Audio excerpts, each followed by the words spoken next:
സുപരിചിതമായ ഒരു ചരിത്രഭാഗം ദൈവമുമ്പിൽ എടുത്തു വയ്ക്കുവാൻ കർത്താവിൽ ശരണപ്പെട്ടുകൊണ്ട് വിശുദ്ധ ലൂക്കോസിൻ്റെ സുവിശേഷം 16-ാമത്തെ അധ്യായം 19 മുതൽ അതിൻ്റെ 31 വരെയുള്ള വാക്യങ്ങളെ ആധാരമാക്കി ഇന്ന് രാത്രിയിൽ ദൈവവചനത്തിൽ നിന്ന് ശുശ്രൂഷിക്കുവാൻ കർത്താവിൻ്റെ കൃപയിൽ ശരണപ്പെടുന്നു. ഇതിൻ്റെ ചുരുക്കം ഇങ്ങനെയാണ്: ധനവാനായ ഒരു മനുഷ്യനുണ്ടായിരുന്നു. അവൻ ഒരു ദിവസം സുഖത്തോടെ ആഡംബരത്തോടെ കഴിഞ്ഞുകൊണ്ടിരിക്കവേ പെട്ടെന്ന് ലോകത്തോട് യാത്ര പറഞ്ഞു. അവൻ്റെ പടിപ്പുരയ്ക്കൽ പട്ടി നക്കുന്ന വ്രണമുള്ളവനായ ലാസർ എന്നു പേരുള്ള ഒരു ദരിദ്രൻ ഉണ്ടായിരുന്നു. ആ ദരിദ്രൻ മരിച്ചു. ആ ദരിദ്രനെ ദൈവസന്നിധിയിലേക്ക് കൊണ്ടുപോകുവാൻ, സ്വർഗത്തിലേക്ക് കൊണ്ടുപോകുവാൻ ദൂതന്മാർക്ക് അരുളപ്പാടുണ്ടാകുകയും ദൂതന്മാരവനെ ദൈവസന്നിധിയിൽ എത്തിക്കുകയും ചെയ്തു. അബ്രഹാമിൻ്റെ മടി എന്ന് വിളിക്കുന്ന സ്ഥലത്ത് അദ്ദേഹം വിശ്രമിക്കുമ്പോൾ, അതേസമയം ധനികനായിരുന്ന മനുഷ്യൻ ദൂരവേ നരകസ്ഥലത്ത്, യാതനാസ്ഥലത്ത് യാതന അനുഭവിക്കുമ്പോൾ മുകളിലേക്ക് നോക്കി അബ്രഹാമിനെയും അദ്ദേഹത്തിൻ്റെ മടിയിൽ ലാസറിനെയും കണ്ടുകൊണ്ട് അബ്രഹാം പിതാവിനോട് പ്രാർത്ഥിക്കുന്ന ഒരു പ്രാർത്ഥനയും അതിന് അബ്രഹാം പിതാവ് പറയുന്ന മറുപടിയുമാണ് പ്രധാനമായും ഈ ഭാഗത്തിലുള്ളത്. ധനവാന്റെയും ലാസറിൻ്റെയും ചരിത്രമെന്ന പേരിൽ ഈ തിരുവചന ഭാഗം എനിക്ക് തോന്നുന്നത് ഏറെക്കുറെ എല്ലാ ക്രിസ്ത്യാനികൾക്കും ക്രൈസ്തവ സാമീപ്യമുള്ളവർക്കും പരിചയമുള്ള ഒരു കഥാചരിത്രമാണ്. അതുകൊണ്ട് അതൊന്നുകൂടെ ഓർപ്പിച്ച് അതിനകത്ത് നിന്ന് ചില ആത്മീക സത്യങ്ങളെ ഓർമ്മിപ്പിക്കുവാനും പരിശുദ്ധാത്മാവ് നിയന്ത്രിക്കുന്നത് പോലെ ശുശ്രൂഷകൾ കൊണ്ടുപോകുവാനും കർത്താവിൻ്റെ കൃപയിൽ ശരണപ്പെടുന്നു. ഒന്നാമത്തെ കാര്യം ഞാൻ എടുത്തു പറയട്ടെ. ഇത് ഒരു സംഭവ ചരിത്രമായിട്ടാണ് എനിക്ക് മനസ്സിലാകുന്നത്. കർത്താവായ യേശു ക്രിസ്തു അനേക ഉപമകൾ പറഞ്ഞിട്ടുണ്ട്. ആ ഉപമകളിലൊക്കെയും അങ്ങനെ ആയിരുന്നുവെന്നിരിക്കട്ടെ എന്നിത്യാദികൾ അതൊരു ഉപമയാണ് എന്ന് തെളിയിച്ചാണ് സംസാരിച്ചത്.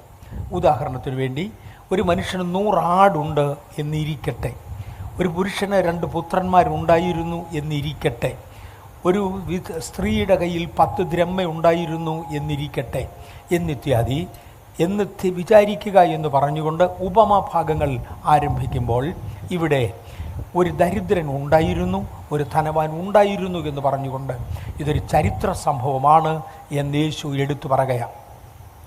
ചരിത്ര സംഭവത്തെ യഥാർത്ഥമായി പറയുവാൻ കഴിയുന്ന, പ്രത്യേകിച്ചും മരണാനന്തര ജീവിതത്തിലേക്ക് വെളിച്ചം വീശുന്ന കാര്യങ്ങൾ ആധികാരികമായി പറയാൻ ഒക്കുന്ന ഒരു വ്യക്തിയാണ് കർത്താവായ യേശു ക്രിസ്തു. ആകയാൽ മരണാനന്തര ജീവിതത്തിലേക്ക് തൻ വെളിച്ചം വീശുന്ന ഒരു ഭാഗമാണിത്. മരണാനന്തര ജീവിതത്തിലേക്ക് വെളിച്ചം വീശുന്ന ഭാഗങ്ങളെ തെറ്റ് എന്ന് വ്യാഖ്യാനിച്ചിരുന്ന, അല്ലെങ്കിൽ ധാരണപ്പെശകുകൾ കൊണ്ട് ആളുകൾ ചുമ്മാതെ പറഞ്ഞു പോകുന്ന എന്തൊക്കെയോ വികൃതികളാണ് എന്ന് പറഞ്ഞു പോരുന്ന ഒരു കാലം ഉണ്ടായിരുന്നു. പക്ഷേ 1986 അതിൽ നിന്ന് വ്യത്യസ്തമായൊരു സംഭവം ഉണ്ടായി. ഡോക്ടർ റെയ്നാഡ് ബോംഗെ എന്നൊരു മനുഷ്യൻ, ഇവാഞ്ചലിസ്റ്റ് റെയ്നാഡ് ബോംഗെ അല്ല, ഡോക്ടർ റെയ്നാഡ് ബോംഗെ എന്നൊരു മനുഷ്യൻ ജർമ്മനിയിൽ ജീവിച്ചിരുന്ന ഒരു നിരീശ്വരവാദിയായിരുന്നു. ജർമ്മനിയിൽ ജീവിച്ചിരുന്ന നിരീശ്വരവാദിയായിരുന്ന റെയ്നാഡ് ബോംഗെ ദൈവമില്ല എന്ന് തൻ്റെ ഓർഗനൈസേഷനിൽ, തൻ്റെ ഹോസ്പിറ്റലിൽ മുഴുവനും പറയുമായിരുന്നു. തന്നോടുകൂടെ ജോലി ചെയ്യുന്ന സഹപ്രവർത്തകരായ ഡോക്ടേഴ്സ് ദൈവത്തെക്കുറിച്ച് പറയുവാൻ അദ്ദേഹം അനുവദിച്ചിരുന്നില്ല. കാര്യം ആ ഹോസ്പിറ്റലിൽ ജോലി ചെയ്യണമെങ്കിൽ അതൊരു തത്വമായിരുന്നു, നിയമമായിരുന്നു. അങ്ങനെ ഇരിക്കെ ഒരു ദിവസം അദ്ദേഹത്തിൻ്റെ ക്ലിനിക്കിൽ നടന്ന, അല്ലെങ്കിൽ അദ്ദേഹത്തിൻ്റെ ഹോസ്പിറ്റലിൽ നടന്ന ഒരു സംഭവത്തെ റെയ്നാഡ് ഇങ്ങനെ എഴുതിയിട്ടുണ്ട്.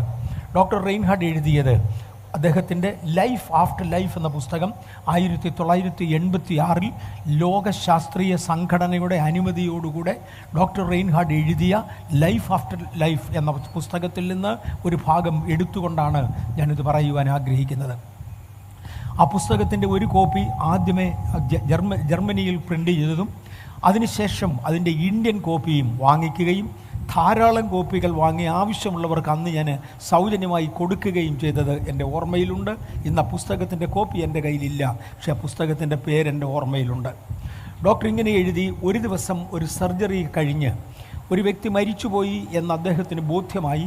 മരിച്ചുപോയതുകൊണ്ട് ഉടനെ ഹൃദയസ്തംഭനം കൊണ്ട് മരിച്ചുപോയ ഒരാളിൻ്റെ ശരീരത്തെ ഉടനടി കളയുന്നതിന് പകരം അതിനെ പുനർജീവിപ്പിക്കുവാൻ കഴിയുമോ എന്ന് ശ്രമിക്കുന്ന ഒരു സിസ്റ്റം ഡോക്ടർ റെയ്നാഡിന് ഉണ്ടായിരുന്നു. അദ്ദേഹം അതുപോലെ പ്രസിദ്ധനായ ഒരു ഡോക്ടറായിരുന്നു.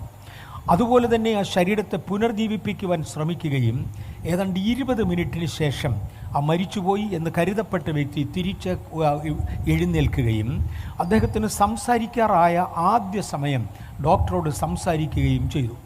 ഡോക്ടറോട് സംസാരിക്കുമ്പോൾ പറഞ്ഞത് ഇങ്ങനെയാണ്: ഡോക്ടറെ, ആ സ്ഥലം ഭയാനകമാണ്, അവിടേക്ക് പോകുവാൻ ഇനി എന്നെ അനുവദിക്കരുതേ, ദയവായി എന്നെ അവിടെ നിന്ന് രക്ഷിക്കണം.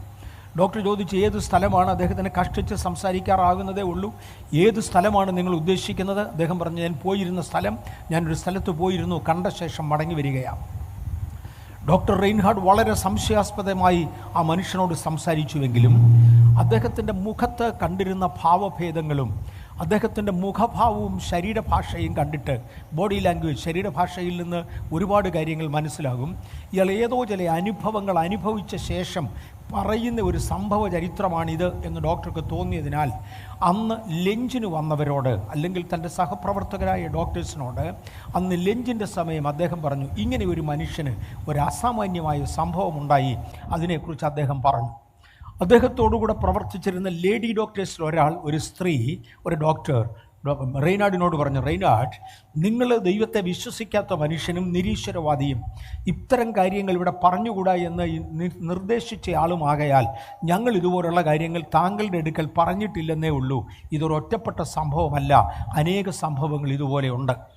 ഈ സ്ത്രീയുടെ വാചകങ്ങളിലൂടെ ലഭിച്ചതിനെ തുടർന്ന് ഡോക്ടർ റെയിൻഹാർഡ് ബോങ്കയും അദ്ദേഹത്തിൻ്റെ സഹപ്രവർത്തകയായ സ്ത്രീയും ചേർന്ന് ഇതിനെക്കുറിച്ചൊരു വിശദമായ പഠനം നടത്തുവാൻ താല്പര്യപ്പെടുകയും ലോകശാസ്ത്ര സംഘടനയുടെ അനുമതിയോടുകൂടെ ലൈഫ് ആഫ്റ്റർ ലൈഫ് എന്ന ഒരു പുതിയ വിഷയം, ഇന്നത്തെ കെമിസ്ട്രി ഓഫ് ഫിസിക്സോ പോലെ ലൈഫ് ആഫ്റ്റർ ലൈഫ് എന്ന പേരിൽ ഒരു പുതിയ വിഷയം ലോകശാസ്ത്രത്തിന് പഠിക്കുവാൻ വേണ്ടി എടുക്കുകയും അതിൻ്റെ ഒന്നാമത്തെ ടെക്സ്റ്റ് ബുക്കായി ലൈഫ് ആഫ്റ്റർ ലൈഫ് എന്ന പുസ്തകം പ്രസിദ്ധീകരിക്കുകയും ചെയ്തു.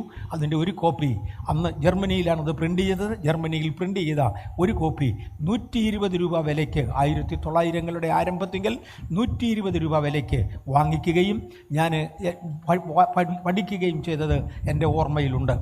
കാലത്തിൻ്റെ പോക്കിൽ ഇന്ത്യൻ ശാസ്ത്രീയ സംഘടന അത് അംഗീകരിക്കുകയും ഇന്ത്യയിൽ അതേ പുസ്തകം റീപ്രിൻ്റ് ചെയ്യുകയും 40 രൂപ വിലയ്ക്ക്, ആ പുസ്തകം ഏതാണ്ട് 60 പേജിന് താഴെയുള്ളൂ, 40 രൂപ വിലയ്ക്ക് 1990-കളുടെ ആരംഭത്തെങ്കിൽ ആ പുസ്തകം വിൽക്കുകയും ചെയ്തത് എനിക്ക് ഓർമ്മയുണ്ട്. ആ പുസ്തകത്തിൻ്റെ പല കോപ്പികൾ, എനിക്ക് തോന്നുന്നു 100ഓളം കോപ്പികൾ ഞാൻ വാങ്ങി. 40 രൂപയ്ക്ക് കിട്ടുമെങ്കിൽ അന്ന് എനിക്ക് 100 കോപ്പി വാങ്ങിക്കുന്നത് പ്രയാസമല്ലായിരുന്നു.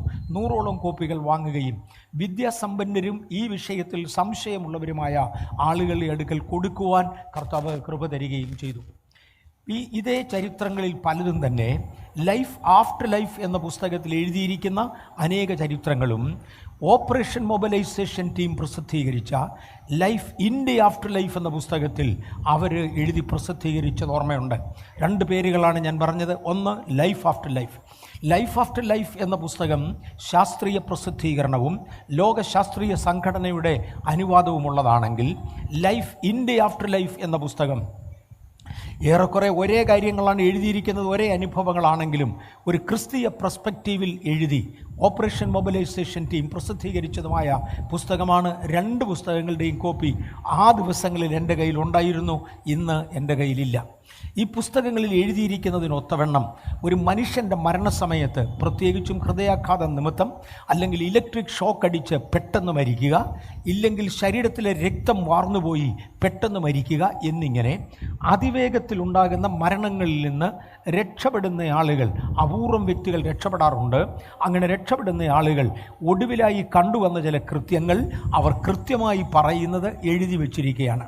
അതിൻ്റെ അടിസ്ഥാനത്തിൽ അവരൊരു നിഗമനത്തിലെത്തി, ഒരു മനുഷ്യൻ ഹൃദയാഘാതം മുഖേന മരിക്കുമ്പോൾ, ഇല്ലെങ്കിൽ ശരീരത്തിൽ നിന്ന് പെട്ടെന്ന് രക്തം വാർന്നുപോയി മരിക്കുമ്പോൾ, ഇല്ലെങ്കിൽ ഇതുപോലൊരു പെട്ടെന്നൊരു മരണത്തിന് വിധേയനായി മരിക്കുമ്പോൾ താനൊരു കാഴ്ച കാണാറുണ്ട്. ഇതുപോലുള്ള ക്രിസ്തീയ അനുഭവങ്ങളുള്ള അനേകരെ എനിക്കറിയാം. വ്യക്തിപരമായി ആളുകളെ കാണുകയും സംസാരിക്കുകയും ഞാൻ ചെയ്തിട്ടുണ്ട്. എനിക്ക് തോന്നുന്നത് ഒരിക്കൽ ബാംഗ്ലൂർ ചർച്ചിൽ നിന്ന്, ബഥേൽ അസംബ്ലീസ് ഓഫ് ഗോഡ് സഭയിൽ നിന്ന് പ്രസിദ്ധീകരിച്ച ഒരു വീഡിയോയ്ക്കകത്ത് മരിച്ചുയർത്തെഴുന്നേറ്റ ഒരു പിതാവിൻ്റെ ചരിത്രം അദ്ദേഹത്തിൻ്റെ വാമൊഴിയായി ചിത്രീകരിച്ചത്, അദ്ദേഹത്തെ നിർത്തിക്കൊണ്ട് റെക്കോർഡ് ചെയ്തത് ഞങ്ങൾ പ്രസിദ്ധീകരിക്കുകയും ചെയ്തിരുന്നു. അതിൻ്റെ രത്നച്ചുരുക്കം ഏറെക്കുറെ ഇങ്ങനെയാണ്: മരണത്തോടടുക്കുന്ന സമയത്ത് പെട്ടെന്ന് അവരവർ സ്വന്തം ശരീരത്തിൻ്റെ വെളിയിൽ വന്ന് നിൽക്കുന്നതായി ഒരു കാഴ്ച കാണുന്നു. ഞാൻ ബൈബിളിൽ നിന്ന് ഒരാശയം പറഞ്ഞെങ്കിലും ഒരു അധ്യായത്തെക്കുറിച്ച് ചിന്തിച്ചെങ്കിലും ഒരു വാക്യം ഞാൻ വായിച്ചില്ല. ബൈബിളിലേക്ക് പോകുന്നതിന് മുന്നമേ ബൈബിളിൻ്റെ വെളിയിൽ ഈ വിഷയത്തെക്കുറിച്ച് എന്തു പറയുന്നു എന്നാലോചിച്ച ശേഷം ബൈബിളിലേക്ക് മടങ്ങി വരുവാൻ കർത്താവിൻ്റെ കൃപയിൽ ശരണപ്പെടുകയാണ്. അവർ പറയുന്നത് ഒരു വ്യക്തി മരിക്കുന്ന സമയത്ത് പെട്ടെന്ന് അദ്ദേഹം തൻ്റെ സ്വന്തം ശരീരത്തിൻ്റെ വെളിയിൽ വന്ന് നിൽക്കുന്നതായി കാണുന്നു. ശരീരത്തിലേക്ക് മടങ്ങി വരണമെന്ന് ആ വ്യക്തിക്ക് താല്പര്യമുണ്ടെങ്കിലും തൻ്റെ സ്വന്തം ശരീരത്തിലേക്ക് മടങ്ങി വരുവാൻ അദ്ദേഹത്തിന് കഴിവില്ല എന്നും ചലനശേഷി തനിക്ക് നഷ്ടപ്പെട്ടു എന്നും തനിക്ക് മനസ്സിലാകുന്നു. പെട്ടെന്ന് ചൂടുള്ള കൈയുമായി ഏതോ ഒരു ജീവി പ്രത്യക്ഷമാകുകയും മനുഷ്യനോട് വളരെ സാദൃശ്യമുള്ള ഏതോ ഒരു ജീവി ചൂടുള്ള കൈകളുള്ള ആൾ വന്ന് ഇദ്ദേഹത്തിൻ്റെ കയ്യിൽ കടന്നു പിടിക്കുകയും തന്നെ വലിച്ച് ഒരു ടണ്ണലിൻ്റെ അരികിലേക്ക് തന്നെ എത്തിക്കുകയും ആ ടണ്ണലിലൂടെ തന്നെ വലിച്ച് ടണ്ണലിൻ്റെ മറുവശത്ത് കൊണ്ടുപോകുകയും ചെയ്യുന്നു. ഞാൻ പറഞ്ഞു, ഇതുപോലുള്ള അനുഭവങ്ങൾ അല്പസ്വല്പം വ്യത്യാസത്തോടുകൂടെ അനുഭവമുള്ള പലരിൽ നിന്നും കാണുവാനും കേൾക്കുവാനും പഠിക്കുവാനും കൃപയാൽ ഈ ആയുസ്സിൽ കർത്താവ് എനിക്ക് കൃപ തന്നു. ടണ്ണലിൻ്റെ മറുവശത്ത് എത്തുന്നതോടുകൂടെ വിശാലമായൊരു വഴിയിലേക്കാണ് അവരെ ഇറക്കി വിടുന്നത്. എന്നാൽ വഴിയുടെ തൊട്ടു മുമ്പിൽ ഒരു വലിയ ബോർഡ് പ്രത്യക്ഷമാകുന്നു. ആ ബോർഡിൽ അവർക്ക് ഓർമ്മയായ കാലം മുതൽ ജീവിതത്തിൽ സംഭവിച്ചിട്ടുള്ള പ്രധാന സംഭവങ്ങൾ മുഴുവനും എഴുതി രേഖപ്പെടുത്തുന്നു. ഞാൻ ആദ്യമായി എടുക്കുന്നത് ശാസ്ത്രീയ പുസ്തകത്തിൽ നിന്നാണ്. ഒരു മതത്തിൻ്റെ ബാക്ക്ഗ്രൗണ്ട് ഇല്ലാതെ, ഒരു മതത്തിൻ്റെ ആശയം ചേർക്കാതെ ശാസ്ത്രലോകം എഴുതി വെച്ച ലോകശാസ്ത്ര സംഘടനയുടെ അനുമതിയോടുകൂടെ 1986 പരസ്യപ്പെടുത്തിയ ലൈഫ് ആഫ്റ്റർ ലൈഫ് എന്ന പുസ്തകത്തിൻ്റെ ഭാഷയിൽ ഞാൻ വിശദീകരിക്കുകയാണ്. അതിനകത്ത് എഴുതി വച്ചിരിക്കുന്ന പ്രവൃത്തികളുടെ അടിസ്ഥാനത്തിൽ ഈ കൊണ്ടുപോയ വ്യക്തി അദ്ദേഹത്തെ ഇടത്തോട്ടോ വലത്തോട്ടോ ഏതെങ്കിലും ഒരു ഭാഗത്തേക്ക് വലിച്ച് മാറ്റുന്നു. ഈ രണ്ട് വഴികളിലേക്കും തിരിഞ്ഞാൽ ഒരു വലിയ മെയിൻ റോഡ് മുൻപിലുണ്ട്. അത് ഇടത്തോട്ടും വലത്തോട്ടുമായി പോകുകയാണ്. ഇടത്തോട്ടോ വലത്തോട്ടോ പോയ ആളുകൾ ചെല്ലുന്നത് ഒരു കതകിൻ്റെ മുൻപിലായിരിക്കും. ആ കതകിൻ്റെ മുൻപിലെത്തുമ്പോൾ ആ കതക് തുറന്ന് ആളുകളെ അകത്തേക്ക് കയറ്റും. എന്നാൽ ചുരുക്കം ചില ആളുകൾ ആ കതകിൻ്റെ മുമ്പിൽ നിന്ന് രക്ഷപ്പെടുന്നു. എങ്ങനെയോ രക്ഷപ്പെടുന്നു. അവർ വീണ്ടും അവരുടെ ശവശരീരത്തിലേക്ക് തിരികെ പ്രവേശിക്കുന്നു. അവരുടെ കണ്ണു തുറക്കുന്നു. ഇതാണ് ശാസ്ത്രത്തിൻ്റെ നിഗമനം.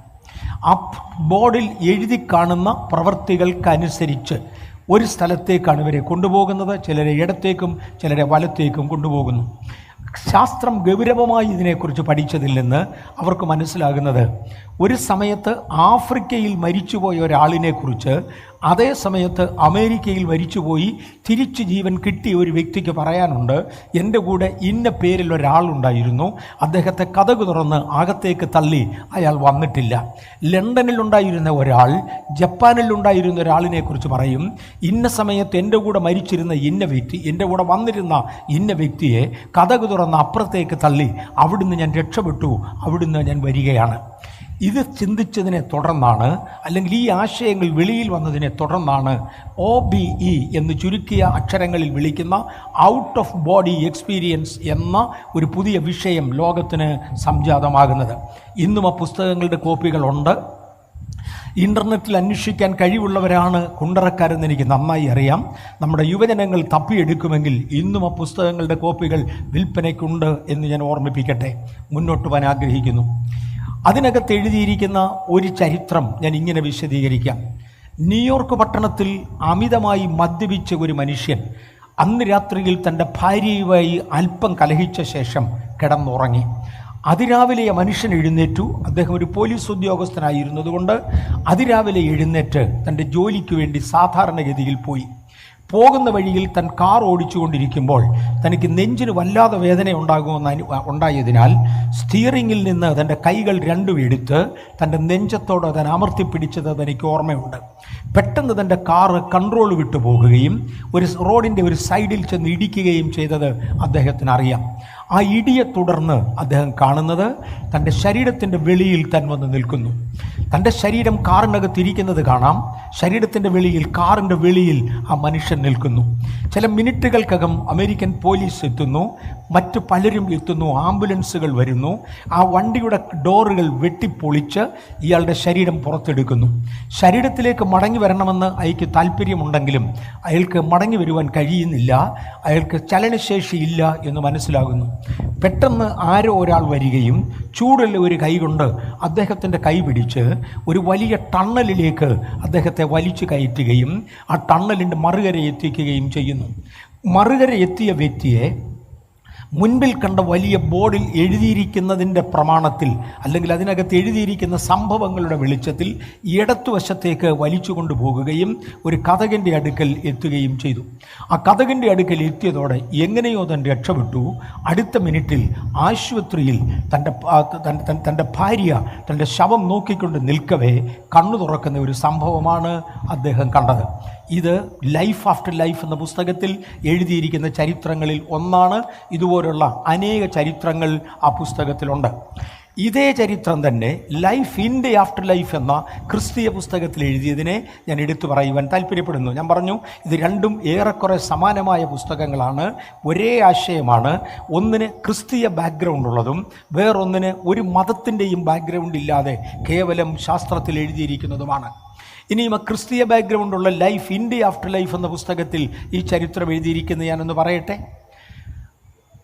ദൈവത്തെ അറിയാത്ത പാപജീവിതത്തിൽ രസിച്ചിരുന്ന ഒരു മനുഷ്യനും വിശ്വാസിയായ അദ്ദേഹത്തിൻ്റെ ഭാര്യയും ഉണ്ടായിരുന്നു.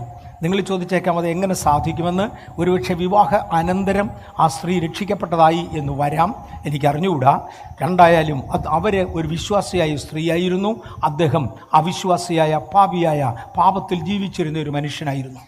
ഒരു ദിവസം മദ്യപിച്ചത് അല്പം കൂടിപ്പോയി എന്ന് അദ്ദേഹത്തിന് തന്നെ ബോധ്യമായി. രാത്രിയിൽ അല്പം വഴക്കിട്ട ശേഷം ആ മനുഷ്യൻ കിടന്നുറങ്ങി. അതിരാവിലെ അദ്ദേഹം എഴുന്നേറ്റു. ഭാര്യയെ വിളിച്ചുണർത്താതെ, തങ്ങൾ വഴക്കുണ്ടാക്കി കിടന്നതല്ലേ, അതുകൊണ്ട് വിളിച്ചുണർത്താതെ അദ്ദേഹം പെട്ടെന്ന് ഡ്രസ്സ് മാറി തൻ്റെ ജോലിക്ക് വേണ്ടി, പോലീസ് ജോലിക്ക് വേണ്ടി തന്നെ പോകുകയായിരുന്നു. പോകുന്ന വഴിയിൽ പെട്ടെന്ന് തനിക്ക് നെഞ്ചിന് വേദന ഉണ്ടാകുകയും തൻ്റെ 2 കൈകളും ഉയർത്തി തൻ്റെ നെഞ്ചത്ത് അമർത്തുകയും ചെയ്തു. അതിനെ തുടർന്ന് തൻ്റെ വാഹനം ഒരു സൈഡിലേക്ക് മാറി ഇടിക്കുന്നത് ആ വ്യക്തി കണ്ടു. തുടർന്ന് താൻ കാണുന്നത്, താൻ വാഹനത്തിൻ്റെ വെളിയിൽ നിൽക്കുന്നു. അമേരിക്കൻ പോലീസ് വന്ന് ഈ വണ്ടി വെട്ടിത്തുറന്ന് തൻ്റെ ശവം പുറത്തെടുക്കുന്നു. ഒരു ആംബുലൻസിലേക്ക് തന്നെ കയറ്റുന്നു. തനിക്ക് കൃത്രിമ ശ്വാസോച്ഛ്വാസം കൊടുക്കേണ്ടതിന് വേണ്ടി ആംബുലൻസിൽ വന്നിരുന്ന ഒരു വ്യക്തി അദ്ദേഹത്തിൻ്റെ വായോടും മൂക്കിനോടും ചേർന്ന് വന്ന വ്യക്തിയുടെ വാ വെച്ചുകൊണ്ട് മൂക്കിലേക്ക് ശ്വാസം ശക്തമായി ഊതുകയും വേറൊരാൾ നെഞ്ച് പ്രസ് ചെയ്യുകയും ഇങ്ങനെ കൃത്രിമ ശ്വാസോച്ഛ്വാസം കൊടുക്കുവാനായി ശ്രമിച്ചു. ഹോസ്പിറ്റലിലെത്തി മരിച്ചുപോയി എന്ന് ഡോക്ടർ വിധിച്ചു. എന്നാൽ ചില മിനിറ്റുകൾ കഴിഞ്ഞപ്പോൾ തൻ്റെ ഭാര്യ തൻ്റെ അരികിൽ വന്ന് നിൽക്കുന്നതും പെട്ടെന്ന് തൻ്റെ കണ്ണു തുറക്കുന്നതും താൻ കണ്ടു. ഇതിനോടകം അദ്ദേഹം തരുന്ന വിശദീകരണങ്ങൾ ഒന്ന് ശ്രദ്ധിച്ചാലും, ഒരു വ്യക്തി വന്ന് എൻ്റെ കൈക്ക് പിടിച്ച് എന്നെ ഒരു ടണ്ണലിനകത്ത് കയറ്റി.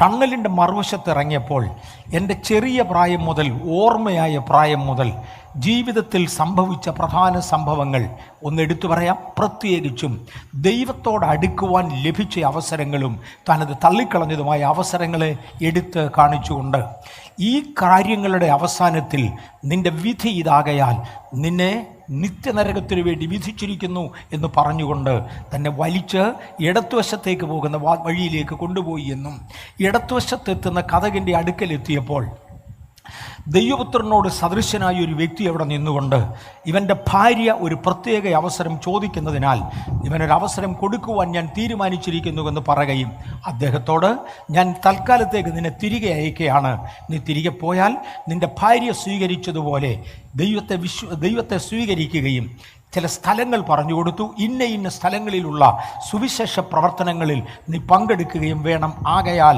നിനക്കൊരവസരം തരികയാണ് എന്ന് എന്നോട് പറഞ്ഞു.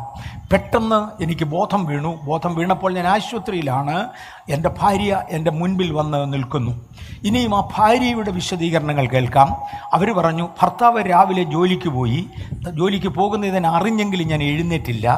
അതേ സമയത്ത് തന്നെ ചില മിനിറ്റുകൾ കഴിഞ്ഞപ്പോൾ ഞാൻ എഴുന്നേറ്റ് ചില മിനിറ്റുകൾ കഴിഞ്ഞപ്പോൾ പോലീസ് ഓഫീസിൽ നിന്ന് ഒരു വിളി വന്നു, നിൻ്റെ ഭർത്താവ് ഒരു അപകടത്തിൽപ്പെട്ടിരിക്കുന്നു, ഇന്ന സ്ഥലത്ത് വെച്ച് ഒരു അപകടമുണ്ടായി, അതുകൊണ്ട് പെട്ടെന്ന് ഹോസ്പിറ്റലിലേക്ക് വരണം, ഇന്ന ആശുപത്രിയിലേക്ക് തന്നെ കൊണ്ടുപോയിരിക്കുകയാണെന്ന് പറഞ്ഞു.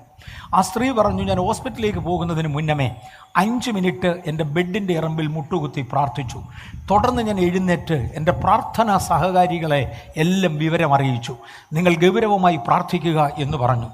ഏറെക്കുറെ 20 മിനിറ്റ് കൊണ്ട് തുടർന്ന് യാത്ര ചെയ്ത് ആശുപത്രിയിൽ എത്തുകയും അപകടമുണ്ടായി ഏറെക്കുറെ 45 മിനിറ്റ് കഴിഞ്ഞപ്പോഴാണ് തൻ്റെ ഭർത്താവിൻ്റെ അരികിൽ എത്തുവാൻ തനിക്ക് കഴിഞ്ഞത്.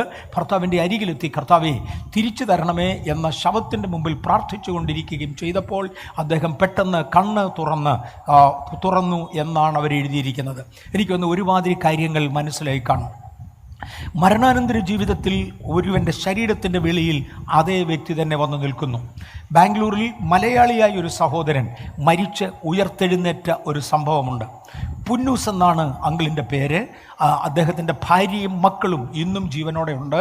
പുന്നൂസ് ഉയർത്തെഴുന്നേറ്റ ശേഷം 9 വർഷം ജീവനോടെ ഇരുന്നു. സ്നാനപ്പെട്ട് എൻ്റെ ചർച്ചിൻ്റെ അംഗമായിരുന്നു. അതിനുശേഷം അങ്കിൾ 2ാം പ്രാവശ്യം മരിച്ചു. 2ാം പ്രാവശ്യം മരിച്ച ശേഷം തിരിച്ചുയർന്നിട്ടില്ല. എന്നാൽ ആദ്യത്തെ പ്രാവശ്യം മരിച്ച ശേഷം അദ്ദേഹത്തെക്കുറിച്ച് തന്നെ പറഞ്ഞത്, തൻ്റെ മരണസമയത്ത് താൻ വോക്കാട്ട്സ് ഹോസ്പിറ്റലിലായിരുന്നു. ബാംഗ്ലൂരിലെ വോക്കാട്ട്സ് ഹോസ്പിറ്റലിലായിരുന്നു. ബാംഗ്ലൂർ പരിചയമുള്ള പലരും ഇവിടെയുണ്ട്. മെഡിക്കൽ ലൈനുമായി പരിചയമുള്ള ധാരാളം പേർ ഇവിടെയുണ്ട്. അവിടുത്തെ പ്രധാന ഹാർട്ട് ആശുപത്രികളിൽ ഒന്നാണ് വോക്കാട്ട്സ് ഹോസ്പിറ്റൽ. വോക്കാട്ട്സ് ഹോസ്പിറ്റലിലായിരുന്നു. വോക്കാട്ട്സ് ഹോസ്പിറ്റലിൽ തന്നെ കൊണ്ടുചെല്ലുന്ന സമയത്ത് അങ്കിൾ എന്നോട് പറഞ്ഞത്, ഏതാണ്ട് ഇന്ന് അദ്ദേഹം ജീവനോട് ഉണ്ടായിരുന്നെങ്കിൽ 90 വയസ്സിലധികം പ്രായമുണ്ടായിരുന്നേനെ. അതുകൊണ്ട് ഞാൻ അങ്കിൾ എന്ന ടേം ഉപയോഗിക്കുന്നത്. അങ്കിൾ എന്നോട് പറഞ്ഞത്, ഞാൻ എൻ്റെ ശരീരത്തിൻ്റെ വെളിയിൽ വന്ന് നിൽക്കുന്നത് കണ്ടു. അവിടോട്ട് ചെല്ലുന്ന സമയത്ത് ഡോക്ടർ ആദ്യമേ ചെക്ക് ചെയ്തേച്ച് അദ്ദേഹം പറഞ്ഞു, എനിക്ക് പ്രതികരിക്കാൻ നിവൃത്തിയില്ല, മറുപടി പറയാൻ നിവൃത്തിയില്ല, പക്ഷെ പറയുന്നത് എനിക്ക് കേൾക്കാം. അന്നേരം ഡോക്ടർ പറഞ്ഞത്, ഇവൻ്റെ ബ്ലഡ് പ്രഷർ മീറ്ററിൽ റീഡ് ചെയ്യാൻ ഒക്കത്തില്ല, ഒരു എക്യുപ്മെൻറ്റിന് വായിക്കാവുന്നതിനേക്കാൾ താഴെ ബ്ലഡ് പ്രഷർ താണു കഴിഞ്ഞു. ഹാർട്ട് അടിക്കുന്നുണ്ട്, മിനിറ്റിൽ 4 പ്രാവശ്യമേ അടിക്കുന്നുള്ളൂ. അങ്ങനെ ഒരാൾ ജീവനോടിരിക്കാൻ ഒക്കത്തില്ല എന്ന് ഉറപ്പാണ്. അതുകൊണ്ട് മരിച്ചു പോകും എന്ന് ഡോക്ടർ പറഞ്ഞു. രണ്ടായാലും അദ്ദേഹത്തിൻ്റെ മകൻ്റെ താല്പര്യപ്രകാരം അദ്ദേഹത്തെ വെന്റിലേറ്ററിലേക്ക് പ്രവേശിപ്പിച്ചു. വെന്റിലേറ്ററിൽ പ്രവേശിപ്പിച്ച് ഒരു 5 മിനിറ്റ് കഴിഞ്ഞപ്പോൾ വേറെ ഒരു രോഗിയെ ആ ആശുപത്രിയിൽ കൊണ്ടുവന്നു. ആശുപത്രിയിൽ 2ാമത്തെ രോഗിയെ പ്രവേശിപ്പിക്കുവാൻ അടുത്തു വന്നപ്പോൾ ഈ പുന്നൂസ് അങ്കിളിൻ്റെ ബെഡിൻ്റെ അരികിൽ നിന്നിരുന്നത് ബാംഗ്ലൂരിലെ എൻ്റെ ചർച്ചിലുണ്ടായിരുന്ന ഒരു മോളാണ്. നേഴ്സായി അവിടെ നിന്നിരുന്നത്. ആ നേഴ്സ് ആ പുതുതായി വന്ന രോഗിയുടെ ആളുകളോട് പറഞ്ഞു, ഇവിടെ വെന്റിലേറ്റേഴ്സ് ഒന്നുമില്ല, അതുകൊണ്ട് നിങ്ങളുടെ ആളിനെ ദയവായി വേറെ ഏതെങ്കിലും ഹോസ്പിറ്റലിലേക്ക് കൊണ്ടുപോവുകയായിരിക്കും നല്ലത്. ഇവിടെ വെന്റിലേറ്റേഴ്സ് ഒന്നും കാര്യമില്ല, അതുകൊണ്ട് ഇവിടെ എടുക്കാൻ നിവൃത്തിയില്ല. പുന്നൂസങ്കിളിനെ നോക്കിക്കൊണ്ടിരുന്നത് ഒരു ഡോക്ടർ സുനിലാണ്. എൻ്റെ മൂത്ത മോൻ്റെ പേരും സുനിലെന്നാണ്. അതുകൊണ്ട് എളുപ്പം ഞാൻ ആ പേര് മറക്കത്തില്ല. അദ്ദേഹത്തെ നോക്കിക്കൊണ്ടിരുന്ന ഡോക്ടർ സുനിൽ ഇങ്ങനെ പറഞ്ഞു, വെയിറ്റ് ചെയ്യ്, ഒരു 5 മിനിറ്റ് കഴിഞ്ഞാൽ ഒരു വെന്റിലേറ്റർ ഫ്രീ ആകും, ആ വെന്റിലേറ്ററിൽ അഡ്മിറ്റ് ചെയ്യാം. തുടർന്ന് അതുവഴി ഒരു ആയ വന്നു. ഇതിനോടകം അങ്കിള് ശരീരത്തിൻ്റെ വെളിയിൽ വന്നു. ഈ 5 മിനിറ്റിനകം ഒരു വെന്റിലേറ്റർ ഫ്രീ ആകുമെന്ന് പറയുകയും അങ്കിൾ ശരീരത്തിൻ്റെ വെളിയിൽ വരികയും ചെയ്തു. തൻ്റെ സ്വന്തം ശരീരത്തിലേക്ക് മടങ്ങി വരണമെന്ന് പുന്നൂസങ്കിളിന് താല്പര്യമുണ്ട്. പക്ഷെ തനിക്ക് വരുവാൻ നിവൃത്തിയില്ല. താൻ അടുത്തെവിടെ മാറിയിരിക്കുകയാണ്. തനിക്ക് തിരിച്ച് ശരീരത്തിലേക്ക് പ്രവേശിക്കണമെന്ന് താല്പര്യമുണ്ട്. തൻ്റെ ശരീരം കിടക്കുന്നത് കാണാം. ശരീരത്തിൽ നിന്ന് ഏറെക്കുറെ 4-5 അടി മാത്രം അകലത്തിൽ അങ്കിൾ നിൽക്കുകയാണ്. തനിക്ക് ചലനശേഷിയില്ല എന്ന് അങ്കിളിന് മനസ്സിലാകുന്നു. പെട്ടെന്ന് ഡോക്ടർ സുനിൽ പറഞ്ഞു, ആയ അതുവഴി വന്ന ആയയോട് ഡോക്ടർ സുനിൽ പറഞ്ഞു, അടുത്ത ബെഡിൽ കിടക്കുന്ന ആളിൻ്റെ കാലുകൾ കൂട്ടിക്കെട്ടുക, വെന്റിലേറ്റർ റിമൂവ് ചെയ്യുവാൻ നേഴ്സിനോടും പറഞ്ഞു. എന്നിട്ട് പറഞ്ഞു, അതിൻ്റെ കാല് കൂട്ടിക്കെട്ടിയേച്ച് നീഞ്ഞു വാ. ഇതിനു വേണ്ടി ഏതോ റിലിജിയസ് കർമ്മങ്ങൾ നിർവഹിക്കുവാൻ, പുന്നൂസിന് വേണ്ടി ഏതോ റിലിജിയസ് കർമ്മങ്ങൾ, മതപരമായ കാര്യങ്ങൾ ചെയ്യുവാൻ ആരെയോ വിളിച്ചിട്ടുണ്ട്. അവർ വരുന്നതുവരെ ഒരു 10 മിനിറ്റ് താമസമുണ്ടാകും. ഇപ്പം പെട്ടെന്ന് അടുത്ത വെന്റിലേറ്റർ എടുക്ക്, ആ വെന്റിലേറ്ററിലേക്ക് പുതുതായി വരുന്ന വ്യക്തികളെ ആക്കാം. 10 മിനിറ്റ് കഴിയുമ്പോൾ ഇതിൻ്റെ റിലിജിയസ് ഫംഗ്ഷൻ കഴിയും. അത് കഴിയുമ്പോൾ ഈ വെന്റിലേറ്റർ ഊരാം എന്ന് പറഞ്ഞു. അങ്കിൾ ഇത് കേട്ടുകൊണ്ട് നിൽക്കുകയാണ്. അങ്കിൾ പറഞ്ഞു, ചില മിനിറ്റുകൾ കഴിഞ്ഞ ശേഷം അടുത്ത കിടക്കുന്ന വ്യക്തിയുടെ കാല് കെട്ടിയേച്ച് ആയ വന്നതും ആയില്ലേ എന്ന് ചോദിച്ചതും അങ്കിളിന് ഓർമ്മയുണ്ട്. അതിനുശേഷം അങ്കിൾ കാണുന്നത് ശരീരത്തിനകത്തേക്ക് മടങ്ങി വരുന്നതും അങ്കിൾ എഴുന്നേറ്റ് വരുന്നതുമാണ്. അത്രയും മാത്രം ചുരുക്കമായി ഞാൻ ഇപ്പോഴിത് എടുത്തു പറയാം. അതിനോട് കൂടുതൽ വിശദീകരിക്കുവാൻ ഇന്ന് രാത്രിയിൽ ഈ പൊതു സദസ്സിൽ ഞാൻ താല്പര്യപ്പെടുന്നില്ല. ഇതിൻ്റെ എല്ലാത്തിൻ്റെയും കൂടെ രത്നച്ചുരുക്കം ഇങ്ങനെയാണ്. മരണത്തിന് ശേഷം കുറച്ച് അല്പസമയമുള്ള ആളുകളെ, അത് നീതിമാൻ പോലും അനീതിയുള്ളവൻ പോലും, ഏതോ ചൂടുള്ള കൈയുള്ള ഒരു വ്യക്തി വന്ന് പിടിച്ച് ബലമായി വലിച്ച്, അവർക്ക് ചലനശേഷിയില്ല, ബലമായി വലിക്കുമ്പോൾ എന്ന് പറഞ്ഞതുകൊണ്ട് ആരും പുറകോട്ട് വലിക്കുമെന്നല്ല ഞാൻ പറഞ്ഞത്. പിടിച്ച് നിർബന്ധമായി കൊണ്ടുചെന്ന് ഒരു ടണ്ണലിൽ കയറ്റുകയും ആ ടണ്ണലിൻ്റെ മറുഭാഗത്തേക്ക് കൊണ്ടുപോകുകയും ചെയ്യുന്നു. ടണ്ണലിൻ്റെ മറുഭാഗത്ത് ഇറങ്ങുമ്പോൾ മുൻപിലൂടെ വിശാലമായൊരു വഴി പോകുന്നു. ആ വഴിയുടെ തൊട്ട് മുമ്പിൽ ടണ്ണലിൽ നിന്ന് ഇറങ്ങി വരുന്ന ഇടത്ത് ഒരു ബോർഡ് പ്രത്യക്ഷപ്പെടുന്നു. ക്രിസ്തീയ ആശയം മാത്രം തുടർന്ന് പറയുവാൻ ഞാൻ ആഗ്രഹിക്കുന്നു. അതിനകത്താണ് കൂടുതൽ കാര്യക്ഷമതയുള്ളത്, അതിനകത്താണ് കൂടുതൽ അക്യുറസി ഉള്ളത്, അതിനകത്താണ് കൂടുതൽ വിവരമുള്ളത്. മറ്റേത് മതപരമായ വികാരങ്ങൾ ആർക്കും ഇളകാതിരിക്കുവാൻ ശാസ്ത്രം ഒളിച്ചു വെച്ച കാര്യങ്ങൾ ക്രിസ്തീയ പുസ്തകം life in the after life എന്ന പുസ്തകം വ്യക്തമാക്കുന്നത് പോലെ പറയട്ടെ. ദൈവവുമായി അടുക്കുവാനും ഇടപെടുവാനും ലഭിച്ച അവസരങ്ങൾ ചേർത്ത് നേരെ മുൻപിലുള്ളതായ ബോർഡിൽ എഴുതി വച്ചിരിക്കുന്നു. അതിനോട് ആ വ്യക്തി കാണിച്ച പ്രതികരണത്തിനൊത്തവണ്ണം ഒന്നുകിൽ ഇടത്തോട്ട് അല്ലെങ്കിൽ വലത്തോട്ട്. അല്പം കൂടെ വ്യക്തമാക്കാം. ദൈവം ആഗ്രഹിക്കുന്ന പ്രതികരണങ്ങൾ കാഴ്ചവെച്ചവനെ വലത്തുവശത്തേക്കും, ദൈവം ആഗ്രഹിച്ച പ്രതികരണങ്ങൾ കാഴ്ചവെക്കാത്തവനെ ഇടത്തുവശത്തേക്കും ബലമായി വലിച്ചു കൊണ്ടുപോകുന്നു. ഇടത്തേക്ക് പോകുന്ന റോഡിലും വലത്തേക്ക് പോകുന്ന റോഡിലും കുറച്ച് മാറി ഓരോ കതകുകളുണ്ട്. ആ കതകുകളുടെ അകത്തേക്ക് ഒരുത്തനെ തള്ളിയാൽ അവൻ്റെ വിധി ആയിക്കഴിഞ്ഞു, പിന്നെ അവൻ മടങ്ങി വരുന്നില്ല. എന്നാൽ ആ സാഹചര്യത്തിൽ നിന്ന് വലത്തോട്ട് പോയവരിലും ഇടത്തോട്ട് പോയവരിലും ചില വ്യക്തികൾ പെട്ടെന്ന് ദൈവത്തിൻ്റെ പ്രത്യേകമായ കൃപയാൽ അല്ലെങ്കിൽ ദൈവത്തിൻ്റെ പ്രത്യേകമായ തീരുമാനത്താൽ സ്വതന്ത്രമാകുകയും അടുത്ത മിനിറ്റിൽ ആ വ്യക്തി തൻ്റെ ശവശരീരത്തിലേക്ക് തിരികെ പ്രവേശിക്കുകയും ചെയ്യുന്നു. പുന്നുസങ്കിൾ പറഞ്ഞു, അങ്കിള് മരിച്ചു കിടന്ന സമയത്ത് തൻ്റെ സ്വന്തം ശരീരത്തിലേക്ക് മടങ്ങി വരണമെന്ന താല്പര്യത്തോടെ ഏറെക്കുറെ 5-6 മിനിറ്റുകൾ, മേ ബി 10 മിനിറ്റ് നിന്ന ശേഷം ഇടിവെട്ടുന്ന ശബ്ദത്തിൽ അദ്ദേഹത്തോടൊരു ശബ്ദമുണ്ടായി. തന്നെ വലിച്ചുമില്ല, ടണ്ണിൽ കയറ്റിയുമില്ല, അത്രയും വരെ പോയിട്ടില്ല. ശരീരത്തിൽ നിന്ന് ഏറെക്കുറെ 5 അടിയോളം അകലത്തിൽ താൻ നിൽക്കുമ്പോൾ ഇടിവെട്ടുന്ന ശരീരത്തിൽ പുന്നൂസ് കം ബാക്ക് എന്നൊരു ശബ്ദം താൻ കേൾക്കുകയും തുടർന്ന് തൻ്റെ സ്വന്തം ശരീരത്തിൽ പ്രവേശിക്കുകയും ചെയ്തു എന്നതായിരുന്നു പുന്നുസങ്കിളിൻ്റെ വിശദീകരണം. ഇന്ന് മരണാനന്തര ജീവിതത്തെക്കുറിച്ച് ഔദ്യോഗികമായി നസ്രയനാകുന്ന യേശു പറഞ്ഞ ഒരു ഉദാഹരണം എടുത്തുകൊണ്ട്, ഒരു സംഭവ ചരിത്രം എടുത്തുകൊണ്ട് മരണാനന്തര ജീവിതത്തെ നിങ്ങളുടെ മുമ്പിൽ വയ്ക്കുവാൻ ഞാൻ ദൈവകൃപയിൽ ശരണപ്പെടുകയാണ്. അന്ന് യേശു ഇത് പറയുന്ന സമയത്ത് ശാസ്ത്രം ഇത്രത്തോളം വളർന്നിട്ടില്ലാത്തതിനാൽ, മാത്രവുമല്ല ശാസ്ത്രത്തെക്കാൾ 10,000 മടങ്ങ് വളർന്നവനായ ജീവൻ്റെയും മരണത്തിൻ്റെയും ഉടമസ്ഥനായ എൻ്റെ കർത്താവിന് കാര്യങ്ങൾ വ്യക്തമായി അറിയാവുന്നതുകൊണ്ട് അന്നുള്ള ദൈവമക്കളും ഇന്നുള്ള ദൈവമക്കളും അറിയേണ്ടതിന് അത്യാവശ്യമുള്ള വിവരങ്ങൾ മാത്രം കുറിച്ചു വെച്ചിരിക്കുന്ന ഒരു സംഭവ ചരിത്രമാണ് ലൂക്കോസിൻ്റെ സുവിശേഷം 16-ാമത്തെ അധ്യായത്തിൽ നിന്ന് ഞാൻ എടുത്തു പറഞ്ഞ ചരിത്രം. ഞാൻ ആ ചരിത്രത്തിലേക്ക് മടങ്ങി വരട്ടെ. ധനവാനായ ഒരു മനുഷ്യൻ ഉണ്ടായിരുന്നു. അവൻ ധൂമ്രവസ്ത്രവും പട്ടും ധരിച്ച് ദിനം പ്രതി ആഡംബരത്തോടെ സുഖിച്ചുകൊണ്ടിരുന്നു. അവൻ്റെ പടിപ്പുരയ്ക്കൽ പട്ടി നക്കുന്ന വ്രണമുള്ള ഒരു ലാസർ ഉണ്ടായിരുന്നു. ലാസർ എന്ന പേരിൽ ഒരു ദരിദ്രൻ ധനവാൻ്റെ പടിപ്പുരയ്ക്കൽ കിടന്നിരുന്നു. നായ്ക്കളും വന്ന് അവൻ്റെ വ്രണം നക്കും. ഇതാണ് യേശു പറഞ്ഞ വാചകം. നായ്ക്കളും വന്ന് അവൻ്റെ വ്രണം നക്കും. ധനികൻ്റെ മേശയിൽ നിന്ന് വീഴുന്ന ആഹാരത്തിൻ്റെ കഷണങ്ങൾ കൊണ്ട് ഉപജീവനം കഴിക്കണമെന്ന ആഗ്രഹത്തോടെ ഈ മനുഷ്യൻ അവിടെ കിടക്കയാണ്. ഒരു ദിവസം ലാസർ മരിച്ചു. ആ മനുഷ്യൻ്റെ പേര് കൊടുത്തിട്ടുണ്ട് ലാസർ മരിച്ചു. ഞാൻ വീണ്ടും ഈ ചരിത്രത്തിലൂടെ വരും. ലാസർ മരിച്ചു. ദൂതന്മാരവനെ അബ്രഹാമിൻ്റെ മടിയിലേക്ക് കൂട്ടിക്കൊണ്ടുപോയി. ഞാൻ ഈ ഭാഗത്ത് ചില മിനിറ്റുകൾ നിൽക്കുവാൻ താല്പര്യപ്പെടുന്നു. വേദപഠിതാക്കളുടെ നിഗമനപ്രകാരം യാതനാ സ്ഥലമെന്നോ അബ്രഹാമിൻ്റെ മടിയെന്നോ പാതാളമെന്നോ നരകമെന്നോ ഒക്കെ നമ്മൾ പറയുന്നത് ഏതോ ഒരു സ്ഥലത്തിൻ്റെ 3 ഭാഗങ്ങളാണ്. എനിക്ക് മനസ്സിലാകുന്നതനുസരിച്ച് അതെവിടെയാണെന്ന് ചോദിച്ചാൽ എനിക്കറിയത്തില്ല. ഭൂമിയുടെ അന്തർഭാഗത്ത് എവിടെയോ എന്ന് സൂചിപ്പിക്കാവുന്ന പദങ്ങൾ ബൈബിളിലുണ്ട്. ഭൂമിക്ക് താഴെ എവിടെയോ എന്ന് ചിന്തിക്കാവുന്ന പദങ്ങൾ ബൈബിളിലുണ്ട്. അതിൻ്റെ അക്യുറസി അന്ന് വെളിപ്പെട്ടിട്ടില്ല. അത് വെളിപ്പെടുത്താത്തതിൻ്റെ കാരണം അന്നത് വെളിപ്പെടുത്തി കിട്ടിയാൽ മനസ്സിലാകുന്ന മനുഷ്യനുമില്ല. അതുകൊണ്ടായിരിക്കാം ഇന്നത്തെ വികസിതമായ ശാസ്ത്രത്തിൽ ഇത്രത്തോളം നമ്മൾ എത്തിയിട്ടും ഒരുപാട് കാര്യങ്ങൾ മനസ്സിലാക്കുവാൻ നമുക്ക് കഴിയുന്നില്ല. എനിക്ക് തോന്നുന്നത് നമ്മുടെ പൊതു അറിവിന് വേണ്ടി ഞാൻ 1-2 പദങ്ങൾ എടുത്തു പറയുന്നത് ദയവായി അംഗീകരിക്കുക. എൻ്റെ അറിവിൽ ലോകത്തിൽ ഇന്ന് ജീവനോടിരിക്കുന്ന ശാസ്ത്രജ്ഞന്മാരിൽ ഏറ്റവും ഉന്നതനായ മനുഷ്യൻ്റെ പേര് മിഷിയ കാക്കു എന്ന.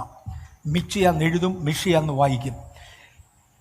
ജപ്പാൻ ശാസ്ത്രജ്ഞനായ മിഷിയ കാക്കു ന്യൂയോർക്കിലുള്ള ന്യൂയോർക്ക് യൂണിവേഴ്സിറ്റിയുടെ തിയറിറ്റിക്കൽ ഫിസിക്സ് ഡിപ്പാർട്ട്മെൻറ്റിൻ്റെ HOD-ആയി, ഹെഡ് ഓഫ് ദ ഡിപ്പാർട്ട്മെൻറ്റായി ഇന്ന് ജോലി ചെയ്യുന്നു.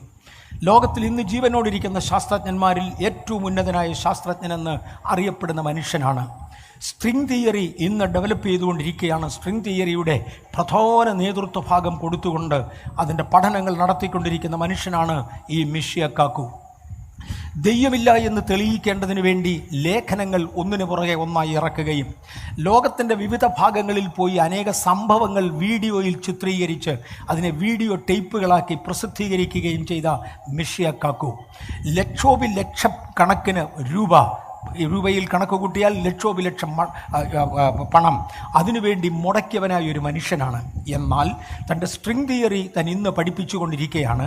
2012 സേൺ പരീക്ഷണം എന്ന പേരിൽ നടന്ന യൂറോപ്പിലെ പരീക്ഷണം ലോകശാസ്ത്ര ചരിത്രത്തിൽ നടന്നിട്ടുള്ളതിലെ ഏറ്റവും വിലപിടിപ്പുള്ളതും ഏറ്റവും ഗംഭീരമായതും ഏറ്റവും അധികം ആഴത്തിലേക്ക് ഇറങ്ങി കാര്യങ്ങളുടെ യാഥാർത്ഥ്യം കൊണ്ടുവന്നതുമായ ഒരു പരീക്ഷണമാണ് 2012 ജൂലൈ മാസത്തിൽ നടന്ന സേൺ പരീക്ഷണം. ഒരു പക്ഷേ ചിലർക്കെങ്കിലും അറിയാമായിരിക്കാം. സേൺ പരീക്ഷണം ഇന്ത്യയിൽ തമിഴ്നാടിൻ്റെയും കേരളത്തിൻ്റെയും കൂടെ ബോർഡറിൽ നമ്മുടെ തിരുവനന്തപുരത്തിന് അപ്പുറത്ത് എവിടെ വെച്ച് നടത്തുവാൻ ഇന്ത്യൻ ഗവൺമെൻറ്റിനോട് ലോകശാസ്ത്ര സംഘടന ആവശ്യപ്പെട്ടതാണ്. ഏറെക്കുറെ അതിന് അനുമതി കൊടുത്തുപോയി എന്നായപ്പോഴാണ് അന്ന് ജീവനോടുള്ള ശാസ്ത്രജ്ഞന്മാരിൽ ഏറ്റവും ഉന്നതനായിരുന്ന സ്റ്റീഫൻ ഹോക്കിങ്സ് എന്ന് പറയുന്ന ഒരപ്പച്ചനുണ്ടായിരുന്നു. അപ്പച്ചൻ മരിച്ചുപോയി. സ്റ്റീഫൻ ഹോക്കിങ്സ് എന്ന പിതാവ് പറഞ്ഞു, ഒരിക്കലും ചെയ്യരുത്. ഇന്ത്യയിൽ അത് നടന്നാൽ ഇന്ത്യയുടെ നല്ലൊരു ഭാഗം കത്തിത്തീരും. കാരണം ഭയങ്കര ചൂട് അവിടെ നിന്നുണ്ടാകും. ആ ചൂടിനെ അതിനെ പ്രതികരിക്കുവാൻ, അതിനെ തടയുവാൻ ആവശ്യമുള്ള ശാസ്ത്രീയ സംവിധാനങ്ങൾ ഭാരതത്തിൽ ഇല്ലാത്തതിനാൽ ഇന്ത്യയിൽ വെച്ച് നടത്തരുത്. നടത്തിയാൽ തമിഴ്നാടിൻ്റെയും കേരളത്തിൻ്റെയും നല്ലൊരു ഭാഗം കത്തിപ്പോകും. അതുകൊണ്ട് ഇവിടെ അരുത് എന്ന് അദ്ദേഹം പറഞ്ഞതുകൊണ്ട് മാത്രമാണ് ആ പരീക്ഷണം ഇവിടെ നിന്ന് മാറി സ്വിറ്റ്സർലൻഡിൽ വെച്ച് നടത്തുവാൻ തീരുമാനിച്ചത്. സ്വിറ്റ്സർലൻഡിൽ ആ പരീക്ഷണം നടക്കുമ്പോൾ ഉണ്ടാകുന്ന വലിയ ചൂടിനെ തടയാൻ വേണ്ടി മാത്രം 13 കോടി അമേരിക്കൻ ഡോളറാണ് ചിലവഴിച്ചത്. ആ ചൂടിനെ തടയാൻ വേണ്ടി മാത്രം, ഉണ്ടാകാൻ പോകുന്ന വലിയ ചൂടിനെ എങ്ങനെ തടഞ്ഞു നിർത്താം അതിനുവേണ്ടി മാത്രം അന്നവർ മുടക്കിയത് 13 കോടി അമേരിക്കൻ ഡോളറാണ്. ആ ചൂടിനെക്കുറിച്ച് എഴുതിയിരിക്കുന്നത് എനിക്ക് നിങ്ങൾക്ക് മനസ്സിലാകുന്ന ഭാഷയിൽ പറയാം. 2 കണികകൾ തമ്മിൽ കൂട്ടിയിടിക്കുമ്പോൾ എന്ന് പറഞ്ഞാൽ സൃഷ്ടിയോട് ഏറെക്കുറെ അടുത്തു വരുന്ന അനുഭവങ്ങൾ സംജാതമാക്കേണ്ടതിന് വേണ്ടി 2 ഹൈഡ്രജൻ കണികകൾ തമ്മിൽ കൂട്ടിയിടിക്കുമ്പോൾ ഉണ്ടായ ചൂട്, കത്തി എരിയുന്ന സൂര്യൻ്റെ, നമുക്ക് ചൂട് കൊണ്ട് നിവൃത്തിയില്ല, സൂര്യനങ്ങ് അകലെയെങ്ങാണ്ട് കത്തുന്നത് കൊണ്ടാണ് ഇവിടെ നമുക്ക് ചൂട്. എന്നാൽ കത്തി എരിയുന്ന സൂര്യൻ്റെ അടുത്ത് ചെല്ലാമെങ്കിൽ ചെന്ന് അതിൻ്റെ ഏറ്റവും സെൻട്രൽ പോയിന്റിൽ കാണുന്ന ചൂടെടുത്താൽ അതിൻ്റെ 25 ലക്ഷം ഇരട്ടിയാണ് അന്നുണ്ടായ ചൂട്, സേണിൽ ഉണ്ടായ ചൂട്. ദൈവത്തെക്കുറിച്ച് പറയുന്നത് താൻ ദഹിപ്പിക്കുന്ന അഗ്നിയും അവൻ്റെ രഥചക്രങ്ങൾ ദഹിപ്പിക്കുന്ന ഫ്ലെയിമുമാണ് എന്ന്, അല്ലെങ്കിൽ ജ്വാലയുമാണ് എന്ന് എഴുതിയിരിക്കുന്നു. ചൂടുള്ളവനായ ദൈവം ചൂടുള്ളതായ തൻ്റെ പദം ഉപയോഗിച്ച് പ്രപഞ്ചത്തെ സൃഷ്ടിച്ചപ്പോൾ ഉണ്ടായ ചൂടിൻ്റെ ഒരു റിഫ്ലക്ഷൻ മാത്രമായിരുന്നു 2012 സേൺ പരീക്ഷണത്തിൽ നടന്നത്. 2012 സേൺ പരീക്ഷണത്തെ തുടർന്ന് ലഭിച്ച വിവരങ്ങൾ ഒരുമിച്ച് ചേർത്തുകൊണ്ട് മിഷിയ കാക്കു ഒടുവിലായി പറഞ്ഞ 1-2 പദങ്ങൾ ഞാൻ ആവർത്തിക്കാൻ ആഗ്രഹിക്കുന്നു. അദ്ദേഹം ഇങ്ങനെ പറഞ്ഞു, the mind of God is A pulsating sound of cosmic music. അങ്ങനെ നിർത്തിയേക്കാം. ദ മൈൻഡ് ഓഫ് ഗോഡ്, ദൈവത്തിൻ്റെ ഹൃദയം ഇല്ല എന്ന പുള്ളി പണ്ട് പറഞ്ഞിരുന്ന ദൈവത്തിൻ്റെ കാര്യമാണ്. പണ്ടങ്ങനെ ഒരു സാധനം ഇല്ലെന്ന് അയാൾ പറഞ്ഞതാണ്. ഇന്ന് അദ്ദേഹം തിരിച്ചു പറയുകയാണ്, ദൈവത്തിൻ്റെ ഹൃദയം, the mind of God is A pulsating sound. അത് ചലിച്ചുകൊണ്ടിരിക്കുന്ന, ഉയർന്നും താണും കൊണ്ടിരിക്കുന്ന ഒരു ശബ്ദമാണ്.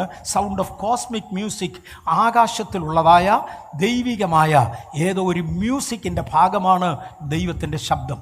ആ മനുഷ്യൻ രണ്ടാമത് പറഞ്ഞൊരു സ്റ്റേറ്റ്മെൻറ്റ് ഞാൻ പറയാൻ ആഗ്രഹിക്കുന്നു. നിങ്ങൾ എന്നോട് ഗൗരവമുള്ള ഒരുപാട് ശാസ്ത്രീയ വിഷയങ്ങൾ ചോദിക്കുന്നു. മിഷിയ കാക്കുവിൻ്റെ വാചകമാണ്. എന്നെപ്പോലെ ഒരുത്തൻ്റെയോ 2ാം തരത്തിൽപ്പെട്ട ഒരു ശാസ്ത്രജ്ഞൻ്റെയോ പദമല്ല. ഇന്ന് ഭൂമി അറിയപ്പെടുന്ന 1ാമത്തെ ശാസ്ത്രജ്ഞൻ്റെ വാചകമാണ്. നിങ്ങൾ എന്നോട് ശാസ്ത്രീയ വിഷയങ്ങളെക്കുറിച്ച് ചോദിക്കുന്നു. ഭൂമിയിലാകെയുള്ള എനർജി, ഇവിടെ ഉള്ള ഊർജത്തിൻ്റെ 2% മാത്രമേ ഇന്ന് വരെയുള്ള ശാസ്ത്രലോകത്തിന് അറിവുള്ളൂ.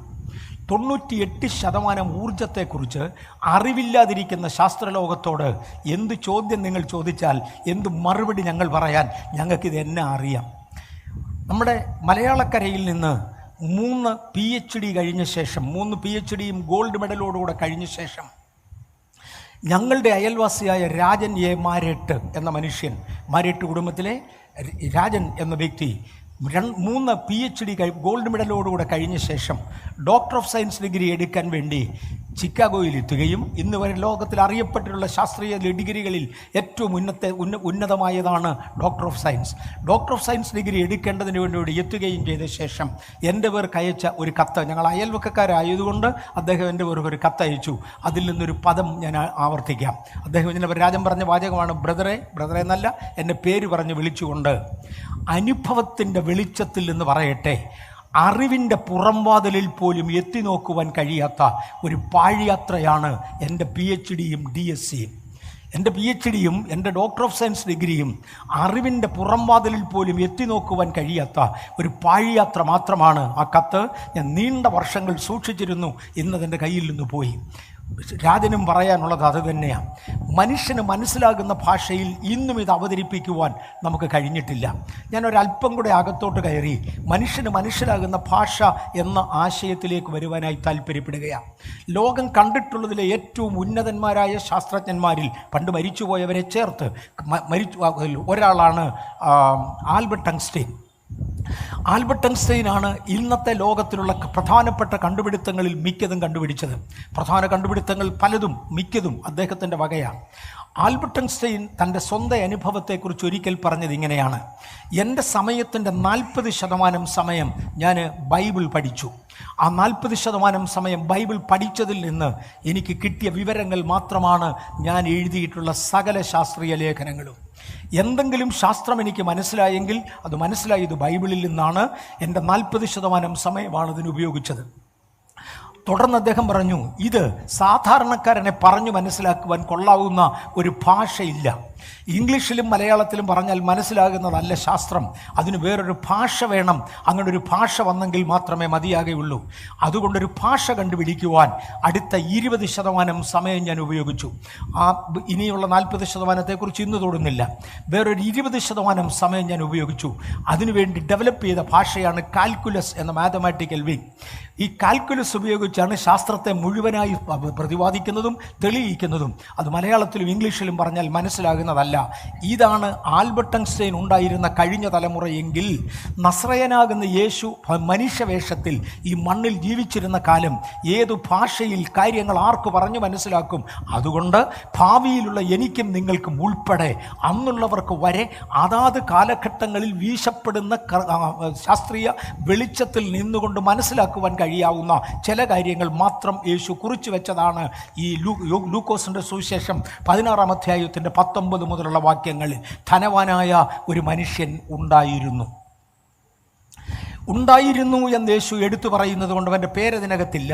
എന്നെ വിട്ടുപോകുന്നവൻ്റെ പേര് ഞാൻ മണ്ണിൽ എഴുതി വെക്കുമെന്നാണ് കർത്താവ് പറയുന്നത്. അവൻ്റെ പേരെഴുതുവാൻ തിരുവചനത്തിൽ ആ സ്ഥലം കൊടുക്കാഞ്ഞതുകൊണ്ട് ഞാൻ കർത്താവിനെ വാഴ്ത്തുന്നു. അങ്ങനെ ഒരു മനുഷ്യൻ ഉണ്ടായിരുന്നു.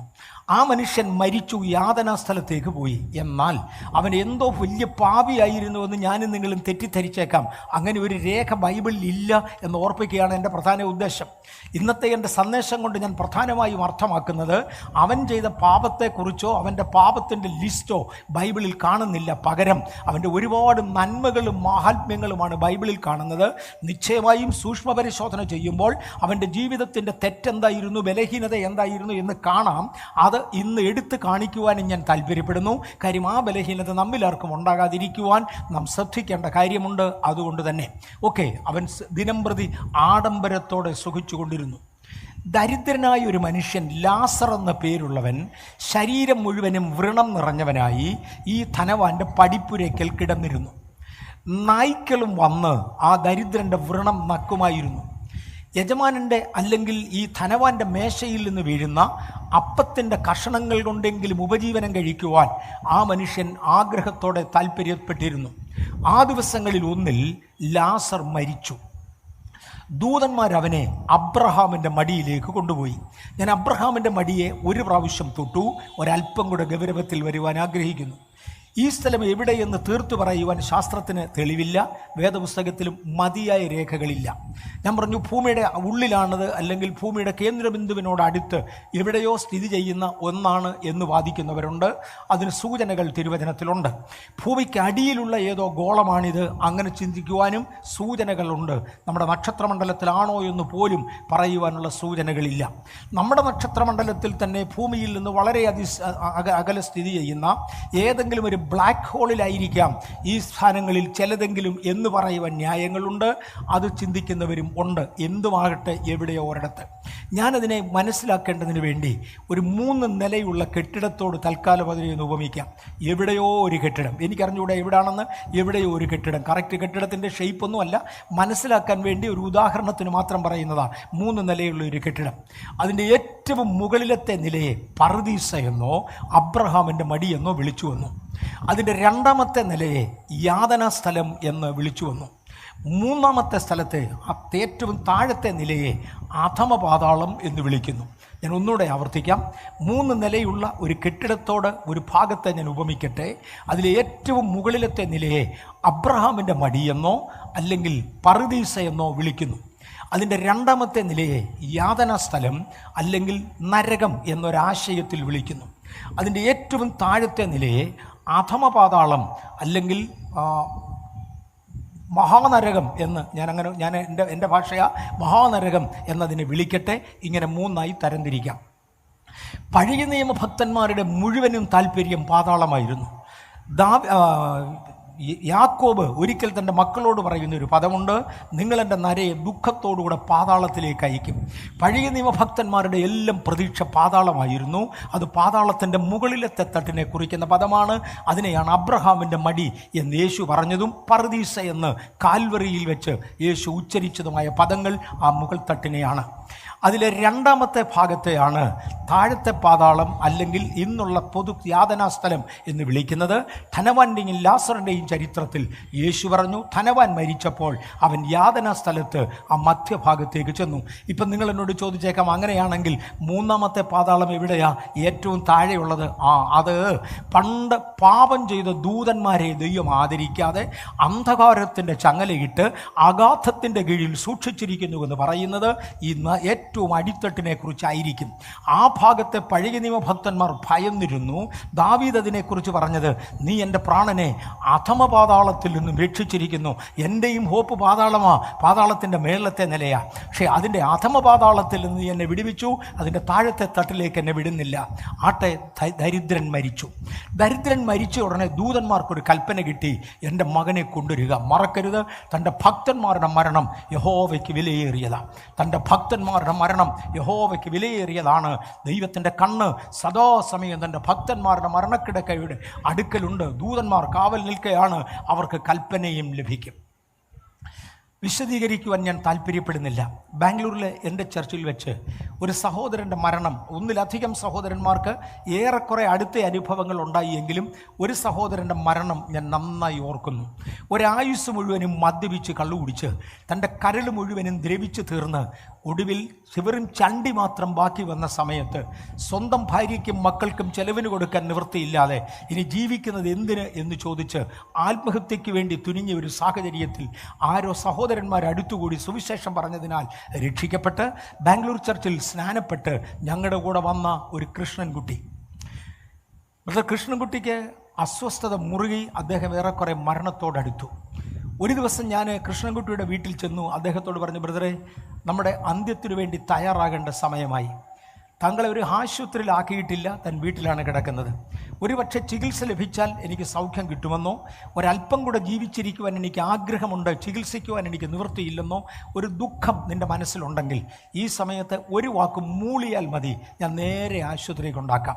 അവർ പറയുന്ന ഏത് ട്രീറ്റ്മെൻറ്റ് നിനക്ക് തരാം, അതിനുള്ള പണം സഭ എടുത്തോളും, ചർച്ച അത് നോക്കിക്കോളും, അല്ലെങ്കിൽ ഞാൻ നോക്കിക്കോളാം, ഞാൻ നിന്നെ കൊണ്ടുപോകും. അദ്ദേഹം പറഞ്ഞു, ഇല്ല പാസ്റ്റർ, ഞാൻ എത്ര ചികിത്സിച്ചാലും സുഖമാകത്തില്ലെന്ന് എനിക്കറിയാം.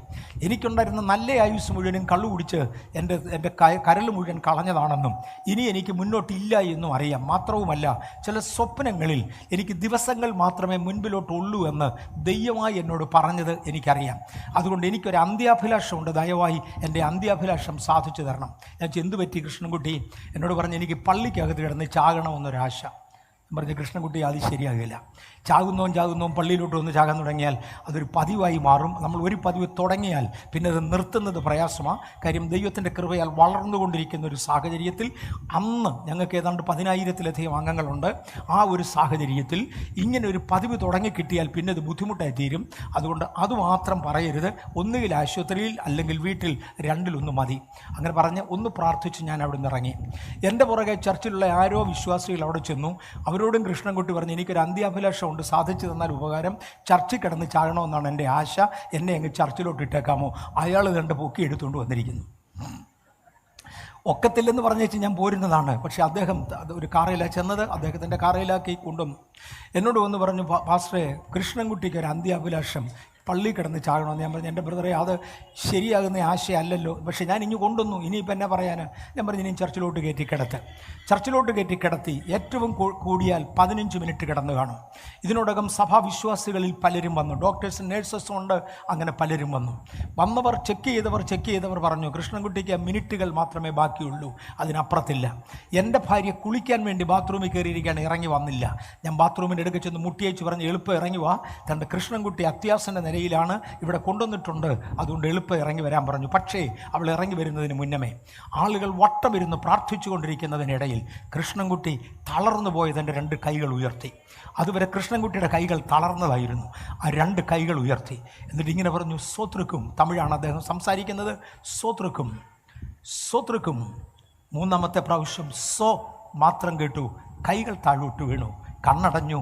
കൃഷ്ണൻകുട്ടി പർദീസയിലെത്തി. പർദീസയിലല്ല, ഞാൻ അന്നത്തെ ഭാഷയിൽ പർദീസ എന്ന് പറഞ്ഞതാണ്. ദൈവസന്നിധാനത്തിലെത്തി. ഭക്തന്മാരുടെ മരണം ഞാൻ കണ്ടിട്ടുണ്ട്. ഏറ്റവും പ്രത്യാശയോടുകൂടെ പോകുന്നവരുടെ മരണം ഞാൻ കണ്ടിട്ടുണ്ട്. അലറി കരഞ്ഞുകൊണ്ട് പോകുന്നവരുടെ മരണവും ഞാൻ കണ്ടിട്ടുണ്ട്. ഈ ഭൂമിയിൽ കാണിക്കുന്ന ഗൗരവവും ഇന്ന് കാണിക്കുന്ന അഹങ്കാരവും ആ കുനിയാത്ത സ്വഭാവവും ഒക്കെ മാറിയിട്ട് ആളുകൾ തീരത്താണ് നിലവിളിച്ച് അലറിക്കൊണ്ട് കരയുന്നത് കണ്ടിട്ടുണ്ട്. പലരോട് പറയേണ്ടത് ആവശ്യമാകയാൽ അങ്ങനെയുള്ള രംഗങ്ങൾ കാണുവാൻ ദൈവം കൃപ തന്നതാകാം. അവയ്ക്കൊക്കെ ഞാൻ ദൈവത്തെ സ്തുതിക്കുന്നു. ലാസർ മരിക്കുന്ന സമയം സ്വർഗത്തിൽ നിന്നൊരു അരുളപ്പാടുണ്ടായി, എൻ്റെ സഹോദരൻ ലാസർ മരിക്കുന്നു, കൊണ്ടുവാ. ദൂതന്മാർ വന്നവനെ അബ്രഹാമിൻ്റെ മടിയിലേക്ക് കൊണ്ടുപോയി. ശവശരീരത്തെക്കുറിച്ച് ഒന്നും എഴുതിയിട്ടില്ല. പക്ഷെ എൻ്റെ 100% വിശ്വാസത്തിൽ ധനവാന്റെ ചെലവിൽ ശവസംസ്കാരം നടന്നു കാണും. എന്തുകൊണ്ടായിരിക്കും ബൈബിളിൽ ശവസംസ്കാരത്തെക്കുറിച്ച് പറയാഞ്ഞത്? നിശ്ചയമായും എടുത്തു പറയത്തക്ക ഒരു ശവസംസ്കാരം അദ്ദേഹത്തിന് ലഭിക്കത്തില്ല. അങ്ങനെ കാര്യമായി തെരുവിലൂടെ കൊണ്ടു നടക്കാനും പാട്ടുപാടാനും മൈക്ക് വെക്കാനും, അന്ന് മൈക്കുണ്ടെന്നല്ല ഞാൻ പറഞ്ഞത്, അന്നുള്ള സജ്ജീകരണങ്ങൾക്കും ക്രമീകരണങ്ങൾക്കും ആവശ്യമുള്ള പണം മുടക്കുവാൻ അദ്ദേഹത്തിന് ആരും ഇല്ലാത്തതുകൊണ്ട് എടുത്തു പറയത്തക്ക ഒരു ശവസംസ്കാരം നടന്നിട്ടില്ല എന്ന് തിരുവചനത്തിൽ നിന്ന് മനസ്സിലാകും. കാര്യം ശവസംസ്കാരത്തെക്കുറിച്ച് ഒന്നും പറഞ്ഞില്ല. പക്ഷേ ശവം കുഴിച്ചിട്ടിട്ടുണ്ട്, ഇല്ലെങ്കിൽ നാറുന്നത് ധനികന് തന്നെയല്ലേ? അടുത്തു പറയുന്നത് ഇതാണ്, ധനികനും മരിച്ചു. എടുത്തു പറയുന്നു അടക്കപ്പെട്ടു എന്ന് പറഞ്ഞാൽ പറഞ്ഞാൻ കൊള്ളാവുന്ന ഒരു ശവസംസ്കാരം ലഭിച്ചു. ചില ആളുകൾ പറയാറുണ്ട്, ഒരു നല്ല ശവസംസ്കാരം ലഭിച്ചാൽ സ്വർഗത്തിൽ പോകാനുള്ള പകുതി വഴിയായി എന്ന്. ആയെങ്കിൽ എൻ്റെ പ്രിയപ്പെട്ടവർ, ഇതേ കിടക്കുന്ന ഒരുത്തൻ, അവന് നല്ല ശവസംസ്കാരം കിട്ടിയതാണ്. അവന് നല്ല ശവസംസ്കാരം കിട്ടാൻ ഒരുപാട് കാരണങ്ങളുണ്ട്. ഞാൻ 1, 2, 3 ഇങ്ങോട്ട് എണ്ണി പറയാൻ പോവുകയാണ്. അദ്ദേഹം അതെല്ലാം കൂടെ ഒരുമിച്ച് പറഞ്ഞോളാം. അദ്ദേഹം മരിച്ചു, നരകത്തിൽ യാതനാ സ്ഥലത്തെത്തി. ശവസംസ്കാരം കഴിഞ്ഞു, പക്ഷെ ബോഡി മാത്രം, ശരീരം മാത്രം ഇവിടെ അടക്കപ്പെട്ടു. ആത്മാവ് യാതനാ സ്ഥലത്തെത്തി. അവിടെ കിടന്ന് യാതന സഹിക്കുമ്പോൾ മുകളിലോട്ട് നോക്കി, മുകളിൽ അബ്രഹാം പിതാവിനെയും, ഞാൻ പറഞ്ഞു മുകളിലത്തെ തട്ടാണ് അബ്രഹാം പിതാവിൻ്റെ മടി എന്നറിയപ്പെടുന്ന പർദീസ, അതിൻ്റെ താഴെയാണ് ഈ യാതനാ സ്ഥലം. യാതനാ സ്ഥലത്ത് നിന്ന് മുകളിലേക്ക് നോക്കി, മുകളിൽ അബ്രഹാം പിതാവും തൻ്റെ മടിയിൽ ലാസറും ഇരിക്കുന്നത് കണ്ടു. അബ്രഹാമിനെ ഒരു ഒറ്റ വിളി വിളിച്ചു, അബ്രഹാം പിതാവേ. ഈ മനുഷ്യൻ്റെ ക്വാളിറ്റി ഞാൻ തൊട്ട് തുടങ്ങുക, ഇവൻ ജനിച്ച കുടുംബം എഴുതുന്നൊരു സൂചനയുണ്ട്. അബ്രഹാമിനെ വിളിക്കുന്ന പേര് പിതാവേ എന്നാ. എന്നെ അങ്ങനെ പലരും പിതാവേ എന്ന് വിളിക്കും. സത്യമായിട്ട് ഞാൻ ചോദിക്കുക, എന്നാ വകയിലത്തെ പിതാവാണ്? ചുമ്മാ കാശിന് വേണ്ടി വിളിക്കുന്ന വിളിയുണ്ട്, അത് വെറുതെ വിളിക്കുന്ന വിളിയാ. അച്ചാച്ചാന്ന് വിളിക്കുന്നവരുണ്ട്, ചേട്ടാന്ന് വിളിക്കുന്നവരുണ്ട്, വലിയ വലിയ ബഹുമാനത്തോടെ വിളിക്കുന്നവരുണ്ട്. ഇതൊക്കെ കാശിനു വേണ്ടിയുള്ള വിളിയാണ്. പക്ഷേ ഈ ധനികൻ വിളിച്ചത് അതല്ല. ജനനാൽ തനിക്ക് ലഭിച്ച പദവിയെ ഓർപ്പിക്കുന്ന ഒന്നാണ് അബ്രഹാമിനെ നേരിട്ട് പിതാവേ എന്ന് വിളിക്കുവാനുള്ള യോഗ്യത. അബ്രഹാം പറയുന്ന മറുപടി എന്ന വകയിലെ പിതാവാടാന്നല്ല, മോനേന്ന് അബ്രഹാം മറുപടി പറയുന്നത്. അവർ തമ്മിലുള്ള ബന്ധം. ചുരുക്കം ചില ആളുകൾ പറയാറുണ്ട്, ഏറ്റവും മാന്യമായ യോഗ്യമായ ഒരു കുടുംബത്തിൽ ജനിച്ചാൽ, എന്നോട് ക്ഷമിക്കണേ, ഞാൻ ആ പദം പറയാൻ ആഗ്രഹിക്കുന്നതല്ല, എന്നാൽ നമുക്ക് മനസ്സിലാകാൻ വേണ്ടി, അതും പിള്ളേർക്ക് മനസ്സിലാകത്തില്ല, പകലോമറ്റം കുടുംബത്തിലേതാണ് ഞാനെന്ന് പറഞ്ഞാൽ ഏതാണ്ട് ഉന്നതമായ കുടുംബമാണെന്നൊരു ധാരണ എല്ലാ മലയാളി ക്രിസ്ത്യാനികളുടെയും ഹൃദയത്തിലുണ്ട്. അതുകൊണ്ട് ഞാൻ പകലോമറ്റത്തേതാണെന്ന് പറയുവാൻ പലരും താല്പര്യപ്പെടുന്നെങ്കിൽ അബ്രഹാമിനെ പിതാവേ എന്ന് വിളിക്കുന്ന യവൻ്റെ കാര്യം മറക്കണ്ട കേട്ടോ. ആ വിളി കൊണ്ട് അവിടെ എത്തുമെങ്കിൽ, അല്ലെങ്കിൽ ജനനാൽ ലഭിച്ച പദവി കൊണ്ട്, കുടുംബശ്രേഷ്ഠത കൊണ്ട് എത്തുമെങ്കിൽ യവനാണ് അവിടെ പോകേണ്ടത്. അങ്ങനെ ആരെങ്കിലും പറയുന്നുണ്ടെങ്കിൽ ഇവൻ്റെ അടുക്കൽ സീറ്റ് കിടപ്പുണ്ട്, വെറുതെ അല്ല, ഇവൻ്റെ അടുക്കൽ സീറ്റ് കിടപ്പുണ്ട്, ഇവൻ പറഞ്ഞ് എൻ്റെ അടുക്കൽ ബെഡ് കാലി കിടപ്പുണ്ട്, അതുകൊണ്ട് എൻ്റെ സഹോദരന്മാർ ഇങ്ങോട്ട് വരാതിരിക്കാൻ അവരോട് സുവിശേഷം പറഞ്ഞു, അവിടെ കാലി കിടപ്പുണ്ട്, ഇതുങ്ങൾക്കെല്ലാം ചെല്ലാൻ കഴിയും. ദൈവമേ അങ്ങനെ വരാതിരിക്കട്ടെ, അതിനുവേണ്ടിയല്ലേ ഇന്നിവിടെ കൺവെൻഷൻ വെച്ചിരിക്കുന്നത്. അവൻ്റെ കുടുംബശ്രേഷ്ഠത ആദ്യം വെളിപ്പെടുത്തി അബ്രഹാമിനെ പിതാവ് എന്ന് വിളിച്ചു. അബ്രഹാം തിരിച്ചും വിളിച്ചു, എന്നെ മോനെ എന്ന് ചോദിച്ചു. ഉടനെ പറഞ്ഞു, ലാസർ തൻ്റെ വിരലിൻ്റെ അറ്റം വെള്ളത്തിൽ മുക്കി എൻ്റെ നാവിനെ തണുപ്പിക്കേണ്ടതിന് ഇങ്ങോട്ടൊന്ന് അയക്കണം, ഞാൻ ഈ ജ്വാലയിൽ കിടന്ന് ദഹിക്കുകയാണ്. ഐ എം ബീയിങ് ടോർമെൻറ്റഡ് എന്ന പദമാണ് ഇംഗ്ലീഷിലെ കിങ് ജെയിംസ് വെർഷനാണ് ഉപദേശത്തിന് ആധികാരികമായി ഞങ്ങൾ ഉപയോഗിക്കാറുള്ളത്.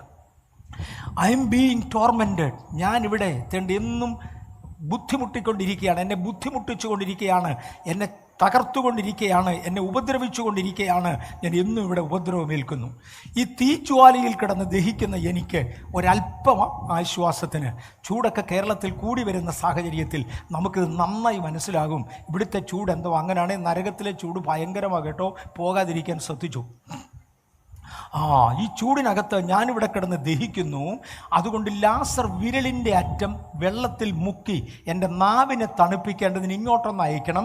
ഇവൻ്റെ അണിവിരലിൻ്റെ അറ്റം, അണിവിരൽ എന്നുള്ളത് എൻ്റെ പദപ്രയോഗമാണ്, വെള്ളത്തിൽ മുക്കി ഇങ്ങോട്ട് തന്നാൽ ഞാൻ നക്കി കുടിച്ചോളാമെന്ന്. എൻ്റെ ദൈവമേ, പട്ടി നക്കുന്ന വ്രണവുമായി എൻ്റെ പടിപ്പുരയ്ക്കൽ കിടന്ന ഒരു ഭിക്ഷാടകൻ്റെ കൈ നക്കി കുടിച്ചോളാമെന്ന് പറയുന്നെങ്കിൽ എന്നാ വിനയമുള്ള സ്വഭാവമാണ്. ചിലർ പറയാറുണ്ട്, അഹങ്കാരമില്ലാത്ത വിനയമുള്ള ഒരു സ്വഭാവമുണ്ടെങ്കിൽ സ്വർഗത്തിൽ ദേ കിടക്കുന്നു, നരകത്തിൽ യാതനാസ്ഥലത്ത് കിടക്കയാണ്, ഇതിനേക്കാൾ വിനയമുള്ളവനെ ഭൂമിയിൽ എവിടെ കണ്ടുകിട്ടും? അവൻ പറയുകയാണ്, എൻ്റെ പടിപ്പുരയ്ക്കൽ കിടന്ന, എൻ്റെ മേശയിൽ നിന്ന് വീഴുന്ന ആഹാരം കഴിച്ചുകൊണ്ടിരുന്ന ഈ ഭിക്ഷക്കാരൻ്റെ കൈ വെള്ളത്തിൽ മുക്കി തന്നാൽ ഞാൻ നക്കി കുടിച്ചോളാം പിതാവേ, അവനെ ഇങ്ങോട്ടൊന്ന് അയക്കണേ. ഇത്രയും താഴ്മയുള്ളവൻ, വിനയ സ്വഭാവമുള്ളവൻ, അഹങ്കാരത്തിൻ്റെ ലെവലേശമില്ലാത്തവൻ. ഞാൻ പറയാറുണ്ട്, അഹങ്കാരികൾ നരകത്തിൽ പോകും. സത്യമാണ് കേട്ടോ, അഹങ്കാരം ഇല്ലാത്തവൻ സ്വർഗത്തിൽ പോകുമെന്ന് ഞാൻ പറഞ്ഞില്ല. അഹങ്കാരം ഇല്ലാത്തത് സ്വർഗത്തിൽ പോകുന്നതിൻ്റെ ലക്ഷണങ്ങളിൽ ഒന്നാണെങ്കിലും അതുകൊണ്ടത് പൂർത്തീകരിക്കപ്പെടുന്നില്ല. അഹങ്കാരം ഇല്ലാത്തവൻ സ്വർഗത്തിൽ പോകുമെങ്കിൽ ആ സ്വർഗം ദേ കിടക്കുന്നു, ധനികൻ അവിടെ കിടപ്പുണ്ട്. അവൻ്റെ ഒന്നാമത്തെ ഗുണം കുടുംബശ്രേഷ്ഠതയാണെങ്കിൽ രണ്ടാമത് അഹങ്കാരമില്ലാത്ത വിനയ സ്വഭാവമാണ്.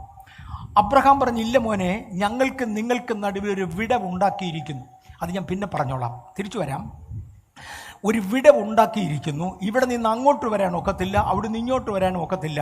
ഒരിക്കൽ യാതനാസ്ഥലത്ത് പോയതാണ്, പിന്നെ ഇങ്ങോട്ടില്ല മോനെ, അത് നടക്കുന്ന കാര്യമല്ല. അങ്ങനൊരു ബസ്പുർഖാന എൻ്റെ ചിന്തയിൽ, അബ്രഹാമിൻ്റെ ചിന്തയിലില്ല, യേശുവിൻ്റെ കാഴ്ചപ്പാടിലില്ല. അത് നടക്കുന്ന കാര്യമല്ല. ഞങ്ങൾക്കും നിങ്ങൾക്കും നടുവേ ഒരു പിളർപ്പ് ഉണ്ടാക്കിയിരിക്കുന്നു. ആ ഉണ്ടാക്കിയിരിക്കുന്നു എന്ന പദം വളരെ ഗൗരവമാണ്. കിങ് ജെയിംസ് വേദപുസ്തകത്തിൽ പറഞ്ഞിരിക്കുന്ന ഗൾഫ് ഈസ് ഫിക്സഡ്, ഒരു വിളവ് നിർബന്ധമായി ആവശ്യമുള്ളതുകൊണ്ട് ഉടമസ്ഥൻ നിർമ്മിച്ചിരിക്കുന്നതാണ്, മനഃപൂർവ്വമായി അറിഞ്ഞുകൊണ്ടുണ്ടാക്കിയതാണ്. ഇവിടെ പോയവർ അങ്ങോട്ടും അവിടെ പോയവർ ഇങ്ങോട്ടും, അങ്ങോട്ടും ഇങ്ങോട്ടും പിന്നത്തേതിൽ കടക്കാം, മരണാനന്തര ശേഷക്രിയ കൊണ്ടാകാം എന്ന് പറയാതിരിക്കുവാൻ ഞങ്ങൾക്കും നിങ്ങൾക്കും. എന്നോട് ആരെങ്കിലും ചോദിച്ചേക്കാം, നിന്നോട് ആരുടെ ഇത് പറഞ്ഞതെന്ന്? അയ്യോ, പറയേണ്ടവൻ പറഞ്ഞതാ. യേശുവിൻ്റെ വാ കൊണ്ട് പറഞ്ഞ പദങ്ങളാണ് ഞാൻ ഈ വായിക്കുന്നത്. ഞങ്ങളുടെ അപ്പച്ചൻ പറഞ്ഞ പദമൊന്നുമല്ല, യേശുവിൻ്റെ വാ കൊണ്ട് യേശു പറഞ്ഞ പദമാണ് ഞാൻ ഈ പറയുന്നത്. ഞങ്ങൾക്കും നിങ്ങൾക്കും തമ്മിലൊരു വിടവ് നിർബന്ധമായി നിർമ്മിച്ചിരിക്കുകയാണ്. അവിടെ നിന്ന് ആർക്കും ഇങ്ങോട്ട് വരാനൊക്കത്തില്ല. യാതനാ സ്ഥലത്ത് ഒരിക്കൽ പോയെങ്കിൽ അത് പോകാതിരിക്കാനാണ് ഇന്ന് രാത്രിയിലത്തെ കൺവെൻഷൻ. മുന്നോട്ട് പോകുകയാ. ഇവൻ വിടുന്ന ലക്ഷണമില്ല. ഇവൻ പറഞ്ഞ, അങ്ങനാണെങ്കിൽ അബ്രഹാം പിതാവേ, ഇവനെ എൻ്റെ അപ്പൻ്റെ വീട്ടിലോട്ട് അയക്കണം. പെന്തക്കോസ്തുകാരുടെ ഭാഷയിൽ, ഞങ്ങളുടെയൊക്കെ ഭാഷയിൽ പറഞ്ഞാൽ പ്രാർത്ഥനാ വീരനാ. ഒക്കത്തില്ലെന്ന് പറഞ്ഞാലും വിട്ടുകൊടുക്കാതെ പ്രാർത്ഥനയിൽ പോരാടുന്ന പോരാളിയാണ് ഇവൻ. മറക്കരുത്, അബ്രഹാം പിതാവേ അങ്ങനെയൊന്നുമല്ല, എൻ്റെ അപ്പൻ്റെ വീട്ടിലോട്ട് ഇവനെ പറഞ്ഞയക്കണം. ഇന്ന് രാത്രിയിൽ മതപരമായ ചിന്തയിൽ പ്രാർത്ഥന വീരനാണ്, കൂടുതൽ സമയം പ്രാർത്ഥിക്കുമെന്നോ പോരാടി പ്രാർത്ഥിക്കുമെന്നോ നിങ്ങൾക്ക് ചിന്തയുണ്ടെങ്കിൽ അതുകൊണ്ട് മാത്രമല്ല സ്വർഗത്തിൽ പോകുന്നത്. അവൻ ദേ കിടക്കുന്ന യാതനാ സ്ഥലത്ത് അടുത്ത് ചെല്ലാതിരിക്കാൻ നമുക്ക് ശ്രദ്ധിക്കാം. ഇവൻ പ്രാർത്ഥന വീരനാണ്, പ്രാർത്ഥന പോരാളിയാണ്. അബ്രഹാം പിതാവേ അവനെ എൻ്റെ അപ്പൻ്റെ വീട്ടിലോട്ട് അയക്കണം. അവിടെ ചെന്നാൽ എൻ്റെ സഹോദരന്മാരിവിടെ വരാതിരിക്കാൻ അവൻ സാക്ഷി പറയും. അങ്ങനെയാണെങ്കിൽ ഈ ധനവാൻ്റെ വീട് സാക്ഷിയോഗമൊക്കെ നടത്തുന്ന ആരാധന നടക്കുന്ന സ്ഥലമാണ്. മറക്കല്ലേ, വീട്ടിൽ ആരാധന നടത്തിയത് കൊണ്ട് സ്വർഗത്തിൽ പോകുന്ന ആരെങ്കിലും തെറ്റിദ്ധരിച്ചാൽ ഇതേ കിടക്കുന്നു ധനവാൻ. വീട്ടിൽ ആരാധന നടത്തിയത് കൊണ്ട് സ്വർഗത്തിൽ പോകുമായിരുന്നെങ്കിൽ ഇവൻ അവിടെ ആയിരുന്നു. അതും ആ വീടിൻ്റെ പ്രത്യേകത. അവിടെ സാക്ഷിയോഗമാണ് നടക്കുന്നത്. ചുമ്മാതെ 4 പേര് കൂടി കൈ അടിച്ചോ കൈ അടിക്കാതെയോ പാട്ടും പാടി ഒരു പ്രസംഗം കഴിഞ്ഞ് വീട്ടിൽ പോകുകയല്ല, സാക്ഷിയോഗം നടക്കുന്ന വീടായിരുന്നു. മനസ്സിലാകുന്നുണ്ടല്ലോ, ഇത് സാക്ഷിയോഗം നടക്കുന്ന വീടാണ്. എൻ്റെ വീട്ടിൽ ഞാൻ രക്ഷിക്കപ്പെട്ട് സ്നാനപ്പെടുന്ന സമയത്ത് ഒരൊറ്റ പെന്തക്കോസ്തുകാരനെ കയറ്റത്തില്ലായിരുന്നു. ഒരൊറ്റ പെന്തക്കോസ്തുകാരനെ എൻ്റെ വീട്ടിൽ കയറ്റത്തില്ലായിരുന്നു. എൻ്റെ അപ്പൻ അതുപോലെ സ്ട്രിക്റ്റ് ആയിരുന്നു. ആൻറ്റി പെന്തക്കോസ് മർത്തോമക്കാരനായിരുന്നു. മർത്തോമ സഭയിലെ ഭക്തിയുള്ള ജീവിതം നയിച്ചയാളാണ്. പക്ഷേ ആ ഭക്തിയുടെ കൂട്ടത്തിൽ പെടുന്നതാണ് ആത്മീയരെ കണ്ടാൽ അകറ്റി നിർത്തുക എന്നുള്ളത്. ഒരൊറ്റ പെന്തക്കോസ്തുകാരനെ വീട്ടിൽ കയറ്റത്തില്ലായിരുന്നു. ഞാൻ സ്നാനപ്പെട്ട സമയത്ത് എന്നെ വീട്ടിൽ നിന്ന് അടിച്ചിറക്കി വിട്ടത് എനിക്ക് ഓർമ്മയുണ്ട്. ഇതെല്ലാം സത്യമാണ്. ഇതുപോലെ അങ്ങനൊരു വീടല്ലായിരുന്നു ഈ ധനികൻ്റെ വീട്. അവൻ്റെ വീട്ടിൽ ഏത് ലാസർവദേശി എന്നാലും സാക്ഷി പറയാൻ അനുവാദമുള്ള വീടായിരുന്നു. ഒരു വ്യത്യാസവുമില്ലാതെ ആത്മലോകത്തിന് പ്രവേശനമുള്ള ഒരു നല്ല വീടായിരുന്നു. സാക്ഷിയോഗം നടക്കുന്ന വീട്, തേ കിടക്കുന്ന നരകത്തിൽ. അവൻ്റെ അടുത്ത ഗുണത്തിലോട്ട് ഞാൻ പോകുക. അപ്പോൾ അബ്രഹാം പിതാവ് പറഞ്ഞു, ഇല്ല മോനെ, മരിച്ചവരിൽ നിന്ന് ഒരുത്തനും എഴുന്നേറ്റ് എന്നാലും ഇവരാരും വിശ്വസിക്കത്തില്ല. ഇവൻ പറഞ്ഞ ആ ന്യായം അറിയാമോ? എനിക്ക് 5 സഹോദരന്മാരുണ്ട്, അവരും ഈ യാതനാസ്ഥലത്ത് വരാതിരിക്കേണ്ടതിന്. ഈ യാതനാസ്ഥലത്ത് ഇഷ്ടംപോലെ സ്ഥലം കിടക്കുക. നരകത്തെക്കുറിച്ച് വേദപുസ്തകം തരുന്ന വിശദീകരണം അത് വിശാലമായി കിടക്കുന്നു, വിശാലമായി കിടക്കുന്നു. അത്ര വിശാലമാണ് നരകം. ഇവിടെ ഇഷ്ടംപോലെ ബെഡ് കിടപ്പുണ്ട്. എൻ്റെ സ്വർഗം ചെറുതാണെന്നല്ല ഞാൻ പറഞ്ഞത്, സ്വർഗം അതിനേക്കാൾ വിശാലമാണ്. നിങ്ങൾ എല്ലാവരും കൂടെ അങ്ങ് കർത്താവിന് വേണ്ടി തീരുമാനമെടുത്താലും ലോകം മുഴുവനും തീരുമാനമെടുത്താലും പോകത്തക്കവണ്ണം സ്വർഗം വലുതാണ്. പക്ഷെ എല്ലാവരെയും കയറ്റത്തില്ല. ജാതികളിൽ നിന്ന് ഇത്ര പേർ രക്ഷിക്കപ്പെട്ട് വരണമെന്നുള്ള ഒരു നിഗമനം സ്വർഗത്തിലുണ്ട്. ജാതികളുടെ പൂർണ്ണ സംഖ്യ എന്താണെന്ന് സ്വർഗത്തിലെ ദൈവം കുറിച്ച് വെച്ചിട്ടുണ്ട്. അതിൽ കൂടുതൽ ഒറ്റയാളിനെ പോലും എടുക്കത്തില്ല. ഇന്ന് രാത്രിയിൽ ജാതികളിൽ നിന്ന് ക്രിസ്തുവിങ്കിലേക്ക് വരുന്നവരുടെ സംഖ്യ തികഞ്ഞു പോയെങ്കിൽ നാളെ രാത്രിയിലത്തെ കൺവെൻഷൻ ഇവിടെ ആസ്ഥാനത്തായിരിക്കും. പിന്നൊരാളിന് പ്രവേശനം കാണത്തില്ല. അതുകൊണ്ട് ഇന്ന് രാത്രിയിൽ ലഭിച്ച അവസരം ഉപയോഗിക്കുവാൻ കർത്താവിൻ്റെ നാമത്തിൽ ഞാൻ ഓർമ്മിപ്പിക്കട്ടെ. ജാതികളുടെ പൂർണ്ണ സംഖ്യ ചേരുവോളം ഇതൊക്കെ സംഭവിക്കുമെന്ന് യേശു പറഞ്ഞു. അത് നടന്നുകൊണ്ടിരിക്കുകയാണ്. ജാതികളുടെ ഒരു വിഭാഗം, ജാതികളെന്ന് പറഞ്ഞാൽ എൻ്റെ കാര്യമാണ്, നമ്മുടെ കാര്യമാണ്. യഹൂദനല്ലാത്ത സകലരെയും ഒരുമിച്ച് വിളിക്കുന്ന പേരാണ് ജാതികൾ. അവരിൽ നിന്ന് ഇന്ന വിഭാഗം വരണമെന്ന് ദൈവത്തിനൊരു പ്രമാണമുണ്ട്. ആ പ്രമാണത്തിൽ വരെ നമ്മൾ എത്തിയിരിക്കും. ഞാൻ മുന്നോട്ട് പോട്ടെ. നരകം വിശാലമായി കിടക്കയാ. എനിക്ക് 5 സഹോദരന്മാരുണ്ട്, അവരും ഈ യാതനാസ്ഥലത്ത് വരാതിരിക്കേണ്ടതിന് അവൻ അവിടെ പോയി സാക്ഷ്യം പറയട്ടെ. അങ്ങനെയാണെങ്കിൽ ഇവന് സഹോദരന്മാരെക്കുറിച്ച് ചിന്തയുള്ളവനും അസൂയയില്ലാത്തവനുമാണ്. ഞാൻ 10,000 രൂപ ശമ്പളം വാങ്ങിക്കുമ്പോൾ എൻ്റെ അനിയന് 11,000 രൂപ ശമ്പളം വാങ്ങിച്ചാൽ ഞാൻ ഞെരിടിച്ചാകാൻ തുടങ്ങും. കാര്യം എനിക്ക് അസൂയ കൊണ്ട് ഇരിക്കപ്പുറതിയില്ല. അതുകൊണ്ടാണ് എൻ്റെ ഉടുപ്പിൻ്റെ നിറത്തേക്കാൾ അല്പം കൂടെ നല്ല നിറമുള്ള ഒരു ഉടുപ്പ് ഇവിടുത്തെ കർത്തൃദാസന്മാർ ഇട്ടാൽ എനിക്ക് അരിശമാണ്. കാര്യം അസൂയ എന്ന് പറയുന്ന ഒരു സംഗതിയുണ്ട്. അതുകൊണ്ടാണ് ഈ ധനികനായ മനുഷ്യൻ അസൂയയുടെ ലെവലേശമില്ല. ഞാനോ ഈ ഗതികേടിൽ വന്നു, ഈ യാതനാസ്ഥലത്ത് അകപ്പെട്ടു. എൻ്റെ സഹോദരന്മാരെങ്കിലും ഇവിടെ വരരുത്, അവർ നന്നാകണം. സഹോദരവർഗത്തെ സ്നേഹിക്കുന്നവൻ, അനേക നല്ല ഗുണങ്ങളുടെ ലിസ്റ്റ് ഞാൻ ഇങ്ങോട്ട് ഒരുമിച്ച് പറയുക. യേശുവിൻ്റെ ഒറ്റ ഉദാഹരണത്തിൽ നിന്ന് അനേക സഹോദരവർഗങ്ങളെ സ്നേഹിക്കുന്നവൻ, സഹോദരന്മാരോട് അസൂയയില്ലാത്തവൻ, എങ്ങനെയെങ്കിലും അവരിവിടെ ഒന്ന് രക്ഷിക്കപ്പെടണമെന്ന് താല്പര്യമുള്ളവനായ ഒരാൾ അവനോട് എന്ന് സാക്ഷ്യം പറയട്ടെ. അങ്ങനെയാണെങ്കിൽ ആത്മമണ്ഡലത്തിൽ നടക്കുന്ന പാട്ടും പ്രാർത്ഥനയും സാക്ഷിയും എല്ലാം ഇവൻ അറിയാം. ഇവൻ ആത്മലോകത്തെക്കുറിച്ച് നല്ല പരിചയമുള്ളവനാണ്. എന്ന് പറഞ്ഞാൽ അവൻ്റെ വീട്ടിൽ വെച്ച് ആരാധന നടക്കുന്ന വീടല്ലേ. ആത്മലോകത്തെ പരിചയമുള്ളവനും ആത്മീയ നേതൃത്വം കൊടുക്കുന്നവനുമാണ്. ഇതുകൊണ്ടാണ് ഈ മനുഷ്യൻ്റെ ഒറ്റ മിസ്റ്റേക്ക് ബൈബിളിലില്ലാത്തത്. ഉണ്ട്, വാച്യമായി പരസ്യമായി അത് എഴുതിയിട്ടില്ലെങ്കിലും രഹസ്യമായി മിസ്റ്റേക്കുകളുണ്ട്.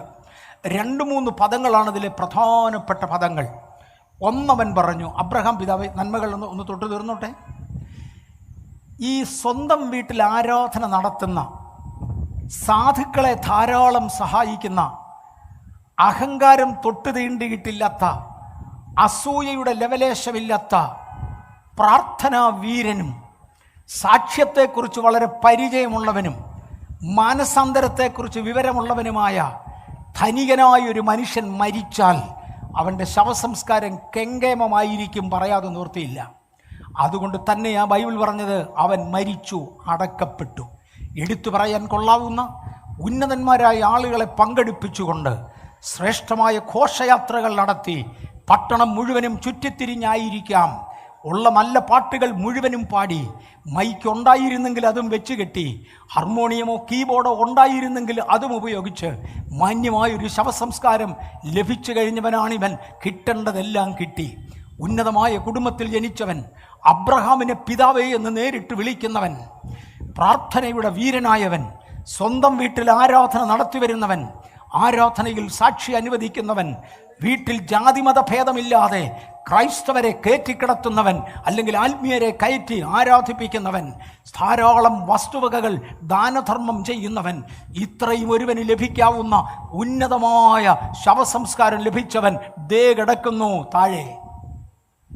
ഇനി ഇവൻ്റെ ബലഹീന വശങ്ങളൊന്ന് ചിന്തിക്കുവാൻ ഞാൻ കർത്താവിൻ്റെ കൃപയിൽ ശരണപ്പെടുക. ഇവൻ്റെ ബലഹീന വശങ്ങൾ. ഒന്നിവൻ്റെ ഒരു വാചകത്തിൽ ഒരു സൂചനയുണ്ട്. അബ്രഹാം പിതാവേ, മരിച്ചവരിൽ നിന്ന് ഒരുത്തൻ എഴുന്നേറ്റ് ചെന്ന് പറഞ്ഞാൽ എൻ്റെ സഹോദരന്മാർ മാനസാന്തരപ്പെടും. അപ്പോൾ ഒരു പൊതുവിഷയം വളരെ വ്യക്തമായി, ഇത് നിങ്ങളൊന്നും മാനസാന്തരപ്പെട്ടതല്ല. മാനസാന്തരപ്പെടാത്തവർക്ക് ദാനധർമ്മങ്ങൾ ചെയ്യാം, മാനസാന്തരപ്പെടാത്തവർക്ക് ഉന്നത കുടുംബങ്ങളിൽ ജനിക്കാം, മാനസാന്തരപ്പെടാത്തവർക്ക് സൽപ്പേരെടുക്കാം, മാനസാന്തരപ്പെടാത്തവർക്ക് ഒരുപാട് സൽഗുണങ്ങൾ കാണാം. അതിൻ്റെ അർത്ഥം മാനസാന്തരപ്പെട്ടെന്നല്ല. മാനസാന്തരം എന്നാൽ എന്ത്? എനിക്ക് തുടരണമെന്ന ആശയുണ്ട്, പക്ഷെ തൊടാനുള്ള സമയം എൻ്റെ മുൻപിൽ ഇല്ല എന്നതുകൊണ്ട് വിശദീകരിക്കാതെ ഞാൻ വേഗത്തിലൊന്ന് തൊട്ടുപോകാം. എത്ര പേർക്ക് മനസ്സിലാകും എന്നെനിക്ക് വ്യക്തമല്ല. ഒക്കുന്നിടത്തോളം ലളിതമായി സമയത്തിൻ്റെ പരിമിതിക്കകത്ത് നിന്ന് എനിക്ക് ആ വിഷയം പൂർണ്ണമായി അവതരിപ്പിക്കണമെങ്കിൽ ഏറ്റവും കുറഞ്ഞത് 6 മണിക്കൂറെങ്കിലും വേണം. മനുഷ്യവർഗത്തിന് പ്രധാനമായും 3 വീഴ്ചകളാണ് വേദപുസ്തകത്തിൽ കാണുന്നത്. എനിക്ക് തോന്നുന്നത് ഈ ഭാഗങ്ങൾ എടുത്ത് പഠിപ്പിക്കുന്നവരുടെ എണ്ണം ഞാൻ 1 or 2 കണ്ടിട്ടുള്ളൂ. അതിൽ കൂടുതൽ ഈ ആയുസ്സിൽ, ഈ 78 വർഷത്തിനോടകം, എൻ്റെ 12ാമത്തെ വയസ്സ് മുതൽ കഴിഞ്ഞ 66 വർഷം 78ാമത്തെ വയസ്സ് വരെ ഞാൻ ആത്മലോകത്തിൽ കണ്ണും ചെവിയും തുറന്ന് ജീവിക്കുന്നയാളാണ്. കഴിവുള്ളിടത്തോളം കാര്യങ്ങൾ കേൾക്കുന്നയാളാണ്. 2 or 3 വ്യക്തികൾ ഒഴിച്ചാൽ ഈ വിഷയത്തെക്കുറിച്ച് സംസാരിച്ച് ഈ ആയുസ്സിൽ ഞാൻ കേട്ടിട്ടില്ല. 10-60 രാജ്യങ്ങളിൽ ഞാൻ യാത്ര ചെയ്യാറുണ്ട് കൂടെ. അവിടെ എങ്ങും ഇതിനെ കൂടുതൽ ആളുകൾ പറയുന്നത് ഞാൻ കേട്ടിട്ടില്ല. മനുഷ്യവർഗത്തിനുണ്ടായ 3 വീഴ്ചകൾ ഒന്നും വിശദീകരിക്കത്തില്ല. 1ാമത്തെ വീഴ്ച ഏദനിലായിരുന്നു. അതോടുകൂടെ മനുഷ്യന് പറുദീസ നഷ്ടപ്പെട്ടു. അതോടുകൂടെ മനുഷ്യന് നിത്യജീവൻ നഷ്ടപ്പെട്ടു. അതോടുകൂടെ മനുഷ്യനിൽ ശത്രുത്വം കടന്നുകൂടി. അതോടുകൂടെ മനുഷ്യനിൽ ശാപം കയറി. ഞാൻ അങ്ങനെ അങ്ങ് പറയാം, ചുരുക്കി മാത്രം. കഴിഞ്ഞകാല നിത്യതയിൽ നിത്യനായ ദൈവം മനുഷ്യനെ സൃഷ്ടിക്കുമ്പോൾ, ഉൽപ്പത്തി പുസ്തകം 1-ാം അധ്യായത്തിൻ്റെ 26 മുതലുള്ള വാക്യങ്ങളിൽ അവനെ സൃഷ്ടിക്കുമ്പോൾ അവനെ അനുഗ്രഹിച്ചു. നീ സന്താനപുഷ്ടിയുള്ളവനായി പെരുകണം. അത് മനുഷ്യൻ ലഭിച്ച അനുഗ്രഹമാണ്. പക്ഷേ പാപം മനുഷ്യനിൽ കടന്നതോടെ, ഏതെൻ്റെ വീഴ്ചയോടെ, ആ അനുഗ്രഹത്തോടുകൂടി ഒരു സ്ട്രിങ്ങോടെ അറ്റാച്ച് ചെയ്തു. പ്രസവിക്കുമ്പോൾ സ്ത്രീ വേദനയോടെ പ്രസവിക്കും. ആ വേദന ശാപമായി അറ്റാച്ച് ചെയ്ത ആദമിനോട് പറഞ്ഞു, നീ തോട്ടത്തിൽ നന്നായി അധ്വാനിക്കണം, നിന്റെ കൈകളുടെ അധ്വാന ഫലം നീ തിന്നും എന്നത് ദൈവവചനത്തിൻ്റെ അനുഗ്രഹങ്ങളിൽ ഒന്നാണ്. നീ അധ്വാനിക്കണം. പക്ഷെ പാപം ചെയ്തതോടെ ഒരു സ്ട്രിങ്, ശാപം കൂടെ കൂട്ടി, ഒരു കൊച്ചു വള്ളി കൂടെ ചേർത്തു, ശാപം കൂടെ ചേർത്തു, ഒരു വാലും കൂടെ ചേർത്തു. നീ അധ്വാനിക്കുമ്പോൾ ശരീരം വേർതിരിക്കും. എൻ്റെ പൊന്നേ, ഇന്ന് ഇതൊന്നുമില്ലാതെ ശരീരം വേർക്കുക. നമുക്കറിയാം, ഇത് ഏദനിൽ വെച്ച് കിട്ടിയതാണ് 1ാമത്തെ വീഴ്ചയിൽ. അങ്ങനെ പലതും കിട്ടി, 1, 2 ഒന്നും അല്ല, അങ്ങനെ പലതും കിട്ടി. പറുദീസ നഷ്ടമായി, നിത്യജീവൻ നഷ്ടമായി. അല്ലെങ്കിൽ ഒരു കാലത്ത് മരിക്കത്തില്ലായിരുന്നു. ആ വൃക്ഷത്തിൻ്റെ ഫലം തിന്നുന്ന നാളിലാണ് ഈ ശാപം നിനക്കുണ്ടാകുന്നത്, അതുവരെ നീ മരിക്കയില്ല എന്ന് പറഞ്ഞു. ഇന്ന് ശാപമുണ്ടോ ഇല്ലയോ എന്ന് ചോദിക്കുന്നവർ കാണും. ശവക്കോട്ടയുണ്ടോ എന്ന് അന്വേഷിച്ചാൽ മതി. പ്രസവ സമയത്ത് അമ്മമാർക്ക് വേദനയുണ്ടോ എന്ന് അന്വേഷിച്ചാൽ മതി. വിയർക്കുമോ ഇല്ലയോ എന്ന് അന്വേഷിച്ചാൽ മതി. കൂടുതൽ ഒന്നിനും പോകണ്ട.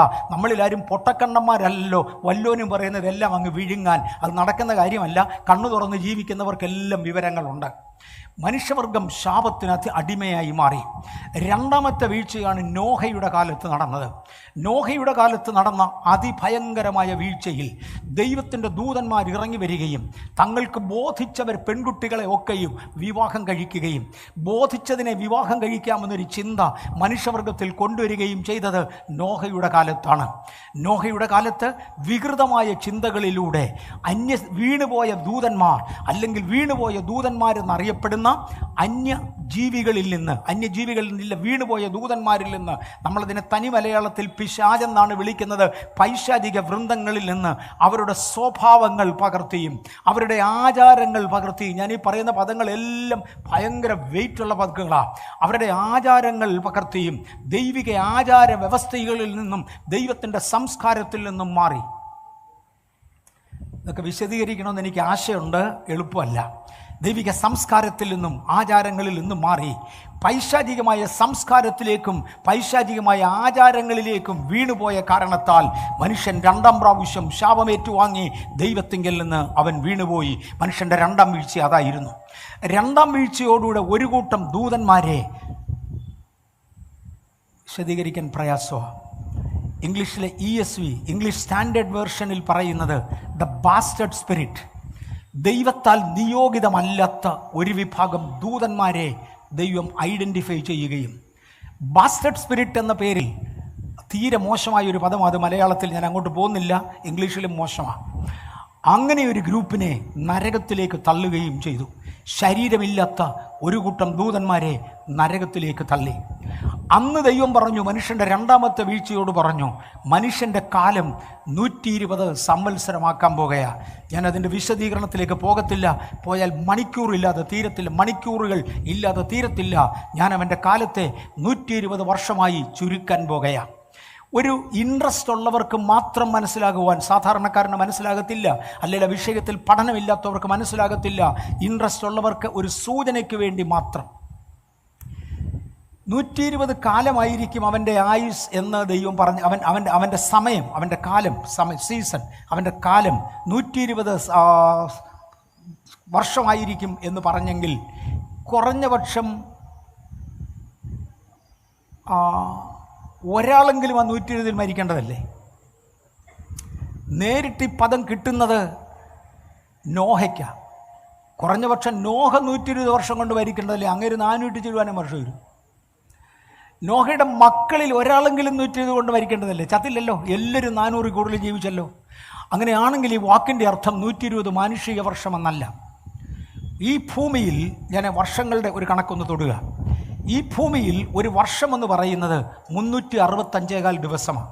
അതായത് ഈ ഭൂമി അതിൻ്റെ ഗാലക്റ്റിക് സെൻറ്ററായ, അതിൻ്റെ റൊട്ടേഷണൽ സെൻറ്ററായ സൂര്യൻ്റെ വൃത്തത്തിൽ ഒന്ന് കറങ്ങി വരുന്ന സമയത്തെയാണ് ഒരു വർഷമെന്ന് വിളിക്കുന്നത്. ഇതേ ഭൂമി ഉണ്ടാക്കിയ ദൈവമല്ലേ സൂര്യനെ സൃഷ്ടിച്ചത്? സൂര്യൻ്റെ വലിപ്പം ഭൂമിയുടെ വലിപ്പത്തിൻ്റെ 13 ലക്ഷം ഇരട്ടിയാണ്. അദ്ദേഹം അതിൻ്റെ ഗാലക്റ്റിക് സെൻറ്റർ ഒന്ന് ചുറ്റി വരുവാൻ എന്ന് പറഞ്ഞാൽ സൂര്യനിൽ ഒരു വർഷമാകണമെങ്കിൽ മനുഷ്യൻ്റെ 25 ലക്ഷം വർഷങ്ങൾ ഒരുമിച്ച് ചേരണം. അതാണ് സ്ഥിതിയെങ്കിൽ നമ്മുടെ നക്ഷത്രമണ്ഡലങ്ങൾ അതിൻ്റെ ഗാലക്റ്റിക് സെൻറ്ററിനെ ഒന്ന് ചുറ്റി വരണമെങ്കിൽ എത്ര 1000 കോടി മാനുഷിക വർഷങ്ങൾ എടുക്കുമെന്ന് കണക്കാക്കുവാൻ ഇതുവരെ ഒരു ശാസ്ത്രത്തിന് കഴിയത്തില്ല. ഇതുവരെ ഒരു ശാസ്ത്രജ്ഞനെ കൊണ്ട് സാധിച്ചിട്ടില്ല. ഒരു കൊച്ചു ഉദാഹരണം കൊണ്ട് ഞാനത് വ്യക്തമാക്കാം. ശാസ്ത്രം തരുന്ന ഒരു കണക്കൊന്ന് ചെയ്യാൻ ഒരിക്കൽ ഞാൻ എൻ്റെ ഒരു കമ്പ്യൂട്ടർ ഉപയോഗിച്ചു. ഞാൻ വലിയ വിദ്യാഭ്യാസമുള്ള ആളല്ലാത്തതുകൊണ്ട് വലുതൊന്നും ചെയ്യാൻ ഒത്തിട്ടില്ലെങ്കിലും ചെറുത് ചിലതെല്ലാം ചെയ്ത് എൻ്റെ ഒടുവിലത്തെ അപ്പോയിൻമെൻറ്റ് എയറോനോട്ടിക്കൽ ഡെവലപ്മെൻറ്റ് എസ്റ്റാബ്ലിഷ്മെൻ്റ് ഒരു R&D, സെൻട്രൽ ഗവൺമെൻറ്റിൻ്റെ ഒരു R&D ഓർഗനൈസേഷൻ്റെ ശാസ്ത്രജ്ഞനായിട്ടായിരുന്നു. അന്നെൻ്റെ കയ്യിലൊരു കൊച്ചു കമ്പ്യൂട്ടർ ഉണ്ടായിരുന്നു. ഞാൻ ആ കമ്പ്യൂട്ടർ ഉപയോഗിച്ചുകൊണ്ട് ശാസ്ത്രം തരുന്ന ചില കണക്കുകൾ ഒന്ന് ഇവാലുവേറ്റ് ചെയ്യാൻ ശ്രമിച്ചപ്പോൾ ഒരു വാണിംഗ് നോട്ടീസ് മാത്രമേ വന്നുള്ളൂ. ഈ കമ്പ്യൂട്ടർ കൊണ്ട് അത് ചെയ്യാൻ ഒക്കത്തില്ല, കിട്ടുന്ന റീഡിങ് ഇരട്ടിക്കായിരിക്കും. അതിനുള്ള കപ്പാസിറ്റി ഈ കമ്പ്യൂട്ടറിന് ഇല്ല. ഇതിനേക്കാൾ വലുതാണ് മനുഷ്യൻ്റെ യാതൊരു കമ്പ്യൂട്ടറുകൾക്കും ഇന്ന് വരെ കണ്ടുപിടിക്കുവാൻ കഴിയാത്ത ദീർഘങ്ങളായ വർഷങ്ങൾ എടുക്കുന്ന നക്ഷത്രങ്ങൾ മണ്ണിലുണ്ട്. ഇതിനെല്ലാം സൃഷ്ടിച്ചത് ഒരു ദൈവമാണ്. പിന്നെ 120 വർഷമെന്ന് പറഞ്ഞാൽ ഈ ഭൂമിയുടെ കണക്കാന്ന് ആര് പറഞ്ഞു? ഞാനങ്ങ് മാറുക. എന്നാൽ വേദപുസ്തകത്തിൽ പല ഇനം വർഷങ്ങളെക്കുറിച്ച് പറയാറുണ്ട്. വേദപുസ്തകത്തിൽ പല ഇനം വർഷങ്ങളെക്കുറിച്ച് പറയാറുണ്ട്. അതിലൊന്ന് യോവേൽ വർഷം. ഒരു യോവേൽ വർഷം എന്ന് പറഞ്ഞാൽ മനുഷ്യൻ്റെ 50 വർഷങ്ങൾ ഒരുമിച്ച് ചേരുന്നതിനെയാണ് ഒരു യോവേൽ വർഷം എന്ന് പറയുന്നത്. 120 യോവേൽ വർഷം എന്നൊരു കണക്കെടുത്താൽ, ഇത് ശരിയാണെന്നല്ല ഞാൻ പറഞ്ഞത്, തെറ്റാണെന്നും അല്ല ഞാൻ പറഞ്ഞത്, ശരിയാകാൻ സാധ്യതയുണ്ട് എന്ന് മാത്രം പറഞ്ഞുകൊണ്ട് പറയുകയാണ്. ഇതൊന്നും കാൽക്കുലേറ്റ് ചെയ്യാൻ എൻ്റെ തലയ്ക്കകത്ത് ഒന്നുമില്ല. ഞാൻ വെറും നിസ്സാരന എന്നുള്ളതിനൊരു ഉദാഹരണം കൂടെ ഞാൻ പിന്നെ പറയാം. ഞാൻ വെറും നിസ്സാരന. എൻ്റെ ബുദ്ധിക്കകത്ത് ഒതുങ്ങുന്നതല്ല, അതിനേക്കാൾ വലിയതായ ചില കാര്യങ്ങളാണ്. യോവേൽ വർഷമാണ് കണക്കെടുക്കുന്നതെങ്കിൽ യോവേൽ വർഷത്തിന് മനുഷ്യൻ്റെ 50 വർഷങ്ങളുടെ നീളമുണ്ട്. അങ്ങനെയാണെങ്കിൽ 120 യോവേൽ വർഷം എന്ന് പറഞ്ഞാൽ മനുഷ്യൻ്റെ 6000 വർഷങ്ങളെന്ന, മനുഷ്യൻ്റെ 6000 വർഷങ്ങൾ. ആദമിനെ ഏദൻ തോട്ടത്തിൽ നിന്ന് ഇറക്കിവിട്ട സമയം മുതൽ 120 വർഷം അല്ലെങ്കിൽ 120 പ്രവചന വർഷം അല്ലെങ്കിൽ 120 യോവേൽ വർഷം എന്ന് പറഞ്ഞാൽ ആദമിനെ ഇറക്കി വിട്ടത് മുതൽ 6000 വർഷം എന്ന ഒരു കണക്കുണ്ട്. ആദമിനെ ഇറക്കി വിട്ടത് മുതൽ 6000 വർഷമാണ് ശരിയെങ്കിൽ അത് എന്നാകും? യഹൂദന്മാരുടെ പല കണക്കുകളും തെളിയിക്കുന്നത് അത് 2030 ഞാൻ അവിടം വരെ അങ്ങോട്ട് ഒന്ന് പറഞ്ഞു വെക്കുന്നതേ ഉള്ളൂ. അവിടെ ഒരു നിർബന്ധമായിട്ടൊന്നും നിൽക്കുന്നില്ല. നിങ്ങളിൽ ഇൻ്റർനെറ്റ് അക്സസ് ഉള്ളവർ ദയവായി ഒന്ന് നോക്കണം. ഇന്ന് ഈ സമയത്ത് ഒരു സൂര്യഗ്രഹണം നടന്നുകൊണ്ടിരിക്കുക. ഇവിടെ ഒന്നും നമുക്ക് കാണത്തില്ല, പക്ഷേ ഇതേ സമയത്ത് ഒരു സൂര്യഗ്രഹണം നടന്നുകൊണ്ടിരിക്കുക. ഇതുപോലെ പ്രധാനപ്പെട്ട ഒരു ദിവസമായിരുന്നു ബ്ലഡ് മൂണുകൾ നടന്നുകൊണ്ടിരിക്കുമ്പോൾ യഹൂദന് ലഭിച്ചിരിക്കുന്ന രേഖകളൊക്കെ ചുട്ടുകരിച്ച് മറക്കരുത്. എവിടെയെങ്കിലും ഒരു പ്രധാനപ്പെട്ട പള്ളി ശത്രുക്കൾ അറ്റാക്ക് ചെയ്താൽ ആദ്യം ചുട്ടുകരിക്കുന്നത് അവിടുത്തെ രേഖകളും അതിനകത്തിരിക്കുന്ന ബൈബിളുമാണ്. ഒരു സുവിശേഷ വിരോധികൾ പിടിച്ചാൽ ആദ്യം കത്തിക്കുന്നത് അവൻ്റെ കയ്യിലിരിക്കുന്ന ബൈബിളും അവൻ കൊണ്ടു നടക്കുന്ന ട്രാക്റ്റുകളുമാണ്. ഒരു പള്ളി സുവിശേഷ വിരോധികൾ അറ്റാക്ക് ചെയ്താൽ ആദ്യം നശിപ്പിക്കുന്നത് അവിടുത്തെ രേഖകളാണ്. യഹൂദ സഭ 45 പ്രാവശ്യമെങ്കിലും ലോകവ്യാപകമായി കൊടും യാതനയിലൂടെ കടക്കുകയും ശത്രുക്കളാൽ പിടിക്കപ്പെടുകയും ചെയ്തതാണ്. ഈ സമയങ്ങൾ കൊണ്ട് അവർ രേഖകൾ കത്തിച്ച് നശിപ്പിച്ച് കളഞ്ഞതുകൊണ്ട് എന്ന് ഈ 120 സംവത്സരം എന്ന് കണക്ക് കറക്റ്റ് പറയുവാൻ കഴിയാത്ത ഒരു സാഹചര്യമുണ്ടായി. അന്ന് 2010 ഇന്നേക്ക് 10-14 വർഷങ്ങൾക്ക് മുമ്പേ 2010 യഹൂദന്മാരുടെ ഇടയിൽ നിന്ന് ഒരു കൂട്ടം ഭക്തിയുള്ള പുരുഷന്മാർ ഒരുമിച്ച് കൂടി അവർ ഉപവസിച്ച് പ്രാർത്ഥിക്കുന്ന ഒരു പതിവ് ഇന്നും ഭക്തന്മാർക്കുണ്ട്. എല്ലാവർക്കും അതിനെക്കുറിച്ച് അറിവില്ലെങ്കിലും ഉപവസിച്ച് പ്രാർത്ഥിച്ചു. ഉപവസിച്ച് പ്രാർത്ഥിക്കുമ്പോൾ പരിശുദ്ധാത്മാവ് അവർക്ക് കൊടുത്ത, യഹൂദനാണ്, പരിശുദ്ധാത്മാവ് എന്ന് പറഞ്ഞാൽ അവർക്ക് അറിയത്തില്ല, അവരുടെ ഭാഷയിൽ ആ ദൈവാത്മാവ് അവർക്ക് വെളിപ്പെടുത്തിയത് നക്ഷത്രങ്ങളെയും ചന്ദ്രനെയും സൃഷ്ടിക്കുന്ന സമയം. ദൈവം ചന്ദ്രനെ സൃഷ്ടിക്കുമ്പോൾ ഒരു പദം ഇങ്ങനെ പറഞ്ഞു, ഉൽപ്പത്തിയിൽ കാലം, സമയം, സീസൺ. കാലം എന്നുള്ളതിന് സീസൺ എന്ന വാക്കാണ് കൊടുത്തിരിക്കുന്നത്. ഇവ തിരിച്ചറിയേണ്ടതിന് ചന്ദ്രനെ അവനാക്കി വെച്ചു. യഹൂദ പ്രമാണികൾ പ്രവചനാത്മാവിൽ ഇങ്ങനെ പറഞ്ഞു, ചന്ദ്രനിൽ ചില അടയാളങ്ങൾ ഉണ്ടാകുമ്പോൾ, ചന്ദ്രനിൽ ചില അടയാളങ്ങൾ കാണുമ്പോൾ ദൈവത്തിൻ്റെ കാലഘട്ടം എന്തായി എന്നറിയുവാൻ കഴിയും. അതിലൊരു പ്രധാനപ്പെട്ട അടയാളം നടക്കേണ്ടത് ബ്ലഡ് മൂണാണ്. ചന്ദ്രൻ ചുവന്നു വരണം, സൂര്യൻ കരിമ്പടം പോലെ ആകണം. അത് ഇപ്പോൾ അമേരിക്കയിൽ പകൽ നടക്കുകയാണ്. ഈ സമയം ഞാനിവിടെ പ്രസംഗിക്കുമ്പോൾ അവിടെ അത് നടന്നുകൊണ്ടിരിക്കുക. ഇന്ന് ഈ സെക്കൻഡിൽ അത് അവിടെ നടന്നുകൊണ്ടിരിക്കുക. ഇതുപോലെ 2015 4 ബ്ലഡ് മൂണുകൾ നടക്കേണ്ടത്. അതിൻ്റെ ട്രെറ്റ അന്ന് ആ ബ്ലഡ് മൂണുകൾ നടക്കുമ്പോൾ ആ ദിവസങ്ങളിൽ UNOയുടെ ഒരു മേജർ മീറ്റിംഗ്, ഞാനീ പറയുന്നതെല്ലാം ഫസ്റ്റ് ഹാൻഡ് റിപ്പോർട്ടാണ്. UNOയുടെ ഒരു മേജർ മീറ്റിംഗ് പാരീസിൽ വെച്ച് നടക്കുവാൻ തീരുമാനിച്ചിരുന്നു. പക്ഷേ 2015 ലോക ചരിത്രത്തിൽ, കുറഞ്ഞപക്ഷം ആധുനിക ചരിത്രത്തിൽ ആദ്യമായി പാരീസിൽ ഒരു ടോട്ടൽ പവർ ഫെയിലിയർ ഉണ്ടായി. കറണ്ട് കംപ്ലീറ്റായി നഷ്ടപ്പെട്ടു. ഒരാഴ്ചയോളം കറണ്ട് ഇല്ലായിരുന്നു. ഹെയിൽ സ്റ്റോം, ഭയങ്കര ഇടിയും മിന്നലും മഴയും മഞ്ഞുമായി ആ പട്ടണം വെള്ളത്തിൽ മുങ്ങി. അന്ന് അവിടെ വെച്ച് നടക്കുവാൻ ഇരുന്നതായ UNOയുടെ മീറ്റിംഗ് അവിടെ വെച്ച് നടക്കയില്ല എന്ന് ഉറപ്പായതിനാൽ ആ UNOയുടെ മീറ്റിംഗ് ന്യൂയോർക്കിലുള്ള UN ഹെഡ്ക്വാർട്ടേഴ്സിൽ വെച്ച് നടത്തുവാൻ അവർ തീരുമാനിക്കുകയും ആ മീറ്റിങ്ങിന് വേണ്ടി UN ഹെഡ്ക്വാർട്ടേഴ്സ് തുറക്കുകയും ചെയ്തു. ബ്ലഡ് മൂൺ നടക്കുന്ന കാരണത്താൽ, അതും UN ഹെഡ്ക്വാർട്ടേഴ്സിൻ്റെ മുകളിലാണ്, ബ്ലഡ് മൂൺ നടക്കുന്ന കാരണത്താൽ അന്ന് UNOയുടെ മുൻപിൽ പോയി ഒന്ന് പ്രാർത്ഥിക്കണമെന്ന് ഒരു കൂട്ടം ആളുകൾക്ക് തോന്നുകയും ഞാൻ ഇന്ത്യയിൽ നിന്ന് ഓൾ ദ വേ പോയിരുന്നു. പലയിടത്തു നിന്നായി ദൈവത്തെ ശുശ്രൂഷിക്കുന്നവരും ഒരളവിൻ്റെ മുകളിൽ ദൈവത്തെ അറിയുവാൻ താല്പര്യപ്പെടുന്നവരുമായ ഒരു 500 പേരെങ്കിലും കൂടിയ കൂട്ടത്തിൽ ഇന്ത്യക്കാർ 4-5 പേരുണ്ടായിരുന്നു. അതിലൊന്ന് ഞാനായിരുന്നു. ഞങ്ങളെല്ലാം കൂടെ വെളിയിൽ നിന്ന് പ്രാർത്ഥിക്കുന്ന സമയത്താണ് UN ഹെഡ്ക്വാർട്ടേഴ്സിനകത്ത് 2 അജണ്ടകൾ പാസ്സായത്. ഇന്ന് ഇതിനകത്തിരിക്കുന്നതിൽ ഇൻ്റർനെറ്റ് അക്സസ് ഉള്ളവർ ദയവായി കയറി അജണ്ട 2020 അജണ്ട 2030 ഒന്ന് ശോധന ചെയ്തോണം. ഞാൻ വളരെ സ്പഷ്ടമായി ഒരു പൊതുസ്ഥലത്ത് നിന്നുകൊണ്ട് ശാസ്ത്രീയ വിഷയങ്ങൾ അതിഗാംഭീര്യമായി ഉറച്ച സ്വരത്തിലും ഭാഷയിലും പറയുകയാണ്. ദയവായി അജണ്ട 2020 ആൻഡ് അജണ്ട 2030 ഇത് രണ്ടും ഒന്ന് ശോധന ചെയ്താൽ മനസ്സിലാകും.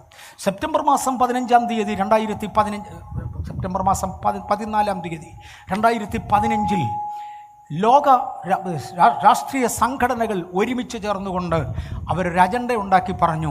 2020 ആകുമ്പോഴേക്ക് ഒരു വൺ വേൾഡ് ഗവൺമെൻറ് ഉണ്ടാകണം. എതിർ ക്രിസ്തു എന്ന വേദപുസ്തക ഭാഷയിൽ നമ്മൾ പറയും, അവരുടെ ഭാഷയിൽ ഒരു വൺ വേൾഡ് ഗവൺമെൻറ് ഉണ്ടാകണം. അഥവാ പരാജയപ്പെട്ടാൽ ആ ബുദ്ധി അവർക്ക് എവിടെ കിട്ടി? അഥവാ പരാജയപ്പെട്ടാൽ ഒരു അജണ്ട 2030 വേണം. 2030 ആകുമ്പോഴേക്കും നമുക്ക് ചില കാര്യങ്ങൾ സാധിച്ചിരിക്കണം. വേദപുസ്തകത്തിൽ പറയുന്ന എതിർ ക്രിസ്തുവിൻ്റെ വരവിനെ കുറിക്കുന്ന പദങ്ങളാണ്, അതായത് യേശുവിൻ്റെ വരവോടുകൂടെ സംഭവിക്കേണ്ട പദങ്ങളാണ് പറയുന്നത് എതിർ ക്രിസ്തുവിൻ്റെ വരവിനെക്കുറിച്ച്. നിങ്ങൾക്കറിയാമോ, നേരെ കഴിഞ്ഞ വർഷം ജൂൺ മാസത്തിൽ, ഒരു വർഷം തികഞ്ഞില്ല, കഴിഞ്ഞ വർഷം ജൂൺ മാസത്തിൽ UNO രണ്ടാമത് ഒരു അജണ്ട പുറത്തു കൊണ്ടുവന്നു. 2030 നമ്മളൊരു വർഷമായി അംഗീകരിച്ചെങ്കിൽ അതിൻ്റെ ഒടുവിലത്തെ 7 വർഷങ്ങൾ 2023 മുതൽ ആരംഭിക്കുകയാണ്. അതുകൊണ്ട് 2023 മുതൽ 2030 വരെയുള്ള കാലഘട്ടത്തെ എക്സ്പെഡേഷൻ പീരീഡ് എന്ന് വിളിച്ചുകൊണ്ട് അതിജാഗ്രതയോടെ പ്രവർത്തിക്കുക. ഇതിൻ്റെ എല്ലാം കൂടെ ആരംഭത്തെങ്കിൽ മനുഷ്യൻ്റെ രണ്ടാമത്തെ വീഴ്ചയിൽ യഹോവയായ ദൈവം നോഹയെ നോക്കി വിളിച്ചു പറഞ്ഞു, നീ ഇത് ചെയ്തതാൽ, നിന്റെ കാലഘട്ടത്തിൽ ഇത് സംഭവിച്ചതിനാൽ മനുഷ്യൻ്റെ കാലം 120 സംവത്സരമാകും. ഇതെല്ലാം കൂടെ തമ്മിൽ ഏതാണ്ട് ബന്ധമുണ്ട്. എനിക്കിത്രേ അറിയത്തുള്ളൂ. കൂടുതൽ അറിയാവുന്നവർ കൂടുതൽ വിവരങ്ങൾ കണ്ടുപിടിച്ച് എന്നോടും കൂടെ പറഞ്ഞു തരണമെന്ന് അപേക്ഷിക്കുന്നു. ഞാൻ അവിടെ കൊണ്ട് പിന്മാറട്ടെ. 3ാമത്തെ പ്രാവശ്യം മനുഷ്യൻ വീഴുന്നത് നിമ്രോദിൻ്റെ കാലഘട്ടത്തിലാണ്. നിമ്രോദിൻ്റെ കാലഘട്ടത്തിലാണ് മനുഷ്യൻ വീഴുന്നത്. ഭൂമിയുടെ ഭരണം പൈശാചിക ശക്തികൾക്ക് വിട്ടുകൊടുക്കണം എന്ന് തീരുമാനിച്ചുകൊണ്ട് ലോകത്തിൻ്റെ വിവിധ ഭാഗങ്ങളിലുള്ള പൈശാചിക ചിഹ്നങ്ങൾ ഒരുമിച്ച് ചേർത്ത് ആകാശം വരെ മുട്ടുന്ന ഒരു ഗോപുരം പണിത്, ആ ഗോപുരത്തിന് മുകളിൽ, ഞാൻ ഒരു വിശദീകരണവും പറയുകയല്ല, വേദപുസ്തക ഭാഷയിൽ മാത്രം അവതരിപ്പിക്കുകയാണ്. അതിൻ്റെ വിശദീകരണം എനിക്ക് നന്നായി അറിയാം, പക്ഷെ പറയാൻ 5-6 മണിക്കൂർ വേണ്ടി വരും. അതുകൊണ്ട് ഞാൻ ഇങ്ങനെ പോകുക. ആകാശത്ത് വരെ മുട്ടുന്ന ഒരു ഗോപുരം പണിതുകൊണ്ട് അതിൻ്റെ മുകളിൽ പൈശാചിക ശക്തികളുടെ ചിഹ്നങ്ങൾ സ്ഥാപിച്ച് പൈശാചിക ശക്തികളെ ഈ ഭൂമിയിലേക്ക് ആകർഷിച്ച് ഇതിൻ്റെ ഭരണം അവന് കൈമാറണം. കാര്യം സാത്താൻ എന്നും വാദിക്കുവാനുള്ളത്, ഞാൻ സ്വർഗത്തിൽ കയറും, എൻ്റെ സിംഹാസനം ദൈവത്തിൻ്റെ നക്ഷത്രങ്ങൾക്ക് മീതെ വെക്കും, ഉത്തരഗിരിയുടെ മുകളിൽ ഞാൻ ഇരുന്നരുളും, എൻ്റെ സിംഹാസനം ദൈവത്തിൻ്റെ സിംഹാസനത്തോട് തുല്യമാക്കുമെന്നാണ് പറയുന്നത്. അത് നടത്തിക്കൊടുക്കണമെന്ന് തീരുമാനിച്ചു. അന്ന് യഹോവയായ ദൈവം ഇറങ്ങി വന്നു. ഭൂമിയിൽ മനുഷ്യൻ്റെ ഭാഷ കലക്കി മാറട്ടെ, വിശദീകരിക്കുന്നില്ല. എന്നിട്ട് ലോകത്തിലെ ജാതികളെ മനുഷ്യന് വേണ്ടി വിറ്റുകളഞ്ഞു എന്നാണ് എഴുതിയിരിക്കുന്നത്. മനുഷ്യന് ഈ വീണുപോയ ദൂതന്മാർക്ക് വേണ്ടി വിറ്റുകളഞ്ഞു. അവൻ മനുഷ്യൻ്റെ അതിർത്തികളെ വീണുപോയ ദൂതന്മാരുടെ അളവിനൊത്തവണ്ണം, അവിടെ എഴുതിയിരിക്കുന്ന സൺസ് ഓഫ് ഗോഡ് എന്ന പദമാണ്, ദൈവപുത്രന്മാരുടെ അളവിനൊത്തവണ്ണം, എണ്ണത്തിനൊത്തവണ്ണം വിഭജിച്ചു. കൊച്ചു കൊച്ചു കഷണങ്ങളായി വിഭജിച്ച് ഈ പെന്തക്കോസ്തുകാരുടെ ഭാഷയിൽ, ഞങ്ങളെയൊക്കെ പോലെയുള്ളവരുടെ ഭാഷയിൽ ദേശ അധിപതി ശക്തി എന്നൊക്കെ പറയും. ഒരു ഇൻസ്പെക്ടറുടെ കീഴിൽ ഒരു ഏരിയയും വേറൊരു ഇൻസ്പെക്ടറുടെ കീഴിൽ വേറൊരു ഏരിയയും കൊടുക്കുന്നത് പോലെ, ഒരു കളക്ടറുടെ കീഴിൽ ഒരു ജില്ലയും വേറൊരു കളക്ടറുടെ കീഴിൽ വേറൊരു ജില്ലയും കൊടുക്കുന്നത് പോലെ വ്യത്യസ്ത ശക്തികൾക്ക് വേണ്ടി ഭൂമിയെ പകുത്തു കൊടുത്തു. അവൻ ഭൂമിയെ ജാതികൾക്കായി പകുത്തു കൊടുത്തു. ദൈവപുത്രന്മാരുടെ എണ്ണത്തിനൊത്തവണ്ണം. ദേശാധിപതി ശക്തികളെക്കുറിച്ച് ഞാൻ ഒന്നുകൂടെ പറഞ്ഞേക്കാം. അവർക്ക് ഓരോരുത്തർക്കും അവരവരുടെ ഭാഷയുണ്ട്, അവർക്ക് ഓരോരുത്തർക്കും അവരവരുടെ ടേസ്റ്റ് ഉണ്ട്, അവർക്ക് ഓരോരുത്തർക്കും അവരവരുടെ സംസ്കാരമുണ്ട്, അവർക്ക് ഓരോരുത്തർക്കും അവരവരുടെ ജീവിത ശൈലിയുണ്ട്. ഇത് മനസ്സിലാക്കേണ്ടതിന് വേണ്ടി മലയാളിയായ ഞാൻ ഇത് പറയാം. ഞാൻ കാസർഗോഡ് വരെ പോകുന്നുവെന്ന് ഇരിക്കട്ടെ, ഞാൻ പോയില്ല, പോകുന്നുവെന്ന് ഇരിക്കട്ടെ. അങ്ങ് കാഞ്ഞങ്ങാടെത്തി. അവിടുന്ന് ഞാനൊരു ചായ കുടിച്ചു. അവിടുന്ന് ഒരു ചായക്കടയിൽ കയറി അവിടുത്തെ എന്തെങ്കിലും ഒന്ന് കഴിച്ചു. അവിടുത്തെ ആളുകളോട് സംസാരിച്ചു. മലയാളമാണ് പറയുന്നതെങ്കിലും നമ്മൾ ഇവിടെ പറയുന്ന മലയാളമല്ല, ഒരല്പം കൂടെ വ്യത്യസ്തമായ സ്ലാങ്ങുകൾ വളച്ചും പൊളച്ചും ഒക്കെയാണ് പറയുന്നത്. കേട്ടേച്ച് ഞാൻ അവിടുന്ന് കാറിൽ കയറി 2 മണിക്കൂർ ഓടിച്ച് കണ്ണൂർ വന്നു. അല്ലെ കണ്ണൂർ വരെ ഓടിച്ചു. കണ്ണൂർ വന്ന് ഞാൻ നിർത്തി. അവിടെ ഒരു ചായക്കടയിൽ കയറി കഴിച്ചു. ടേസ്റ്റ് വേറെയാണ്, രുചി വ്യത്യാസമാണ്. ആളുകളുടെ സംസാര ഭാഷ വ്യത്യാസമാണ്. മറ്റിടത്ത് ഉപയോഗിച്ച സ്ലാങ് അല്ല ഇവിടെ ഉപയോഗിക്കുന്നത്, വേറെ ഒരു ആശയമാണ്. അടുത്ത ഇങ്ങോട്ട് മാറി കോഴിക്കോട്ടോട്ട് മാറി നിർത്തി. ടേസ്റ്റ് വേറെ, സംസാര ഭാഷ വേറെ. ഇനി കൊട്ടാരക്കരയൊക്കെ വരുമ്പോഴത്തേക്ക്, കൊല്ലത്തൊക്കെ വരുമ്പോഴത്തേക്ക് തികച്ചും വ്യത്യസ്തമാണ്. തിരുവനന്തപുരത്ത് ചെല്ലുമ്പോൾ ഇനിയും വ്യത്യസ്തമായി വന്ന എന്തേ മലയാളത്തിൽ ഇത്രയും ഭാഷാ വ്യത്യാസം? ഇതിനെ കൊച്ചു കൊച്ചു തുണ്ടുകളായി തമ്പുരാൻ മുറിച്ച് ഓരോ ദേശാധിപതി ശക്തിക്ക് കൊടുത്തു. ഇവിടെയുള്ള പാപമല്ല അവിടെയുള്ള പാപം. എറണാകുളത്തിനടുക്കൽ ഗോതുരുത്ത് എന്നൊരു സ്ഥലമുണ്ട്. ഗോതുരുത്തിൽ പോകുന്നവൻ ചാരായം വാറ്റാൻ ശ്രമിക്കും. അവിടുത്തെ മെയിൻ ബിസിനസ് അതാ. ഇവിടെ വരുമ്പോൾ മെയിൻ ബിസിനസ് അതല്ല. എന്തേ മാറിയത്? ബീഡി തെറുക്കുന്ന സ്ഥലങ്ങളുണ്ട്. അവിടെ ചെല്ലുമ്പോൾ മെയിൻ ബിസിനസ് ബീഡി തെറുപ്പാ. അവിടെ ആര് ചെന്നാലും അത് തന്നെ, ഇവൻ എവിടെ പോയാലും അത് തന്നെ. എന്തോ പറ്റിയടോ? ഓരോ ശക്തികൾക്ക് വേണ്ടി ദൈവം പകുത്തു കൊടുത്തു. ഒന്ന് ക്ഷമിക്കണേ, ഒന്ന് നിർത്തണേ. ഞാനൊരു കാര്യം കൂടെ പറയാം. ഇന്ന് ഗണിതശാസ്ത്രപ്രകാരം ഭൂമിയുടെ ഉപരിതലത്തെ നമ്മൾ കണക്ക് കൂട്ടിയാൽ ആകെ ഭൂമിയുടെ ഉപരിതലത്തിൻ്റെ 25 ലക്ഷത്തിൽ 1 ഭാഗമാണ് അബ്രഹാമിന് കൊടുത്തത്.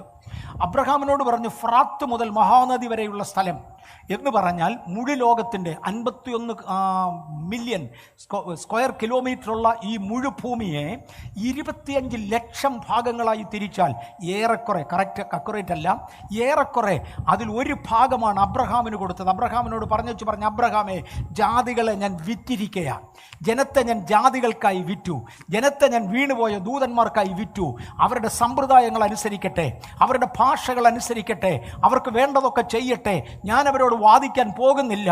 ദൈവത്തിങ്കിൽ നിന്ന് സമൂഹകാലങ്ങൾ ഉണ്ടാകുകയും തത്സമയത്ത് ദൈവം തൻ്റെ ജനത്തെ തിരിച്ചു വിളിക്കുകയും ചെയ്യുന്നത് വരെ തൽക്കാലത്തേക്ക് ഞാൻ ആ ജാതികളെ ഈ വീണുപോയ ദൂതന്മാർക്ക് വിറ്റുകൊടുത്തിരിക്കുകയാണ്. എന്നാൽ എൻ്റെ അവകാശം നീയാ.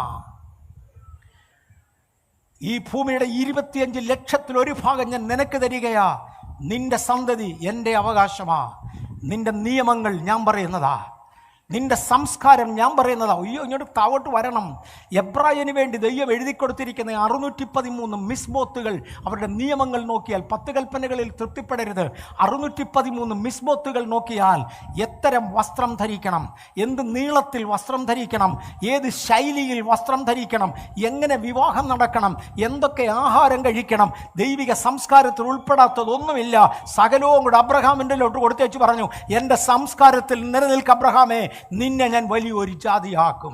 എൻ്റെ പുത്രനായ ക്രിസ്തുവിൻ്റെ ജനനം നിന്നിൽ നിന്ന് ഉത്ഭവിക്കേണ്ടതിന്. ഓ ഗോഡ്, ഒരു നല്ല കുടുംബത്തിൽ നിന്ന് മാത്രമേ നല്ല അഭിഷേകമുള്ള ഒരാൾ പുറത്തു വരാൻ എളുപ്പം. ഒരു നല്ല സഭയിൽ നിന്ന് മാത്രമേ നല്ല അഭിഷേകമുള്ള ഒരു വ്യക്തി വെളിയിൽ വരാൻ എളുപ്പമുള്ളൂ.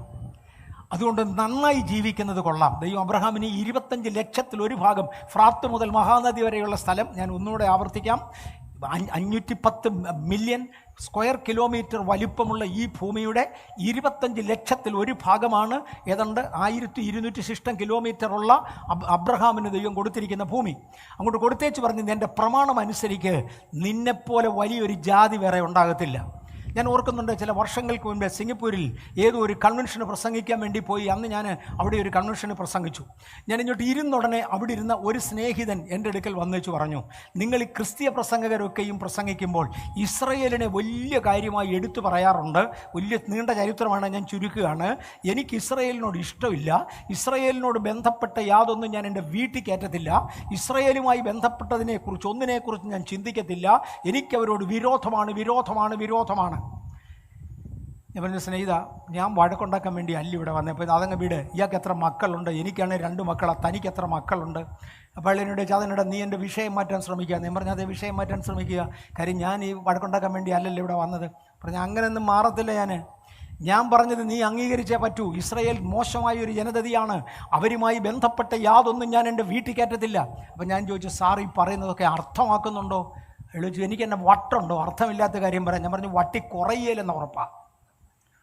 അയാളങ്ങ് ചൂടായെന്ന് എൻ്റെ കാര്യം.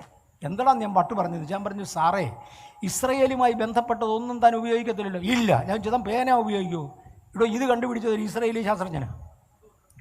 ഈ ഭൂലോകത്തിൻ്റെ 25 ലക്ഷത്തിൽ ഒരു ഭാഗം അബ്രഹാമിൻ്റെലോട്ട് കൊടുത്തു വെച്ച് പറഞ്ഞു, ഇത് നോക്കി എൻ്റെ തത്വം അനുസരിച്ച് ജീവിക്കുക, എൻ്റെ കൾച്ചറിൽ വാ, നിന്നേക്കാൾ വലിയത് വേറൊന്നും ഉണ്ടാകുകയില്ല. നീ പേന ഉപയോഗിക്കുമോ? ഇത് ഇസ്രയേലിയൻ കണ്ടുപിടിച്ചതാ. നീ തുണി ഉടുക്കുമോ? തുണി മില്ല് കണ്ടുപിടിച്ചത് ഇസ്രയേലിയനാ. നീ ടെലിഫോൺ ഉപയോഗിക്കുമോ? ടെലിഫോൺ കണ്ടുപിടിച്ചത് ഇസ്രയേലിയനാ. നിൻ്റെ വീട്ടിൽ ഇലക്ട്രിസിറ്റി ഉണ്ടോ? കണ്ടുപിടിച്ചത് ഇസ്രയേലിയനാ. നീ ബൾബ് ഉപയോഗിക്കുമോ? ഇലക്ട്രിക് ബൾബ് കണ്ടുപിടിച്ചത് ഇസ്രയേലിയനാ. നീ കാർ ഓടിക്കുമോ? ഐസ് എഞ്ചിൻ കണ്ടുപിടിച്ചത് ഇസ്രയേലിയനാ. നീ പ്ലെയിനെ കയറുമോ? ജെറ്റ് കണ്ടുപിടിച്ചത് ഇസ്രയേലിയനാ. ചോദിച്ചു പറഞ്ഞു വന്നാൽ 25 ലക്ഷത്തിൽ ഒരു ഭാഗം അബ്രഹാമിൻ്റെലോട്ട് കൊടുത്തേച്ച് പറഞ്ഞു, എൻ്റെ പ്രമാണം പാലിയില് നീ ചൊവ്വ ജീവിക്ക്, ബാക്കി ജാതികളെ ഞാൻ ഈ വീണുപോയ ദൂതന്മാർക്കായി വിറ്റുകളഞ്ഞതാണ്, അവർക്ക് ബോധിച്ച സമ്പ്രദായങ്ങൾ പാലിക്കട്ടെ. എന്നാൽ ജനത്തിൻ്റെ വീണ്ടെടുപ്പിന് വേണ്ടി ഒരു യേശു മടങ്ങി വരും. അബ്രഹാമേ, നിന്റെ വീട്ടിൽ നിന്നായിരിക്കും.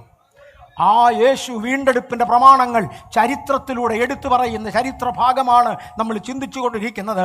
ആ യേശു തൻ്റെ ശിഷ്യന്മാരെ വിളിച്ചേച്ച് പറഞ്ഞു, നിങ്ങൾ ലോകത്തിൻ്റെ അറ്റത്തോളം പോയി എൻ്റെ സുവിശേഷം പ്രസംഗിക്കണം. ആത്മാവ് നിങ്ങളുടെ മേൽ വരുമ്പോൾ നിങ്ങൾ ശക്തി ലഭിച്ചിട്ട് യെരൂശലേമിലും യഹൂദയിലും ശമര്യയിലും ലോകത്തിൻ്റെ അറ്റത്തോളം എൻ്റെ സാക്ഷികളാകും. ആത്മാവ് നിങ്ങളുടെ മേൽ വരുമ്പോൾ നിങ്ങൾ ഭൂമിയിൽ കെട്ടുന്നത് സ്വർഗത്തിൽ കെട്ടപ്പെട്ടിരിക്കും. വിശദീകരിക്കാൻ സമയമെടുക്കും, ചുരുങ്ങിയ വാചകങ്ങളിൽ പോകുകയാണ്. ആത്മാവ് നിങ്ങളുടെ മേൽ വരുമ്പോൾ ആരുടെ പാപങ്ങൾ നിങ്ങൾ മോചിക്കുമോ അവർക്ക് മോചിക്കപ്പെട്ടിരിക്കും. അങ്ങനെ പരിശുദ്ധാത്മാവ് ദൈവജനത്തിൻ്റെ മേൽ വന്നു. എന്നായിരുന്നു? പെന്തക്കോസ്ത് നാളിൽ. പത്രോസ് എഴുന്നേറ്റ് നിന്നേച്ച് ഒരൊറ്റ കെട്ടും കെട്ടി. പത്രോസ് എഴുന്നേറ്റ് നിന്ന് കെട്ടിയതാണ് ആത്മാവ് വന്നേ അന്ന്.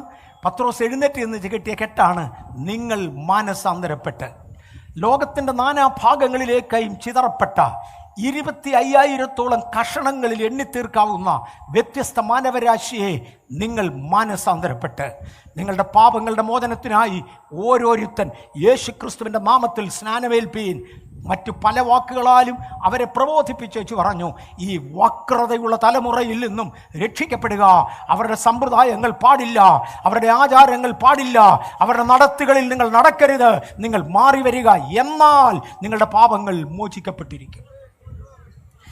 ഇതിൻ്റെ സൂചനയാണ് നമ്മൾ ഇവിടെ കണ്ടത്. ഈ ധനവാനായ മനുഷ്യൻ പറയുന്നത്, അബ്രഹാം പിതാവേ, ഇവനൊന്നും മാനസാന്തരപ്പെട്ടതല്ല.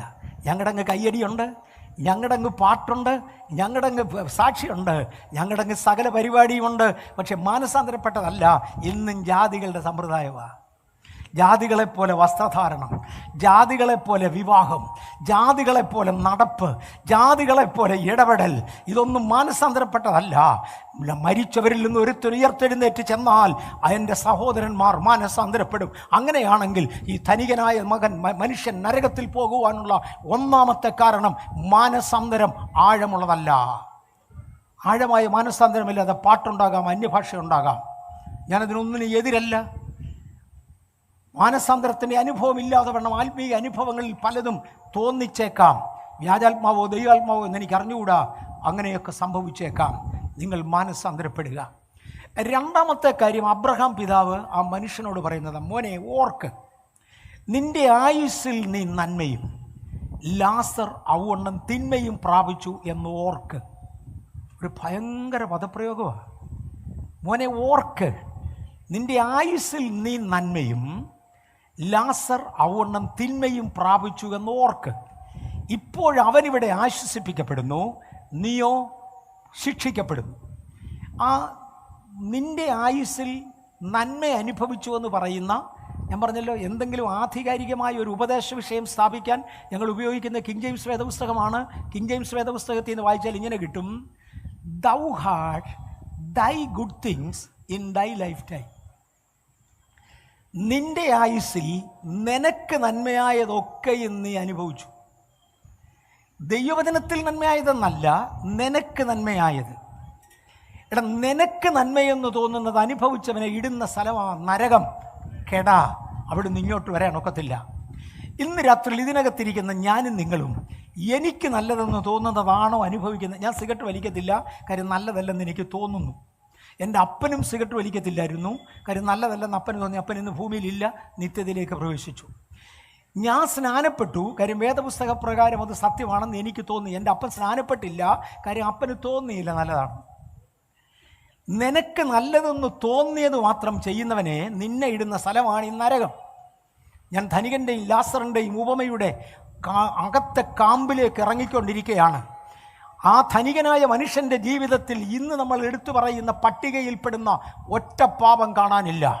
എന്നാൽ പട്ടികയിൽ ഉൾപ്പെടാത്തതും നിത്യനായ ദൈവത്തിൻ്റെ ഗൂഢമായ കണ്ണുകൾ കൊണ്ട് കർത്താവ് നോക്കുമ്പോൾ അഗ്നിജ്വാലയ്ക്കൊത്ത കണ്ണുള്ളവനായി സകല രഹസ്യങ്ങളും തിരുമുമ്പിൽ മലർന്നതും നഗ്നവുമായി കാണുന്നവൻ ലാസറിൻ്റെ അകത്തോട്ട് നോക്കിയേച്ചു പറയുകയാണ്, മോനെ ലാസറേ, നിനക്ക് നല്ലതെന്ന് തോന്നിയത് മുഴുവനും നീ ചെയ്തവനാ. പാട്ടുപാടുന്നത് നല്ലതെന്ന് നിനക്ക് തോന്നുന്നത് നീ പാടി. അന്യഭാഷ പറയുന്നത് നല്ലതെന്ന് ബന്ധുക്കോസാരോട് പറയുക. അന്യഭാഷ പറയുന്നത് നല്ലതെന്ന് തോന്നി നീ പറഞ്ഞു. പ്രവചനം കേൾക്കുന്നത് നല്ലതെന്ന് തോന്നി നീ ചെയ്തു. കൺവെൻഷൻ നടത്തുന്നത് നല്ലതെന്ന് തോന്നി നീ നടത്തി. പക്ഷേ നിനക്ക് നല്ലതെന്ന് തോന്നാത്ത പലതും എൻ്റെ വചനത്തിലൂടെ നീ ചെയ്തോ? ഞാൻ സ്നാനപ്പെട്ടില്ല, അതെന്താ? നല്ലതെന്ന് എനിക്ക് തോന്നിയില്ല. നല്ലതെന്ന് തോന്നിയില്ല. നല്ലതെന്ന് എനിക്കൂടെ തോന്നിയതേ ചെയ്യത്തുള്ളൂ. മോനെ, നിന്നെപ്പോലുള്ളവന് വേണ്ടിയാണ് വിശാലമായ നരകം. നരകം വിശാലമായി കിടക്കുന്നു. അവനവന് നല്ലതെന്ന് തോന്നിയത് മാത്രം ചെയ്തവനെ. ലാസർ അങ്ങനെയല്ല. തിന്മയെന്ന് തോന്നിയതും അവൻ ചെയ്തു. അവന് നല്ലതല്ലെങ്കിലും വചനത്തിൽ എഴുതിയിരിക്കുന്നതിനാൽ, തിരുവചനത്തിൽ അങ്ങനെ ഉള്ളതിനാൽ ഞാനത് ചെയ്തു. എൻ്റെ 12ാമത്തെ വയസ്സിൽ ഞാൻ രക്ഷിക്കപ്പെട്ട് സ്നാനപ്പെട്ടു. അന്ന് സ്കൂളിനൊരു അവധി ദിവസമായിരുന്നു. ഞാൻ പഠിച്ചത് മല്ലപ്പള്ളിക്കടുക്കൽ പുതുശ്ശേരി എന്ന് പറയുന്ന സ്ഥലത്തുള്ള മാർ ഗീഗോറിയോസ് ഡയോസേഷൻ സ്കൂളിലായിരുന്നു. സ്നാനമൊക്കെ കഴിഞ്ഞ ശേഷം അടുത്ത വർക്കിംഗ് ഡേയിൽ സ്കൂൾ തുറന്ന് അടുത്ത വർക്കിംഗ് ഡേയിൽ സ്കൂളിൽ ചെന്നപ്പോൾ എന്നെ ക്ലാസ്സിൽ പഠിപ്പിച്ചുകൊണ്ടിരുന്ന അധ്യാപകൻ എന്നോട് പറഞ്ഞു, എഴുന്നേറ്റ് നിൽക്കാൻ പറഞ്ഞു. ഞാൻ എഴുന്നേറ്റ് നിന്നു. അദ്ദേഹം എന്നോട് ചോദിച്ചു, നീ കലക്കവെള്ളത്തിൽ മുങ്ങിയേച്ചാണ് വരുന്നത് കേട്ട്, നേരാണോടാന്ന് ചോദിച്ചു. ഞാൻ പറഞ്ഞു, ആന്നേ എന്ന് പറഞ്ഞു. അന്ന് എനിക്ക് 12 വയസ്സേ ഉള്ളൂ. ദൈവകൃപയാൽ അത്യാവശ്യത്തിന് പറയാനുള്ള ജ്ഞാനം ദൈവം ഒന്ന് തന്നു. ഞാൻ പറഞ്ഞു, ആന്നു എന്ന് പറഞ്ഞു. ഇറങ്ങട ക്ലാസ്സിൽ നിന്ന്. നിന്നെപ്പോലെ കലക്കവെള്ളത്തിൽ ചാടിയവനെ പഠിപ്പിക്കുന്ന ഇടമല്ലടാ ഈ സ്കൂള്. ഇറങ്ങ പോയി ഹെഡ് മാസ്റ്ററെ കാണാൻ പറഞ്ഞു. എന്നെ പറഞ്ഞു വിട്ടതൊരു അച്ഛനാ, എൻ്റെ ക്ലാസ് ടീച്ചർ. ഹെഡ് മാസ്റ്റർ അതിനേക്കാൾ മൂത്ത അച്ഛനാ. അദ്ദേഹത്തെ പോയി കണ്ടു. ഇന്നയാൾ പറഞ്ഞതാന്ന് പറഞ്ഞപ്പോഴത്തേക്ക് ഇദ്ദേഹം അങ്ങ് വന്നു. ഇവനാണ് ആളെന്നൊക്കെ പറഞ്ഞു. അപ്പം ഹെഡ് മാസ്റ്ററിനോട് ചോദിച്ച ചോദ്യം, എടാ, താറാവ് തൂറിയ വെള്ളത്തിൽ നീ മുങ്ങിയെന്ന് കേട്ട് നേരാണോടാന്ന് ചോദിച്ചാൽ പറഞ്ഞു, നേരാണ് എന്ന് പറഞ്ഞു. എന്തിനാണ്ടാന്ന് വെച്ചാൽ പറഞ്ഞു, യേശുവിനോട് ചേരാനാന്ന് പറഞ്ഞു. അങ്ങനെ ചേർന്നവനെ നമുക്ക് കൊള്ളുകയല്ലടാ, ഇറങ്ങിക്കോ സ്കൂളിൽ എന്ന് പറഞ്ഞു. എൻ്റെ പേരും വെട്ടി എന്നെ സ്കൂളിൽ നിന്ന് വിട്ടത് എനിക്ക് ഓർമ്മയുണ്ട്. അച്ഛൻ എന്താ ചെയ്യാഞ്ഞ്? നല്ലതാന്ന് തോന്നാൻ ഞാൻ ഉണ്ട്. അച്ഛൻ എന്നെ ബൈബിൾ വായിച്ചിട്ടില്ലേ? ഉണ്ട്.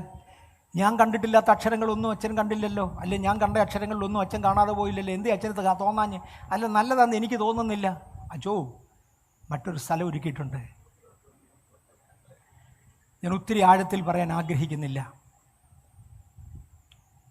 1957 സംഭവം. അന്നായിരുന്നു ആദ്യത്തെ കമ്മ്യൂണിസ്റ്റ് ഗവൺമെൻറ് കേരളത്തിൽ ഭരണത്തിന് വന്നത്. അന്നത്തെ വിദ്യാഭ്യാസ മന്ത്രിയുടെ അടുക്കൽ ദൈവത്തിൻ്റെ കൃപയാൽ ഞാൻ മുമ്പേ പേരെടുത്ത് പറഞ്ഞ രാജനേമാരായിട്ടൊരു കംപ്ലയിൻറ്റ് കൊടുത്തു. അദ്ദേഹം 3 MSc 3 PhDയും കഴിഞ്ഞ് ഡോക്ടർ ഓഫ് സയൻസ് ഡിഗ്രിക്ക് വേണ്ടി പഠിച്ചുകൊണ്ടിരിക്കുന്ന കാലമാണ്. രാഷ്ട്രീയക്കാർ അദ്ദേഹത്തിന് പരിചയമുള്ളവരായിരുന്നതുകൊണ്ട്, ഒരു ഉന്നത കുടുംബജാതനായ അദ്ദേഹത്തിന് മറ്റു പലരെയും ബന്ധമുണ്ടായിരുന്നതുകൊണ്ട് അദ്ദേഹം എന്നെ പ്രതി ഒരു കംപ്ലയിൻറ്റ് കൊടുത്ത് ഈ കുട്ടിയെ ക്ലാസ്സിൽ നിന്ന് ഇറക്കി വിട്ടു, ഗവൺമെൻറ് ഒന്ന് പരിഗണിക്കണമെന്ന്. അങ്ങനെ ഗവൺമെൻറ് ഒരു എൻക്വയറി കമ്മീഷൻ വെച്ചാണ് എന്നെ തിരിച്ച് ചേർത്തത്. എന്നെ തിരിച്ചെടുത്ത് കഴിഞ്ഞപ്പോൾ എൻ്റെ ക്ലാസ് ടീച്ചർ എന്നോട് പറഞ്ഞത്, 9ാം ക്ലാസ് വരെ നിന്നെ ജയിപ്പിച്ചേ പറ്റൂ, നിന്നെ ജയിപ്പിക്കും, നീ പഠിക്കുക. 10ാം ക്ലാസ്സിൽ നീ 7 കൊല്ലം SSLC എഴുതിയാൽ നീ ജയിക്കത്തില്ലടാ, നീ മുടിഞ്ഞു പോകേ ഉള്ളൂ. ഞാൻ ഈ സ്റ്റേജിൽ നിന്ന പദം പറയുന്നത് ക്ഷമിക്കണം. പക്ഷെ ഞാൻ വേറെ എന്തോ പദമാണ് പറയേണ്ടത്, അങ്ങേരെ എന്നോട് പറഞ്ഞതാണ്. ഞാൻ പറഞ്ഞു, കുഴപ്പമില്ല ചോ, 8ാം കൊല്ലം നോക്കിക്കോളാം. അല്ല, എന്നാ പറയാനാ? ഇറങ്ങട ക്ലാസ്സിൽ നീ തറുതല പറയുന്നു. പോയി ഹെഡ് മാസ്റ്ററെ കാണാൻ പറഞ്ഞു. ഹെഡ് മാസ്റ്ററെ വീണ്ടും കണ്ടു. അദ്ദേഹം പറഞ്ഞു, നിനക്ക് ഗുണം പിടിക്കുകയല്ലടാ, നീ താഴത്തെ അച്ഛനോട് തറുതല പറഞ്ഞു. ഞാൻ പറഞ്ഞു, ഒരു തറുതലയും പറഞ്ഞില്ല. എന്നാൽ ഞാൻ പറഞ്ഞിരിക്കുന്നതാ, നീ 7 കൊല്ലം SSLC എഴുതിയാൽ ജയിക്കുകയില്ല. ഞാൻ പറഞ്ഞു, 7, 7, 14, 15ാം കൊല്ലം നോക്കിക്കോളാം. ആ എല്ലാ ശാപങ്ങളും ദൈവം അനുഗ്രഹമാക്കി തീർത്തു. ദൈവകൃപയാൽ ഇന്നൊരു ഡോക്ടറേറ്റുമായിട്ട് നിങ്ങളുടെ മുമ്പിൽ നിൽക്കുവാൻ,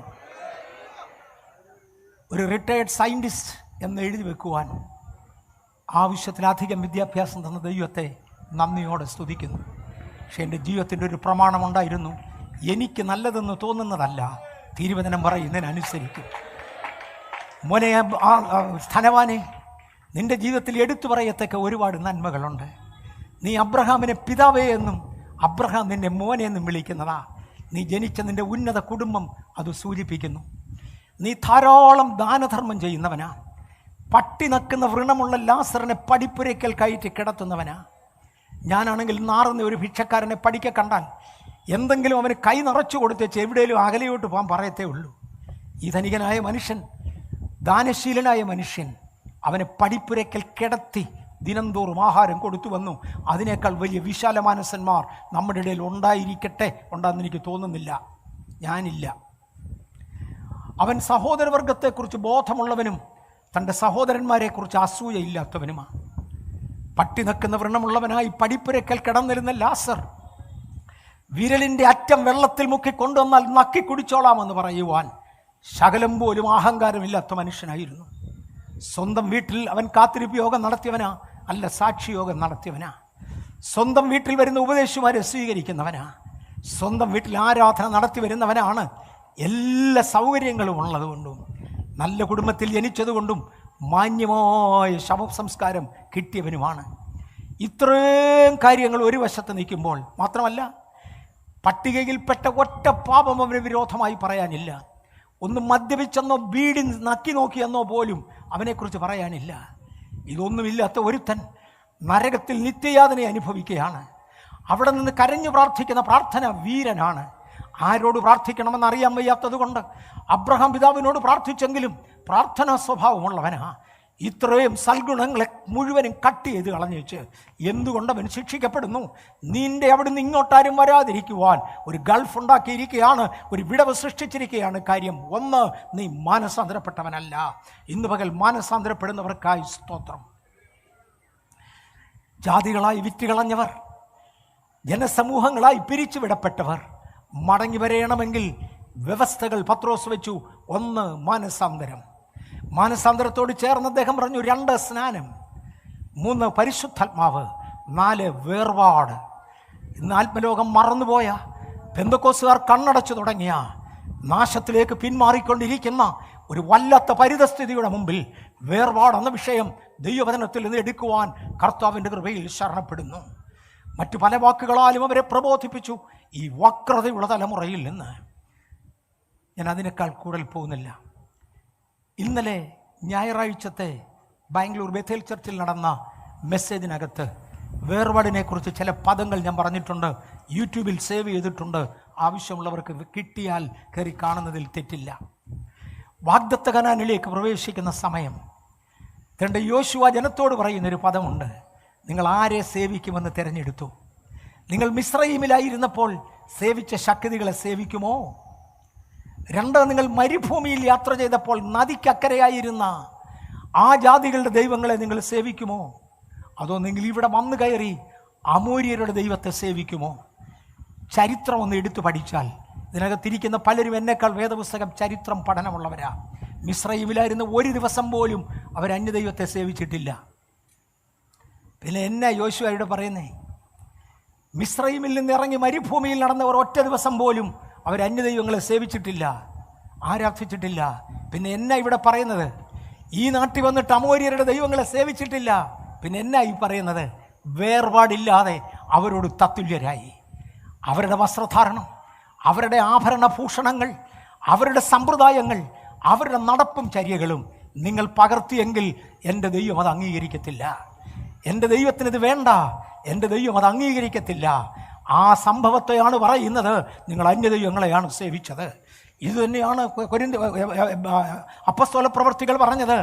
മാനസാന്തരപ്പെട്ട് നിങ്ങൾ ഈ വക്രതയുള്ള തലമുറയിൽ നിന്ന് രക്ഷിക്കപ്പെടുക, എന്നാൽ ദൈവമക്കളാകുവാൻ നമുക്ക് അധികാരമുണ്ട്. ഇന്ന് പകൽ നിങ്ങൾ മാനസാന്തരപ്പെടുക. 2, എനിക്കിഷ്ടമുള്ളത് മാത്രം ചെയ്യുക. നല്ലതെന്ന് എനിക്കൂടെ തോന്നണം, നല്ലതെന്ന് എനിക്കൂടെ തോന്നണം. തോന്നിയെങ്കിലേ ഞാൻ ചെയ്യത്തുള്ളൂ. മോനെ, അങ്ങനെ ചെയ്യുന്ന ഒരുപാട് പേര് ഭൂമിയിലുണ്ടടാ. അവരെല്ലാം കൂടി ഇടാൻ വേണ്ടിയാണ് വിശാലമായ നരകം. ഇന്ന് രാത്രിയിൽ അവിടോട്ട് പോകാതെ ദൈവകൃപയിൽ ആശ്രയിച്ചുകൊണ്ട് ദൈവസന്നിധിയിൽ മടങ്ങി വരുവാൻ സ്വർഗത്തിലെ ദൈവം എനിക്കും നിങ്ങൾക്കും കൃപ തരട്ടെ എന്ന് ഞാൻ പ്രാർത്ഥിക്കുന്നു. എൻ്റെ വാചകങ്ങളിൽ എന്തെങ്കിലും ഒന്ന് ആർക്കെങ്കിലും ഇറിറ്റേഷൻ ഉണ്ടാക്കുന്നതെങ്കിൽ, ആർക്കെങ്കിലും പ്രശ്നം ഉണ്ടാക്കുന്നതെങ്കിൽ ദയവായി നിങ്ങൾ എന്നോട് ക്ഷമിക്കുക. പക്ഷേ ഞാൻ പറഞ്ഞ ആശയങ്ങളിൽ ഒരെണ്ണം തെറ്റുണ്ടെങ്കിൽ അതിന് ദൈവവചനമാണ് ഉത്തരവാദി. ഞാൻ പറഞ്ഞ ആശയങ്ങൾ മുഴുവനും ദൈവവചനമാണ്. എൻ്റെ വാക്കുകളിലാണ് ഞാനിത് അവതരിപ്പിച്ചത്. ഒരുപക്ഷെ എൻ്റെ വാക്കുകളിൽ നിന്ന് എവിടെയെങ്കിലും പരിശുദ്ധയുള്ള വാക്കുകൾ വന്നെങ്കിൽ ദയവായി എന്നോട് ക്ഷമിക്കുക. ആശയങ്ങൾ ദൈവവചനത്തിൻ്റേതാകയാൽ അതിനൊരിക്കലും തെറ്റുവരത്തില്ല. ഇസ്രായേൽ ജനം ഒരിക്കൽ മരുഭൂമിയിൽ യാത്ര ചെയ്യപ്പോൾ ദൈവം അവർക്ക് മന്ന കൊടുത്തു. മന്ന എങ്ങനെയായിരുന്നു? മഞ്ഞിൽ പൊതിഞ്ഞ കഷണങ്ങളായിട്ടാണ് തറയിൽ വീണത്. ഓരോ മന്ന വീഴുന്നതിന് മുന്നേ ആദ്യമേ മഞ്ഞ് വീണു, അതിൻ്റെ മുകളിലേക്ക് മന്ന വീണു, വീണ മന്നയുടെ മുകളിൽ പിന്നെയും മഞ്ഞ് വീണു. മഞ്ഞിനകത്ത് പൊതിഞ്ഞു കെട്ടിയതാണ്. മനുഷ്യവാചകങ്ങളിൽ പൊതിഞ്ഞു കെട്ടി മാത്രമേ ദൈവിക ആശയങ്ങൾ കൈമാറാൻ കഴിയത്തുള്ളൂ. ദൈവിക ആശയങ്ങൾ കൈമാറണമെങ്കിൽ അതിന് മനുഷ്യൻ്റെ ഭാഷ വേണം. നിങ്ങളെപ്പോലെ തന്നെ കൊട്ടാരക്കര ഭാഷ സംസാരിക്കാവുന്ന, കൊല്ലത്തെ ഭാഷ സംസാരിക്കാവുന്ന, അല്ല ഇവിടുത്തെ ലോക്കൽ ലാംഗ്വേജ് സംസാരിക്കാവുന്ന മലയാളിയായി എന്നെ ഇവിടെ കൊണ്ടുവന്ന് നിങ്ങളുടെ മുമ്പിൽ നിർത്തുവാൻ സ്വർഗത്തിലെ ദൈവത്തിന് തിരിഹിതമായത് മനസ്സിനകത്ത് കയറിക്കൂടുന്ന ആശയങ്ങൾ മാനുഷിക വാചകങ്ങളിൽ എനിക്ക് കഴിയുന്നിടത്തോളം ശുദ്ധമായ ലളിതമായ മലയാളത്തിൽ നിങ്ങളുടെ മുമ്പിൽ അവതരിപ്പിക്കേണ്ടതിനാണ്. ദൈവവും ഞാനും സാക്ഷി. ദൈവം എന്നെ ഏൽപ്പിച്ച ആശയം ഞാൻ നിങ്ങളുടെ മുമ്പിൽ കൈമാറി. ഇന്ന് പകൽ അംഗീകരിക്കുന്നതും നിരസിക്കുന്നതും നിങ്ങൾക്ക് തുല്യമായി കഴിയും. പാസ്റ്റർ വി.എ. തോമസ് എന്ന ഒരു കർത്താവിൻ്റെ ദാസനുണ്ടായിരുന്നു. അദ്ദേഹം ഇന്ന് ഈ മണ്ണിലില്ല, നിത്യതയിൽ വിശ്രമിക്കുന്നു. സാർ ഈ മണ്ണിലുണ്ടായിരുന്നപ്പോൾ പറയാറുണ്ട്, ലഭിക്കുന്ന അവസരങ്ങൾ ഉപയോഗിക്കുന്നവർക്കായി സ്തോത്രം. കാൽവറി ക്രൂശിൽ നസ്രയനാകുന്ന യേശു ക്രൂശിക്കപ്പെട്ടതിൻ്റെ ഇടത്തും വലത്തുമായി 2 കള്ളന്മാരുണ്ടായിരുന്നു. 2 പേർക്കും തുല്യ അവസരങ്ങൾ ലഭിച്ചു. ഒരുവനെ അവൻ്റെ അവസരം ഉപയോഗിച്ചു, യേശുവിനെ അംഗീകരിച്ചു. അവൻ നിത്യതയുടെ വാഗ്ദത്വവുമായി മരിച്ചു. അവനവൻ്റെ അവസരങ്ങളെ ദുരുപയോഗപ്പെടുത്തി അവൻ നിത്യനരകത്തിന് യോഗ്യനായി മാറി. ഇന്ന് രാത്രിയിലെ അവസരങ്ങൾ ഒരുപോലെ ഇത്രയും ജനത്തിൻ്റെ മുമ്പിൽ വയ്ക്കുവാൻ കർത്താവ് ഈ സഭയ്ക്ക് കൃപ കൊടുത്തു. അതിൻ്റെ ഭാഗമായി ദൈവം എന്നെയും ഇവിടെ കൊണ്ടുവന്നു. എനിക്ക് വേണ്ടി ചെയ്ത എല്ലാ ഉപകാരങ്ങൾക്കായും ഞാൻ ഈ സഭയോടും ബന്ധപ്പെട്ടവരോടും നന്ദിയുണ്ട്. പക്ഷേ നിങ്ങൾക്ക് പ്രതിഫലം തരുന്നത് സ്വർഗമാണ്. ഒരൊറ്റ വാക്ക് മനുഷ്യൻ്റെ പ്രീതിക്ക് വേണ്ടി ഞാൻ കുറച്ച് കളഞ്ഞിരുന്നെങ്കിൽ ആ പ്രതിഫലം അവർക്കും ലഭിക്കത്തില്ല, എനിക്കും ലഭിക്കത്തില്ല. അതുകൊണ്ട് ഇന്ന് രാത്രി ഞാൻ ഒരു പ്രാവശ്യം കൂടെ പറയട്ടെ, അവസരത്തെ ഉപയോഗിക്കൂ. ക്രൂശിൻ്റെ ഒരു വശത്ത് കിടന്ന കള്ളൻ അവൻ്റെ കൈകൾ 2 തറച്ചു വെച്ചിരിക്കുക, അവൻ്റെ കാലുകൾ ആണികൾ കൊണ്ട് തറച്ചിരിക്കുക. ഒരു പക്ഷേ അവൻ പറഞ്ഞു കാണും, എനിക്ക് യേശുവിനെ ഒന്ന് അംഗീകരിക്കണമെന്ന് തോന്നിയാലും അവസരമില്ല. ഇനി ആ കൈ തിരുമുമ്പിലൊന്ന് കൂപ്പുവാൻ, ആ കാൽമുട്ടുകൾ തിരുമുമ്പിലൊന്ന് മടക്കുവാൻ എനിക്കൊരിക്കലും കഴിയുകയില്ല. എൻ്റെ സാഹചര്യം എനിക്ക് പൂർണ്ണമായി നഷ്ടപ്പെട്ടു. ഇനി ഒരിക്കലും മുട്ടുകുത്തി നിന്നൊരു വാക്ക് പ്രാർത്ഥിക്കാനൊക്കത്തില്ല, എൻ്റെ കൈകൂപ്പി നിന്നൊരു വാക്ക് പറയാനൊക്കത്തില്ല. അതുകൊണ്ട് വന്നതിലേ അങ്ങ് പോട്ടെ.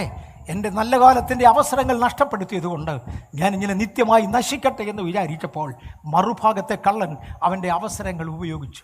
അവൻ പറഞ്ഞ്, എൻ്റെ കൈകൾ 2 തറച്ചിരിക്കുക, കൈ കൂപ്പാൻ എനിക്കൊക്കത്തില്ല. എൻ്റെ കാലുകൾ 2 തറച്ചിരിക്കുക, മുട്ടുമടക്കാൻ എനിക്കൊക്കത്തില്ല. എങ്കിലും എൻ്റെ പെടലി തിരിയും. എൻ്റെ പെടലി ഞാൻ ഉടമസ്ഥൻ്റെ നേരെ തിരിക്കട്ടെ. എൻ്റെ കൈകൾ ചലിക്കത്തില്ല, കൈകൂപ്പി പ്രാർത്ഥിക്കാനൊക്കത്തില്ല. എങ്കിലും എൻ്റെ നാവിന് ചലനശേഷിയുണ്ട്, എൻ്റെ ബുദ്ധിക്ക് ആലോചന ശക്തിയുണ്ട്. എൻ്റെ ചലനശേഷിയുള്ള നാവ് കൊണ്ട് ഞാൻ ഒരു വാക്ക് പറയട്ടെ, യേശുവേ, അങ്ങ് രാജ്യത്വം പ്രാപിച്ചു മടങ്ങി വരുമ്പോൾ എന്നെയും ഓർത്തുകൊള്ളണമേ. ഇന്ന് പകൽക്കാലം ലഭിച്ച അവസരങ്ങൾ ഒരുമിച്ച് ചേർത്തുകൊണ്ട്, സാധ്യതകളെ ഒരുമിച്ച് ചേർത്തുകൊണ്ട് ദൈവം മുമ്പിൽ നമുക്കൊരു വാക്ക് പറയാം, കർത്താവേ, അങ്ങേ പൂർണ്ണമായി അനുസരിപ്പാൻ, ഭാഗികമായി അനുസരിപ്പാനല്ല, പൂർണ്ണമായി അനുസരിപ്പാൻ എനിക്കിന്ന് രാത്രിയിൽ ലഭിച്ച അവസരത്തിനായി സ്തോത്രം. ഇന്ന് രാത്രിയിൽ എന്നെ തൃക്കരങ്ങളിൽ അർപ്പിക്കുന്നു. എന്നോട് കരുണ തോന്നണമേ എന്ന് പ്രാർത്ഥിക്കുവാൻ സ്വർഗത്തിലെ ദൈവം നമുക്കിടയാക്കട്ടെ. ഞാൻ രോഗികൾക്ക് വേണ്ടി പ്രാർത്ഥിക്കുന്ന ഒരു പതിവുണ്ട്. ഇന്നും ചുരുങ്ങിയ വാചകങ്ങളിൽ രോഗികൾക്ക് വേണ്ടി പ്രാർത്ഥിക്കട്ടെ. കർത്താവ് രോഗികളെ സൗഖ്യമാക്കുന്നത് എൻ്റെ കണ്ണുകൊണ്ട് കണ്ടിട്ടുണ്ട്. കർത്താവ് മരിച്ചവരെ ഉയർപ്പിക്കുന്നത് എൻ്റെ കണ്ണുകൊണ്ട് ഞാൻ കണ്ടിട്ടുണ്ട്. ഞാൻ കാണാത്ത അത്ഭുതങ്ങൾ തിരുവചനത്തിൽ കുറവാണ്. അങ്ങനെ ഒരു അത്ഭുതം കണ്ടതുകൊണ്ട് ധൈര്യത്തോടെ എനിക്കിന്നും പ്രാർത്ഥിക്കാൻ കഴിയും. ഇന്ന് രാത്രിയിൽ 2 ഭാഗമായി ശിഷ്ടമുള്ള 10 മിനിറ്റ് ഞാൻ തിരിക്കാൻ പോകുകയാണ്. ആദ്യത്തെ 10 മിനിറ്റ് യേശുവിനെ രക്ഷകനായി അംഗീകരിക്കുവാൻ, ഇന്നുവരെ ജീവിതത്തിൽ എടുത്തിട്ടില്ലാത്ത തീരുമാനങ്ങൾ എടുക്കുവാൻ ഒരവസരം സഭയുടെ മുമ്പിൽ കൊടുക്കുക. ഇതൊരു പെന്തക്കോസ്റ്റൽ കൺവെൻഷനാണെന്ന് എനിക്കറിയാം. ഇതിനകത്തിരിക്കുന്നവർ 95% വിശ്വാസികളാണെന്ന് എനിക്കറിയാം. എന്നാൽ അതിനപ്പുറത്തു നിന്ന് ആരെങ്കിലും എന്നെ കേൾക്കുന്നെങ്കിൽ, ഒരുപക്ഷെ ഈ കോമ്പൗണ്ടിൻ്റെ വെളിയിൽ നിന്ന് എന്നെ ശ്രദ്ധിക്കുന്നെങ്കിൽ, ഇന്ന് രാത്രിയിൽ നിങ്ങൾ ഇരിക്കുന്ന ഇടത്ത് ദൈവവുമായി ഒരു ഉഭയസമ്മതം ചെയ്യുവാൻ നിങ്ങളുടെ സമയമാണ്. ഈ സമയം ദൈവത്തിന് വേണ്ടി ഉപയോഗിപ്പാൻ ദയവായി നിങ്ങളുടെ ജീവിതത്തെ ഏൽപ്പിച്ചു കൊടുക്കുവാൻ ഞാൻ കർത്താവിൽ അപേക്ഷിക്കുന്നു. ഹേ ധനികനായ മനുഷ്യ, അങ്ങേക്ക് ഒരുപാട് നന്മകൾ ഉണ്ടായിരുന്നെങ്കിലും ദൈവം ആഗ്രഹിച്ചിരുന്ന 2 കാര്യങ്ങൾ, ഒന്ന് അങ്ങയ്ക്ക് കൊള്ളാമെന്ന് തോന്നുന്നതല്ല, പകരം ദൈവത്തിന് കൊള്ളാമെന്ന് തിരുവചനം പറയുന്നത് ചെയ്യുവാൻ അങ്ങ് തയ്യാറായില്ല. 2 മാനസാന്തരം എന്ന പദം അതിൻ്റെ പൂർണ്ണ ആഴത്തിൽ ഏറ്റെടുക്കുവാൻ അങ്ങയ്ക്ക് കഴിയാതെ വന്നു. ഈ കാരണങ്ങൾ കൊണ്ടല്ലേ അങ്ങ് യാതനാസ്ഥലത്ത് പോകേണ്ടി വന്നത്. എൻ്റെ ജീവിതത്തിൽ ഇത് വരത്തില്ല എന്ന് ജീവിതത്തിൽ ദൈവത്തോട് തീരുമാനിക്കാം. എല്ലാ കണ്ണുകളും ഒന്ന് അടയ്ക്കാം. എൻ്റെ കർത്താവും എൻ്റെ ദൈവവുമേ, അങ്ങയുടെ മുമ്പിൽ ഹാജരായിരിക്കുന്ന ഞങ്ങളുടെ ജനത്തെ തൃക്കരങ്ങളിൽ ഏൽപ്പിച്ച് പിതാവിൻ്റെയും പുത്രൻ്റെയും പരിശുദ്ധാത്മാവിൻ്റെയും നാമത്തിൽ ഞാനവരെ അനുഗ്രഹിക്കുകയും, ഇന്ന് ഞങ്ങളുടെ അന്തരീക്ഷത്തിൽ അങ്ങയുടെ വന്യസാന്നിധ്യം വന്നതിനാൽ ഞങ്ങളങ്ങെ സ്തുതിക്കുകയും ചെയ്യുന്നു. ഈ അന്തരീക്ഷം വിശുദ്ധമാകട്ടെ. യേശുവിൻ്റെ രക്തം ഈ അന്തരീക്ഷത്തിൻ്റെ ചുറ്റും കോട്ടയായിരിക്കട്ടെ. ഊരിപ്പിടിച്ച വാളുള്ള ദൂതന്മാർ ഈ അന്തരീക്ഷത്തിന് കാവൽ നിൽക്കട്ടെ. അശുദ്ധ വ്യാപാര ശക്തികൾ ഇതിനകത്ത് നിന്ന് മാറി നിൽക്കട്ടെ. ഈ ശബ്ദപരിധിക്കുള്ളിൽ ഇന്ന് രാത്രി അടിയനെ ശ്രദ്ധിച്ചവർ ദൈവത്തിന് അനുകൂലമായൊരു തീരുമാനമെടുക്കുവാൻ കഴിയാതെ ഒന്നവരെ തടഞ്ഞു നിർത്തിയിരുന്ന ഹേ ശക്തികളെ, ഞാൻ നിങ്ങളെ ബന്ധിക്കുന്നു. നിങ്ങൾക്ക് മാറി നിൽക്കാം. ഈ രാത്രിയിൽ ദൈവകരങ്ങളിൽ നമ്മളെ ഏൽപ്പിച്ചുകൊണ്ട് ഇന്ന് കേട്ട ദൂതൻ്റെ മുമ്പിൽ കർത്താവേ, ഞാൻ എന്നെ തന്നെ സമർപ്പിക്കുകയാണ്. ഇന്ന് വരെ ചെയ്യാതിരുന്നതും തിരുവചനത്തിൻ്റെ പൂർണ്ണഹിതത്തിന് യോഗ്യമെന്ന് തോന്നുന്നതുമായത് എൻ്റെ ജീവിത സാഹചര്യങ്ങളുടെ കഴിവുകളുടെ ആകത്തൊക്കെ ഒരുമിച്ച് ചേർത്ത് ഇന്ന് രാത്രിയിൽ ഞാൻ അംഗീകരിക്കുന്നുവെന്ന് പറയുന്നവർ ഇരിക്കുന്ന ഇടത്ത് ഒരു കരമുയർത്തിയാൽ ഞാൻ നിങ്ങൾക്ക് വേണ്ടി പ്രാർത്ഥിക്കാം. ഞാൻ അവിടെയും ഇവിടെയും ചില കരങ്ങൾ കാണുന്നുണ്ട്. ഇന്നു മുതൽ പുതുതായി ആ തീരുമാനത്തിൽ വരുന്നവർ, ഇന്നു മുതൽ ഞാൻ യേശുവിന് വേണ്ടി പൂർണ്ണഹിതത്തോടെ ജീവിക്കുമെന്ന് പറയുന്നവർ, അവരാണ് കരമുയർത്തേണ്ടത്. ആ ഉയർന്നു നിൽക്കുന്ന കരങ്ങൾക്കായി ദൈവത്തെ വാഴ്ത്തുന്നു. കർത്താവേ, ഉയർന്ന കരങ്ങളുടെ ഉടമസ്ഥരെ യേശുവിൻ്റെ നാമം ചൊല്ലി ഞാൻ അനുഗ്രഹിക്കുകയാണ്. ദൈവകൃപ അവരുടെ മേൽ പകരണമേ. അവരോടുകൂടെ തിരുസാന്നിധ്യം ഇരിക്കണമേ. ഞങ്ങൾക്ക് ഇഷ്ടമുള്ളതല്ല, അങ്ങേക്ക് ഇഷ്ടമുള്ളത് നിവർത്തിക്കുവാൻ തൃക്കരങ്ങളിൽ ഏൽപ്പിക്കുന്നു. അത് യേശുവിൻ്റെ നാമത്തിൽ തന്നെ.